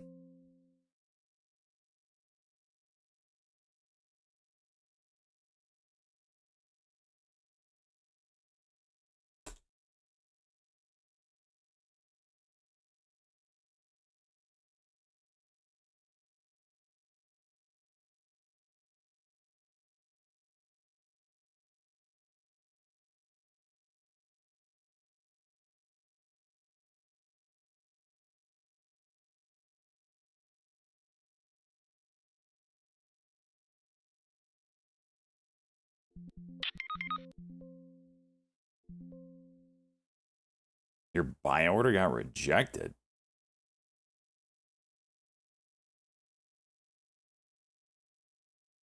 It's my line in the sand here.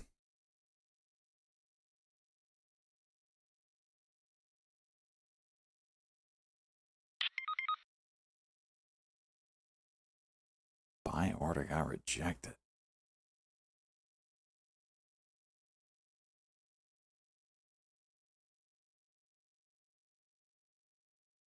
S-Bet's not playing nice today.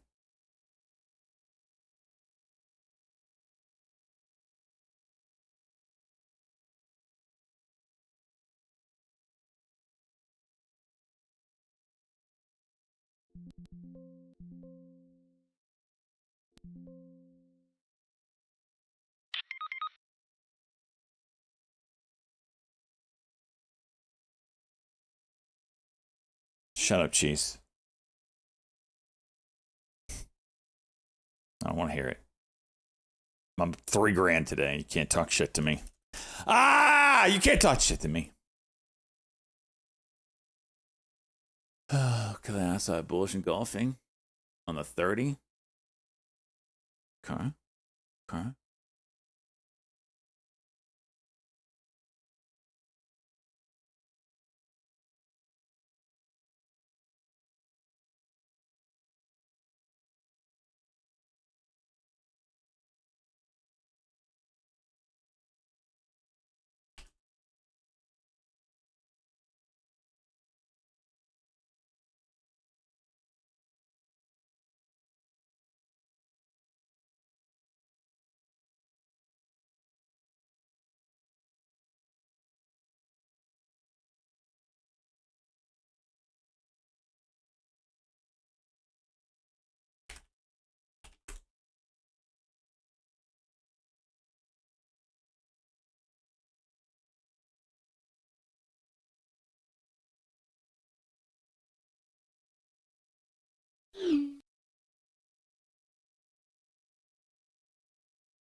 FIVE, Five Below shares up 2.8% at the highs now ahead of their earnings coming up after the close today. That's FIVE.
Jeez, look at that daily. You're telling me if this doesn't close over 1328, it's not going to juice? The daily 200 sitting right there. Just want to swing. I don't want to take shares, especially with freaking NVIDIA earnings.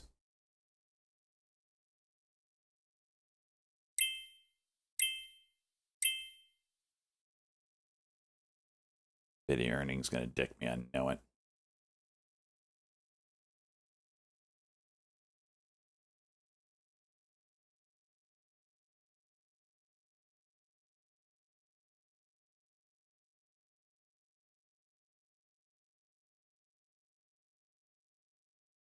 STSS trying again? It's gotta get up there.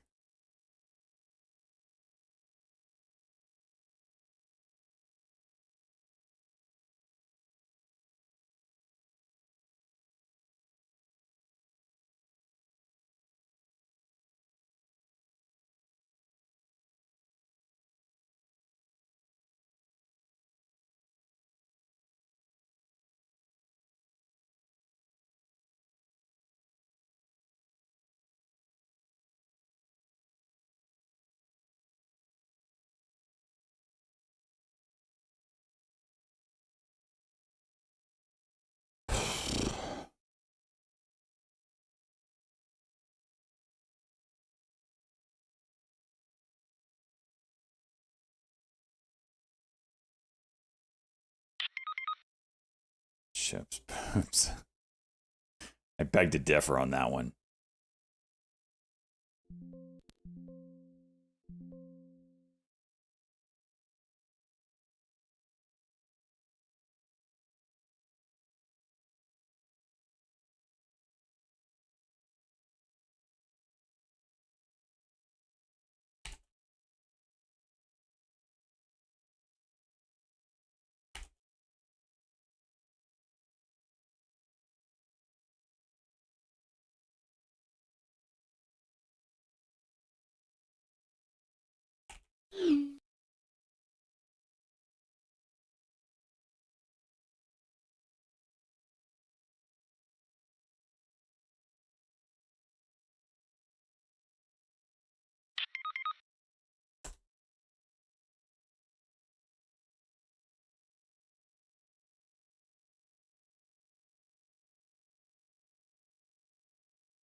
Hmm.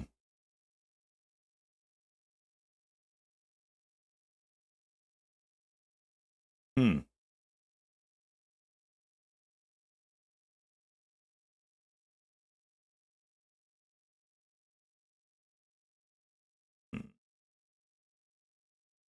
Still a resistance here. Hey, no, it's Integra Oklo. Okay, hello. No Barons is out with an exclusive piece with Oklo interview with CEO. Shares are seeing an increase of activity. Okay, hello.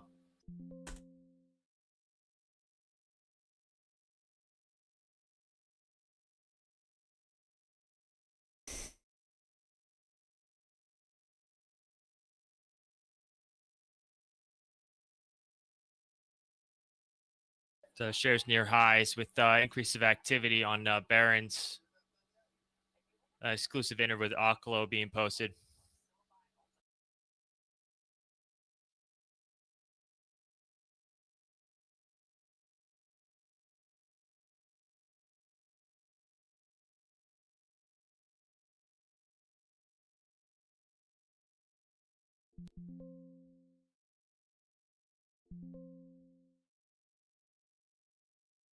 Come on. Keep going. You got levels to break. No.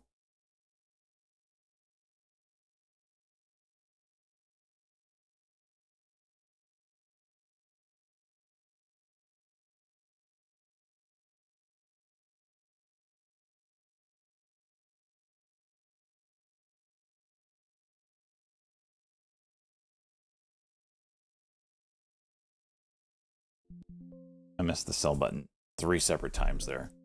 Clicked here. It's frustrating.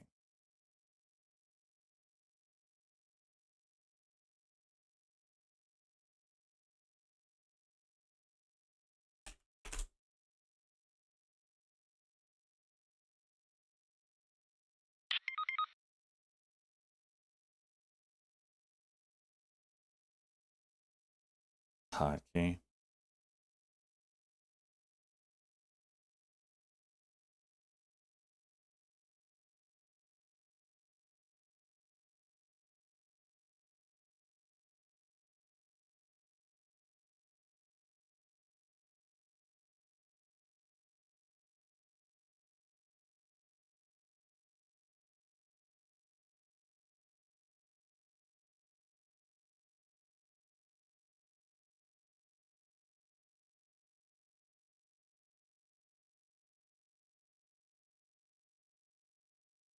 Do we believe?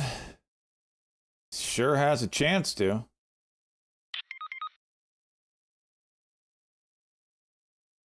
Do I want the dash number? What are we talking about here? Some kind of pillow talk?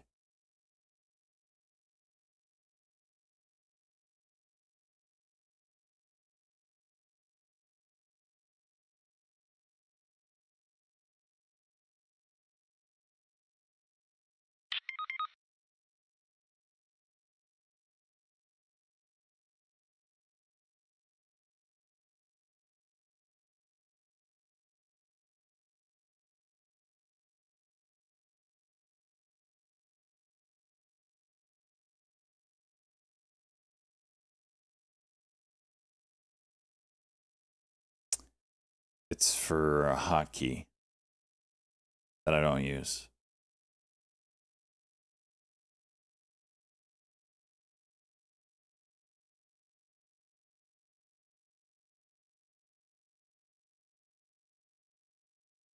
Oh, did it just break it? No, it did not. Okay.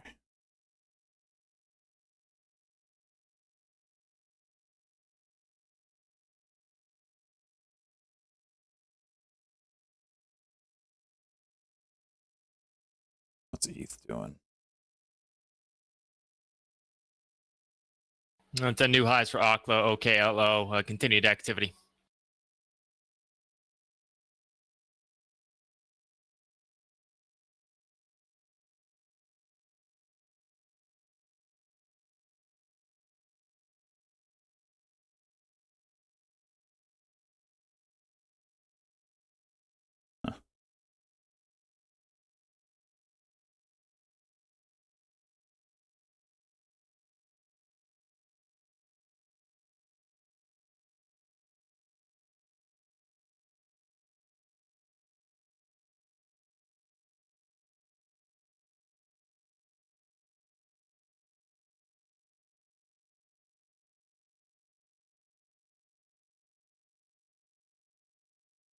This was a cuck.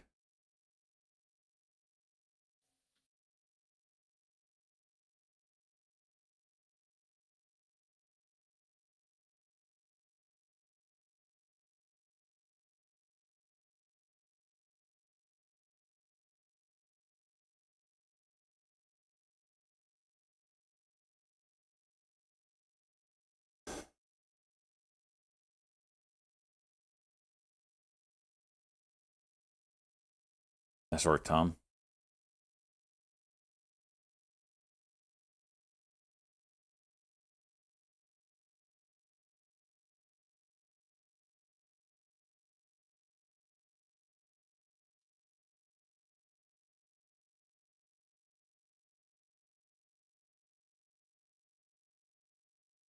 Jeez, didn't realize a Baron's freaking interview could juice something like that.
It's a continued relative activity for ticker PGY, Papa Golf Yankee. Earlier, James Alsher, circulation's new long idea, new highs, PGY.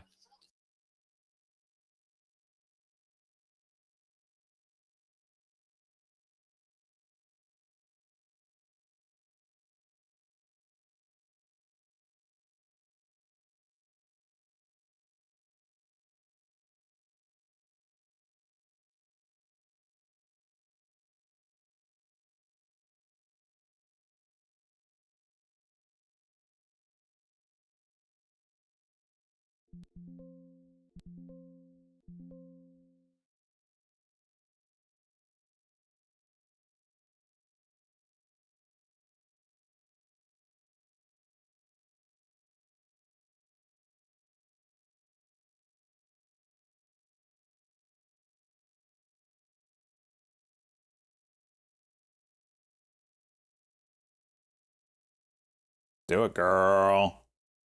Do it, girl.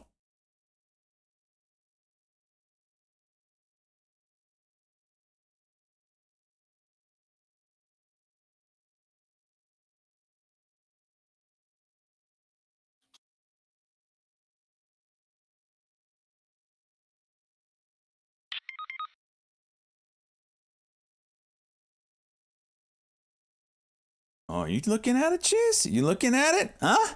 Huh, Cheese? Get that little Sydney Sweeney look in your eye, you know what I mean? Huh?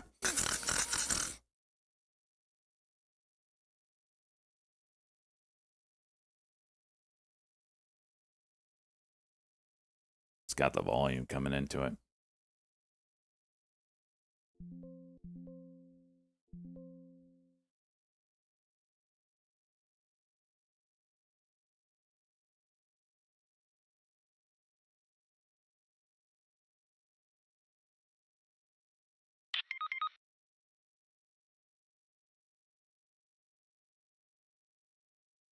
This 1557 breaks, it might send it.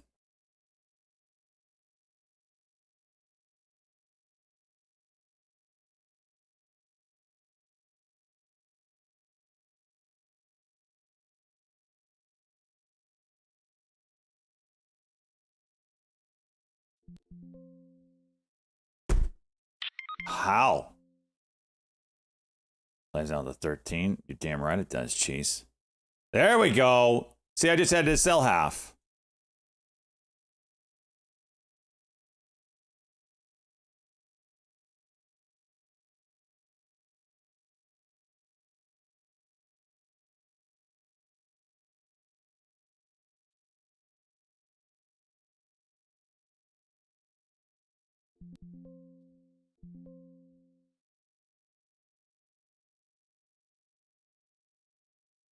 No ticker BMR, Bravo, Michael Romeo, and ticker NVIDIA. I know NVIDIA is tweeting on BMR.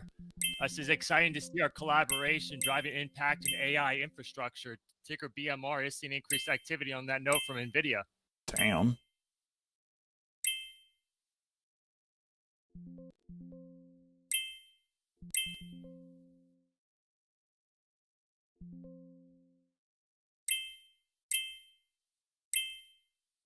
Continued heavy activity for BMR. Stop on quote. All right, focus.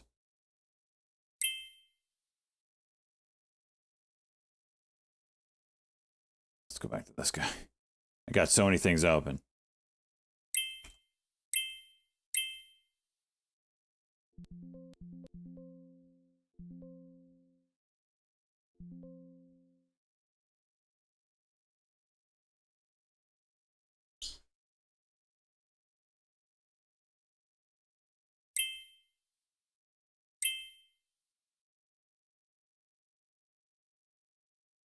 Remember that RR went yesterday and kept going off of NVIDIA highlighting it.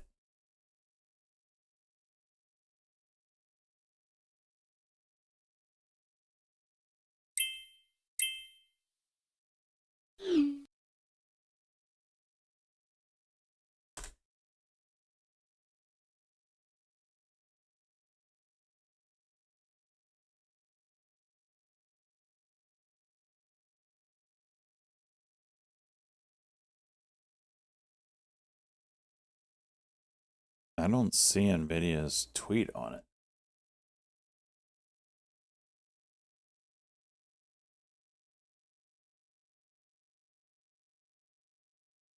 There it is. Oh, it's on NVIDIA Drive. Not subscribed to that one.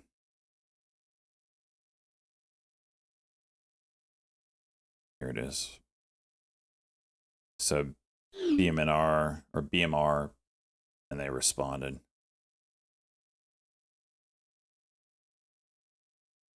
They're the first to like that.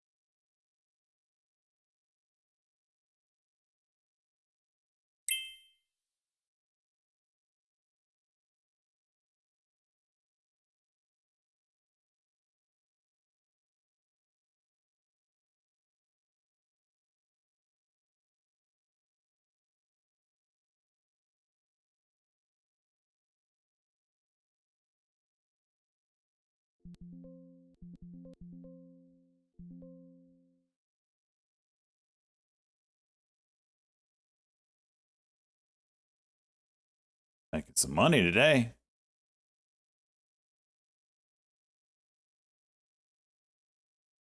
Closing this out. This didn't do shit for me.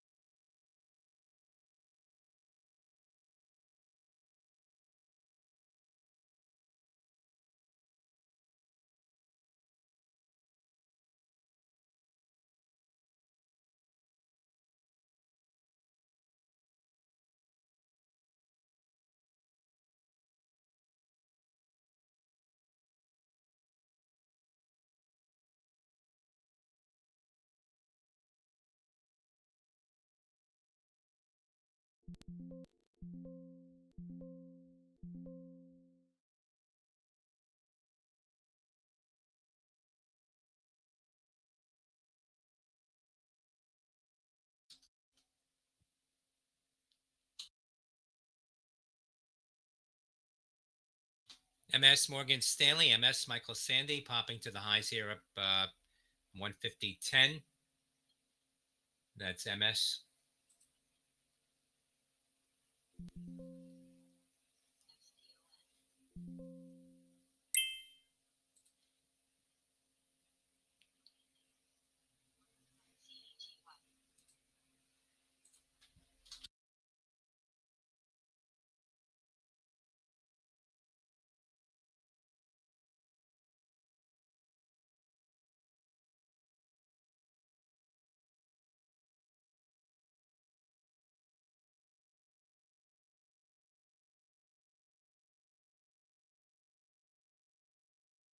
It's the retest of the breakout level.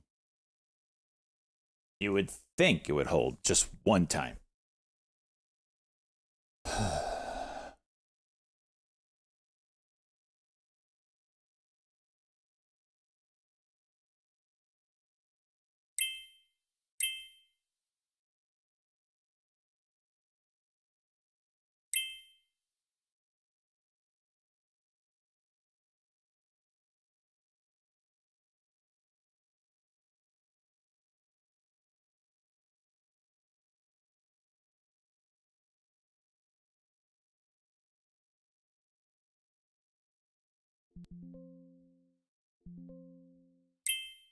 Damn.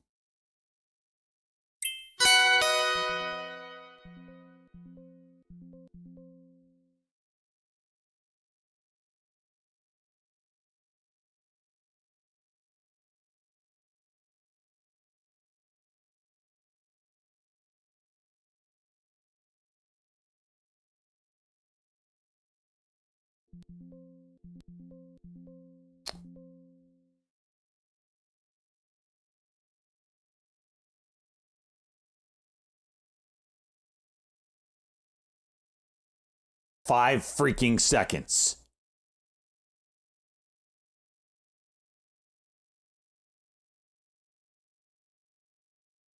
Good man. That sounds like a solid game plan.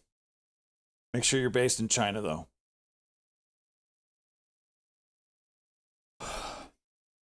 WSTSS 90. Yep, there it is. Shit. Another one at 1604.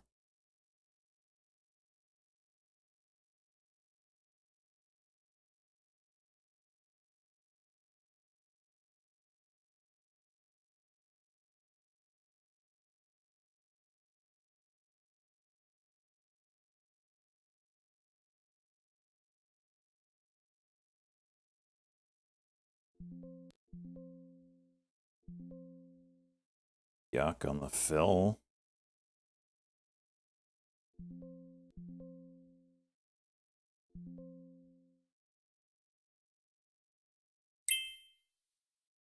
Jeez.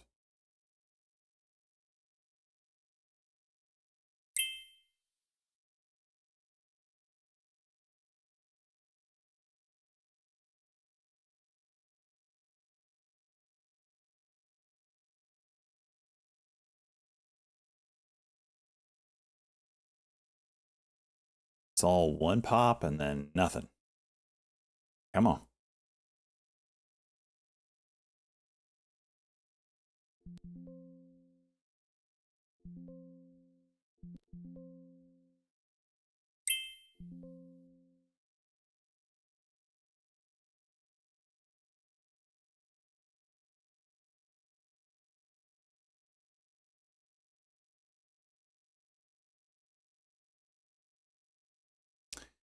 Yeah, doing pretty good today. It's been a while. I haven't had a freaking 5K day in. Ticker NNE November Echo shares are seeing a bump in activity on increased social media activity. On NNE, seen a volume pop. Twitter's mentioning the short interest on the name NNE.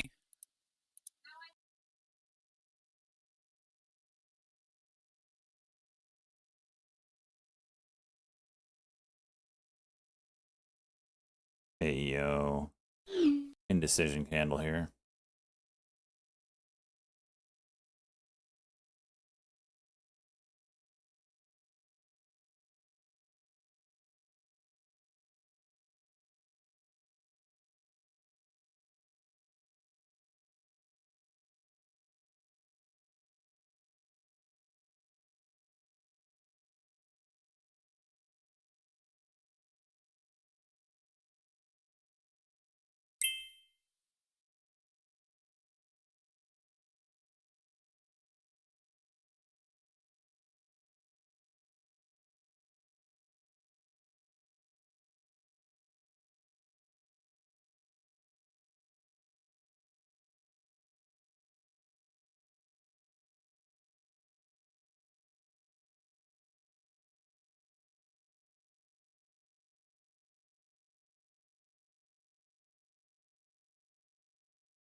Yeah, I see that.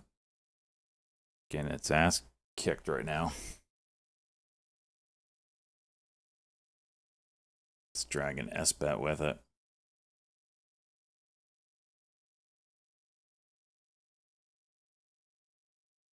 Just spiked to 1660.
How did another phantom fill? Where was that? 32.5. Yep, just this random ass 200 lot somehow managed to get over the ask. Screws the chart.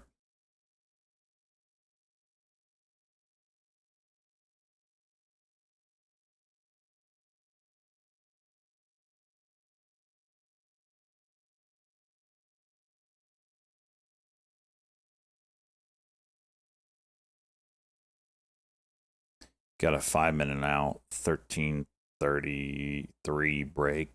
Be a 5. Got to keep this trend going, baby.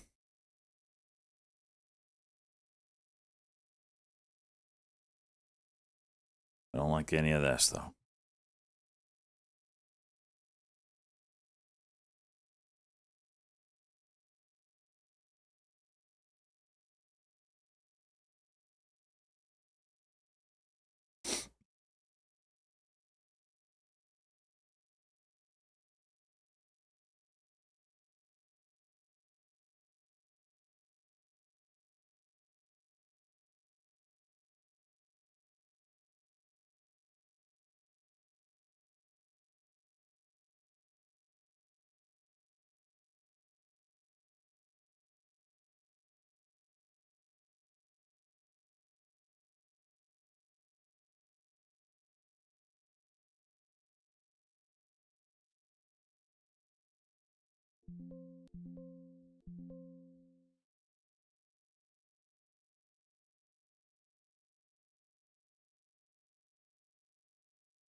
Staying for NVIDIA? Probably not.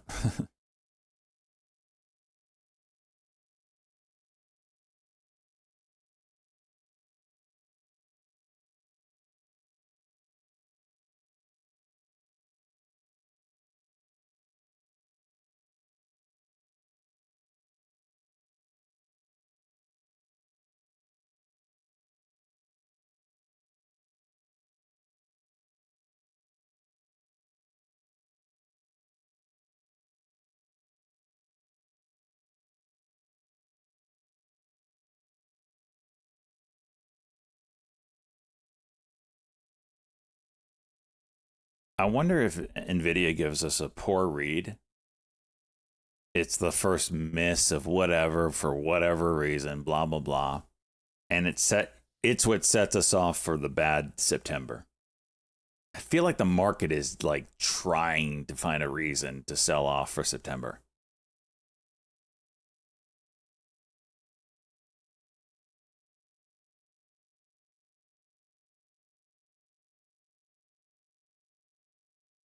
That being said, I am not holding this AEO overnight, the calls, because last time I did, whose earnings was it? This right here. I think I held it overnight here. Or no, it was this one. Right at the 200, and we gapped down, and it just sold off. Somebody's earnings through here dicked the whole thing, and I can't remember who it was. So I don't want to dick NVIDIA. I don't want to be blamed for it this time, so I will be selling these calls.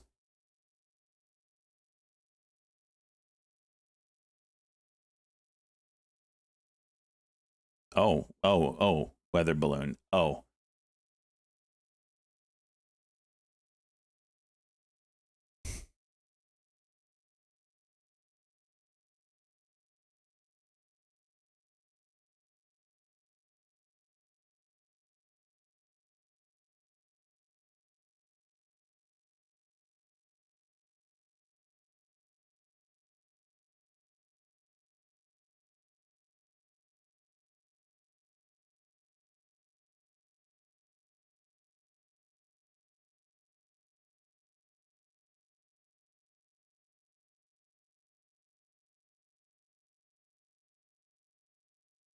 Huh.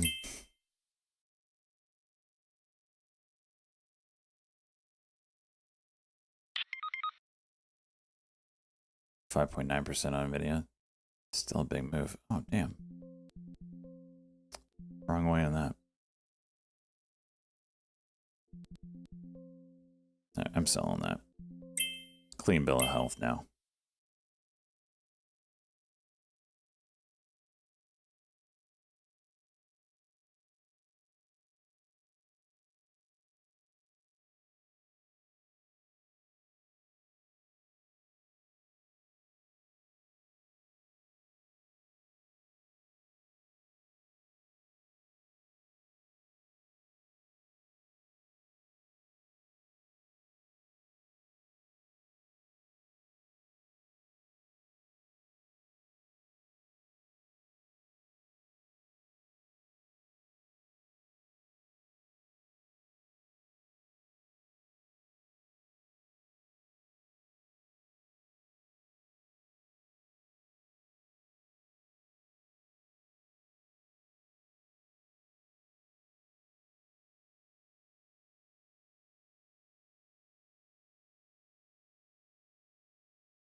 Calling in here, boys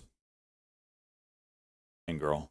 $5,000 day. It's been a hot minute since I've had one of those. 3 for 3 green on the week. NVIDIA's coming up, and I want nothing to do with it. We're gonna go raid Micah Milano.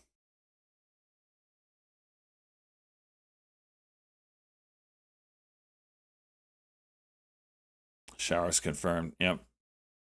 Glad I changed my clothes, showered up.